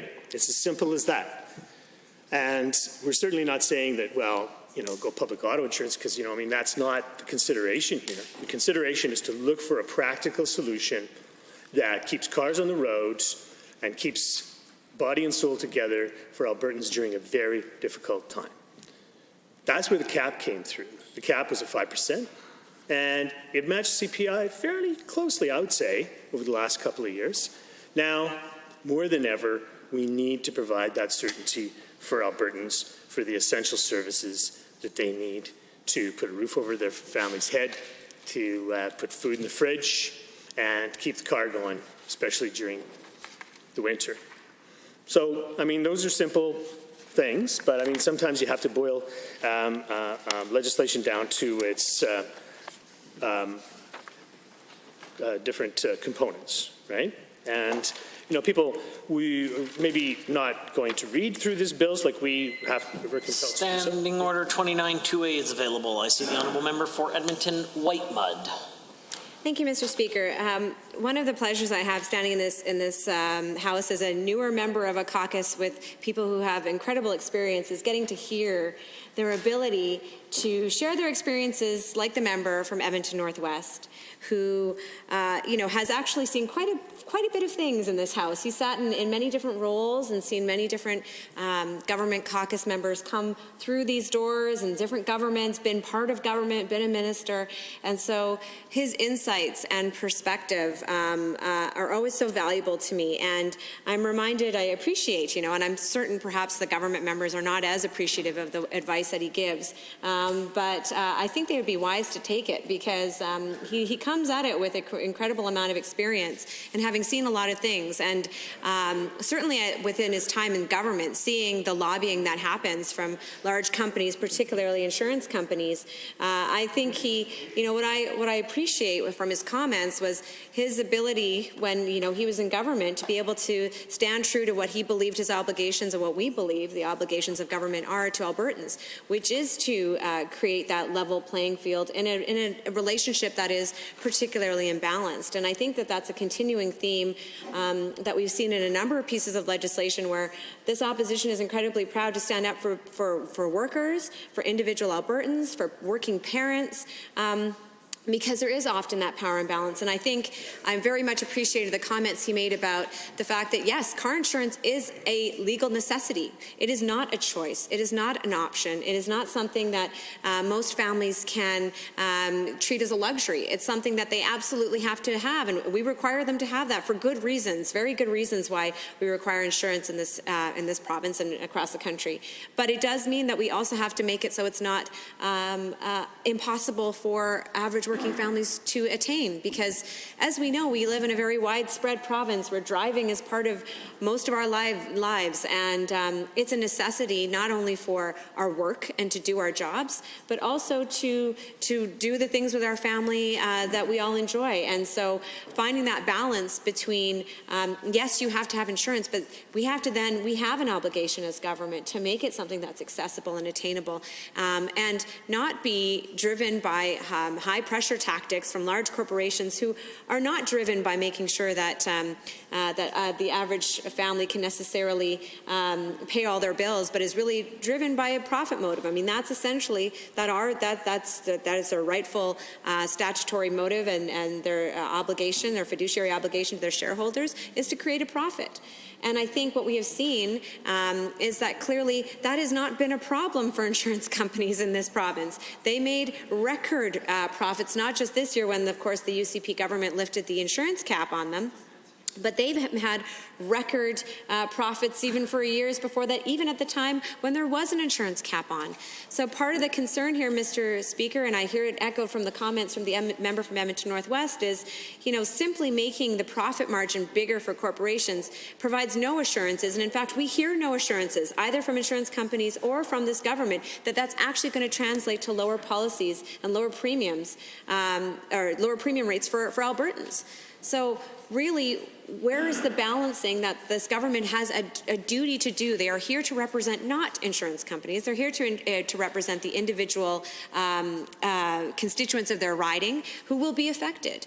And how does making car insurance more expensive really serve their needs? And so I just wonder perhaps if the member from Edmonton Northwest wanted to share any parting words of wisdom, because I know that I very much value listening to that, and I certainly encourage the government members to listen to somebody who's been an advocate for average Albertans for well over a decade in this House. So I invite him to do that.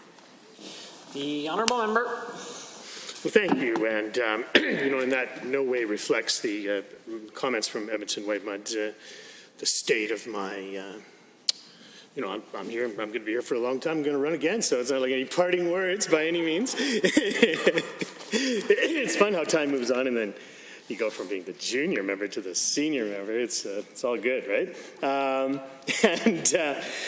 thing that I'm concerned about is this, right?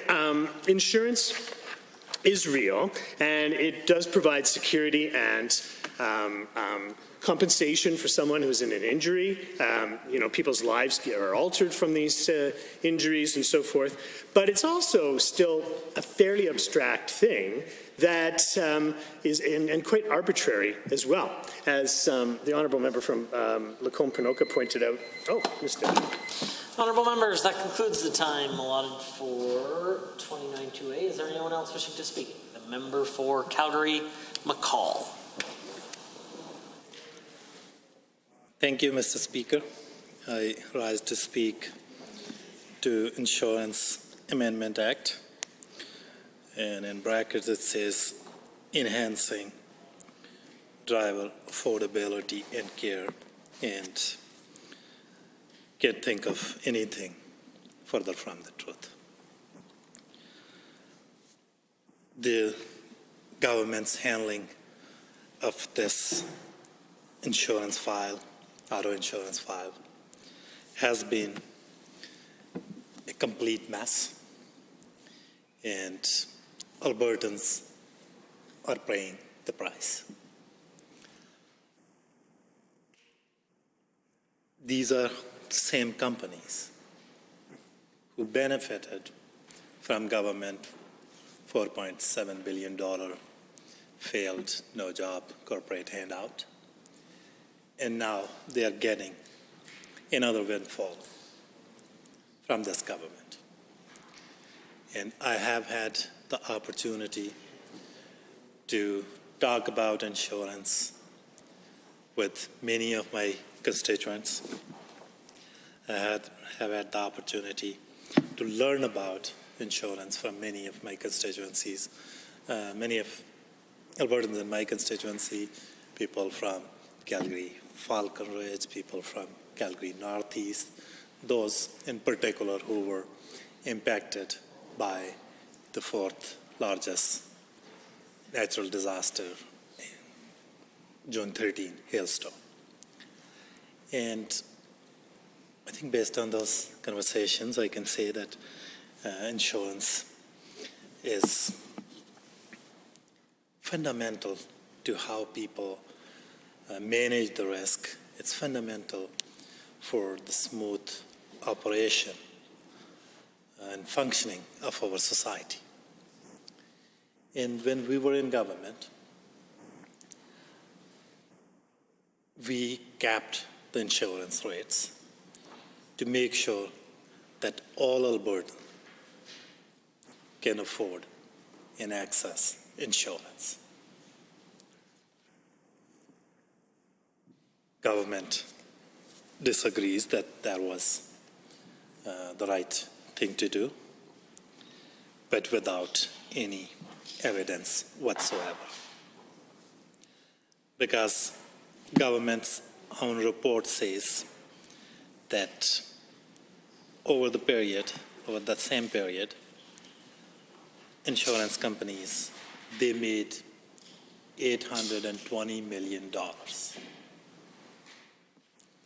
So in no way, shape, or manner, having that cap was affecting the operations of or profitability of those insurance companies. And government, without even looking at evidence, as soon as they became government, they removed that cap, and that resulted in huge increase in insurance bills for Albertans. And I think everyone, for most part, I can say that people do have insurance of some sort, whether it's auto insurance, home insurance. And when these rates go up, they impact Albertans. They impact Albertans all across this province, all across our constituencies. And as I said, that over the period of last 5-6 months, I've heard countless stories that because this government removed that cap, they made insurance so expensive that when they lost jobs or their hours got reduced during the pandemic, they have to decide whether they want to put food on table or insurance on their cars. And in part, I think those were the circumstances where many people in my riding in Calgary Falcon Ridge and Calgary Northeast, that they found themselves without insurance and suffered so much damage because of June 13 hailstorm. And part of the reason was that insurance rate was so high that they thought that it would be right thing for them to do, since their jobs have gone, since pandemics is impacting their bottom line, that they take insurance off and put food on the table. So the government decision to remove the cap clearly resulted in hardship for many Albertans across this province. And people in my riding, Northeast Calgary, they were in particular hit hard because they already earned less than rest of the quadrants in Calgary. For instance, in my riding, in neighborhoods like Taradale, Sarrow Ridge, and Martindale, the average individual income is around $30,000, whereas Calgary's average income is $42,500. So they are already making less. And these are the kind of policies that particularly hit hard people in low-income brackets. And as I said, in my riding, there are newcomers, there are people who work minimum wage jobs, there are people who are on fixed incomes, and it's the case in Calgary Northeast, and it's the case in Calgary Falcon Ridge as well, pretty much entire quadrant. And this particular policy of this government hit these people the hardest. And now government is saying that their changes will make improvements. Somehow they added affordability and care in their bill as well. But the thing is that nothing that government is doing in this legislation will make insurance premiums any cheaper. What government is doing two things. Government is trying to help their insurance industry friends to lower their operating costs by changing process how people make claims and all those things. They're lowering their costs by capping payout rates. But nowhere in this piece of legislation anything is mentioned that once insurance operating costs get lower, they will lower the premium. It's the same kind of deal what they did with $4.7 billion corporate handout, where they handed out that money and told Alberta $4.7 billion, and told Alberta that it will bring investment, it will bring jobs, and none of that happened. We lost 50,000 jobs. We lost investment. Government policy failed. And the same thing they are doing. They are just giving whatever insurance industry is asking from them. And they are just, I guess, hoping that once the good folks in the insurance industry are content with their profit and profit margins, eventually they will lower the insurance premium. That's not a good policy. That's not a good bill. And in particular, in this struggling economy, in the middle of this pandemic, this bill should move forward. And that's why I'm bringing forward an amendment on behalf of a member from Edmonton McClung. And I can read that into record whenever, yes. Mr. Speaker, you want me to. If you want to just pause, we'll have the pages deliver the original to the table. And after I've received a copy and we've named the amendment, then you can proceed.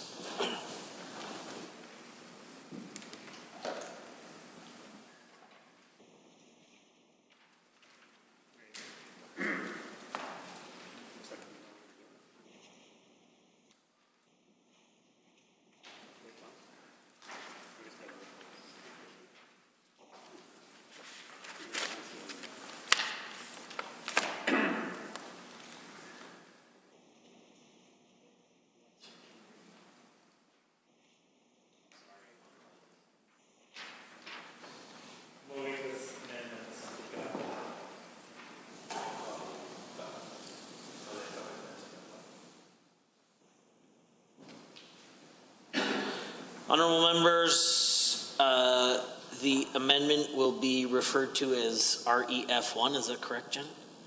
REF1, the honourable member from Calgary McCall on behalf of the member from Edmonton McClung. On behalf of member from Edmonton McClung, I move that the motion for second reading of Bill 41, Insurance Enhancing Driver Affordability and Care Amendment Act 2020, be amended by deleting all of the words after that and substituting the following. Bill 41 be not now read a second time, but the subject matter of the bill be referred to the Standing Committee on resource stewardship in accordance with Standing Order 74.2.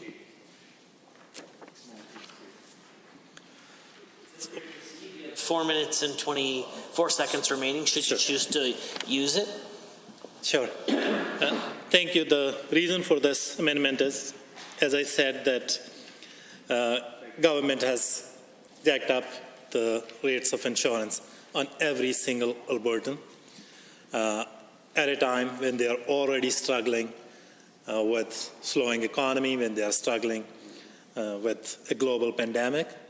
And that's on top of other costs that have been downloaded onto Albertans, such as their personal income tax has been increased through bracket creep.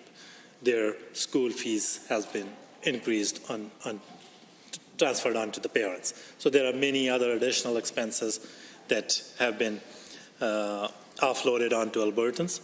And I think there is no evidence that insurance industry was not making profits or their viability was in question when there was a rate cap.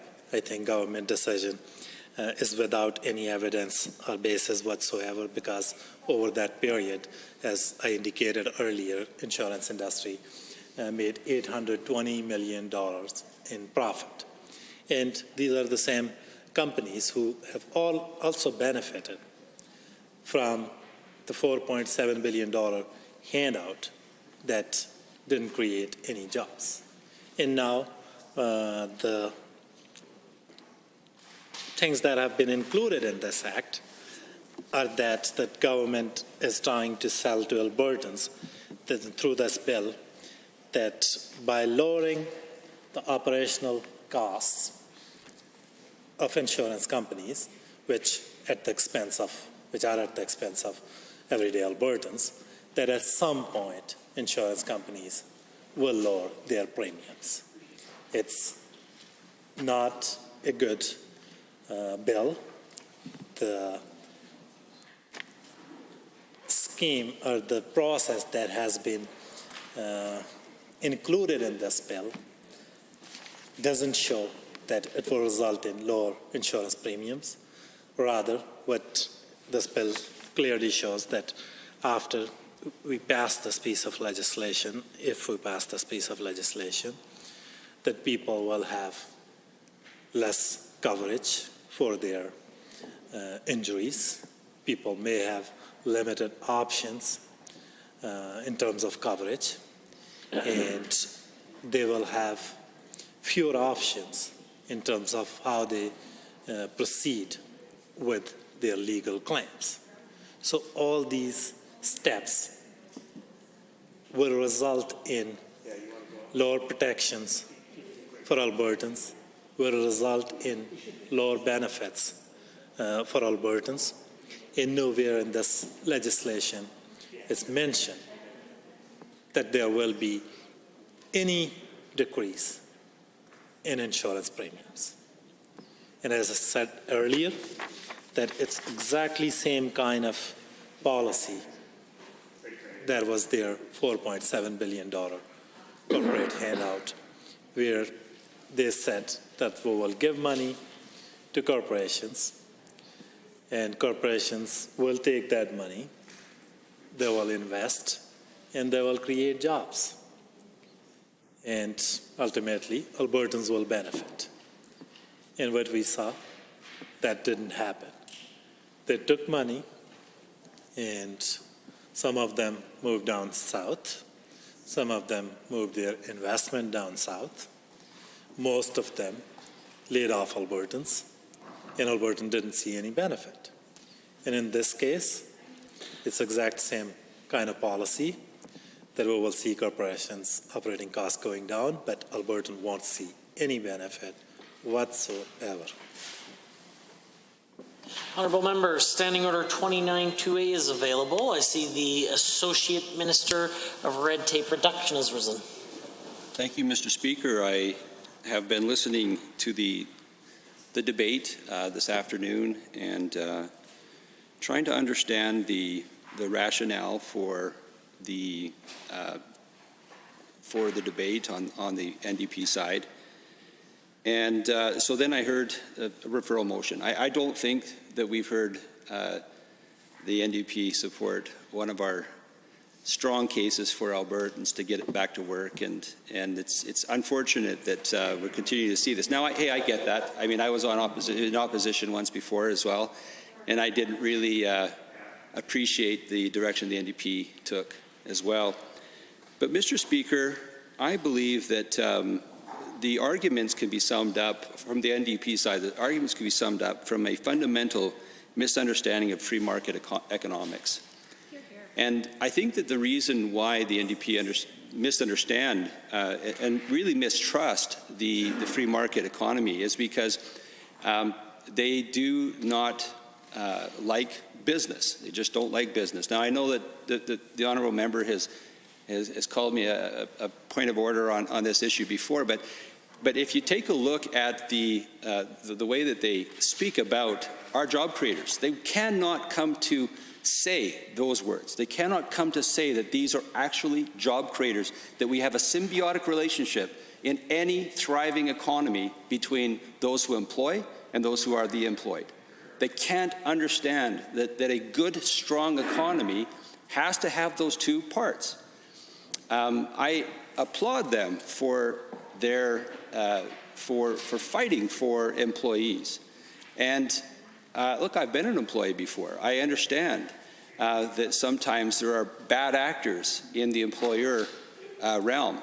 But the problem is that they're not all bad actors. We have some bad actors, but not all of them are bad actors.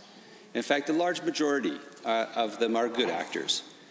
Now, Mr. Speaker, their argument that we shouldn't trust free market forces or free market economics. We have 100 years or longer, or actually a couple hundred years of showing how when this works properly, that you can create prosperity and wealth and stability for Albertans and for the world, to tell you the truth. And so I find that the NDP love to go back to revisionist history in order to be able to describe their debate arguments. There's an interesting quote that I read from Thomas Sowell, who said, one of my favorite economists, he said, "The first rule of economics is scarcity. There is never enough of anything to satisfy all those who want it. The first rule of politics seems to be to disregard the first rule lesson of economics." And this is a problem that the NDP seem to have, is they don't seem to understand that you cannot create rules for everything.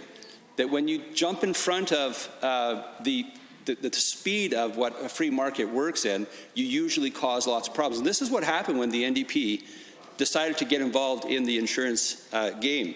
They decided that they were going to establish these caps. And what it did is it just drove out the supply. It was a measure to try and restrict supply. And that's actually what happened, Mr. Speaker, is that it drove out the supply. The supply and demand will create the equilibrium. If you don't mess around with that, the equilibrium will find its proper place. That's simple economics. And so, Mr. Speaker, unfortunately, the NDP are heckling because they don't understand this one principle. They don't understand the simple economics, which has been, we've had these debates actually for about 400 years, but I guess they don't understand that. But, Mr. Speaker, I want to go back to, they're still heckling, Mr. Speaker. It's actually comical that they still don't get it. But, Mr. Speaker, the interesting thing about their argument is that they say that we need to go back to a cap. In reality, we have antitrust laws in Canada that if there is collusion that's going on, that bring forward the evidence, show us the evidence so that we understand and can go after them with the laws that we already have in Canada. We don't have to add caps or mess around with the supply. Let free markets work, and if there is collusion, and if we do have a situation where that these antitrust laws are being worked on, then we can actually work through that. But the other arguments they're making are not working. Well, unfortunately, that concludes the time allotted for 29-2A. Is there anyone else wishing to speak to Amendment REF1? The Honourable Member for Edmonton South. Thank you, Mr. Speaker. It's a pleasure to rise today and speak to the amendment to REF1. I think that it's quite important that we do consider this referral amendment at this time. I want to thank my honourable colleague from Calgary, McCall, for introducing this. I mean, he's done some incredible work on fighting to get justice for all the residents of Northeast Calgary who suffered substantial hair damage in the storm not too long ago here in Alberta, Mr. Speaker. And I think that when we look at the changes coming through this legislation, we look at the changes that this government is introducing, the additional costs this government is really asking Alberta taxpayers and Alberta's families to pay. That's the type of my colleague here from Calgary, Paul, is the type of person I want to be fighting beside, because we're fighting every single day to make life more affordable. We're fighting every single day to stand up for families who have suffered substantial losses. We're fighting every single day to work with Calgarians and Albertans across this province to make their life more affordable and make their life better.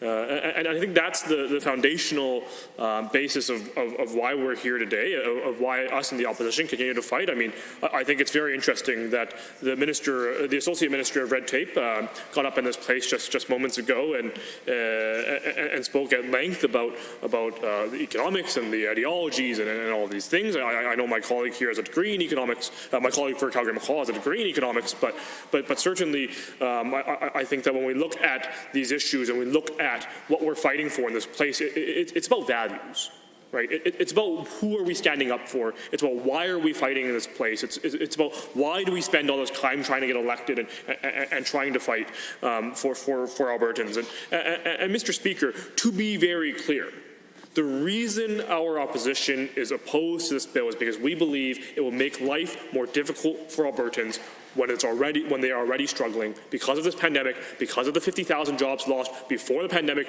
by this government, because of the $4.7 billion given away by this government to wealthy and profitable corporations, because of the increased personal income taxes they're bringing in, because of all these measures that is making life more expensive for Alberta families. And then here again, we see in the insurance industry, they are trying to make life more expensive because, Mr. Speaker, it appears the Premier's former campaign director is now a high-ranking lobbyist in the insurance industry.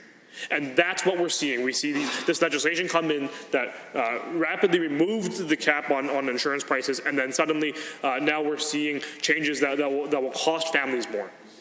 Right, Mr. Speaker? We are seeing changes that will cost families more. We are seeing changes that will make Albertans suffer, basically. It seems to be to please the Premier and the government's friends and donors. And I think that's what's most disappointing about the values that this government is bringing to this place, the values that this government is using to fight in this place, Mr. Speaker. I'm pleased to be supporting this referral amendment because I certainly think at this time we do need to put the brakes on this legislation. We need to stop and we need to think about why we're here. We need to think about who we're trying to help. We need to think about how this legislation helps. I know my colleague from Calgary, I believe it's Calgary Buffalo, mentioned earlier that there's always somebody who benefits from when we change legislation, right? There's somebody that benefits and somebody who loses when we change legislation. And it's very clear that this legislation makes it so Albertans lose. Right, Albertans lose, Calgarians lose, Edmontonians lose, everybody loses, except for wealthy and profitable insurance companies who already benefited from the $4.7 billion corporate handout, who already benefited from this government's giveaways to wealthy and profitable corporations. But instead of then this government introduced legislation that would help families, they decided to help line the pocketbooks of their friends and donors instead. They decided to help line the pocketbooks of the former campaign director of the Premier, and indeed we are fighting now. The government seems to be fighting for insurance companies. Right, and Mr. Speaker, I think that's pretty disappointing. I think it's pretty disappointing because this opposition is committed to trying to make life more affordable. We're committed to trying to fight to make families have a better future here in Alberta, and we want families to succeed and excel in Alberta. But instead of fighting for any of those values, the Associate Minister got up in this place and talked about how he needed to fight to line the pocketbooks of wealthy and profitable insurance companies, and that's the values we're talking about here.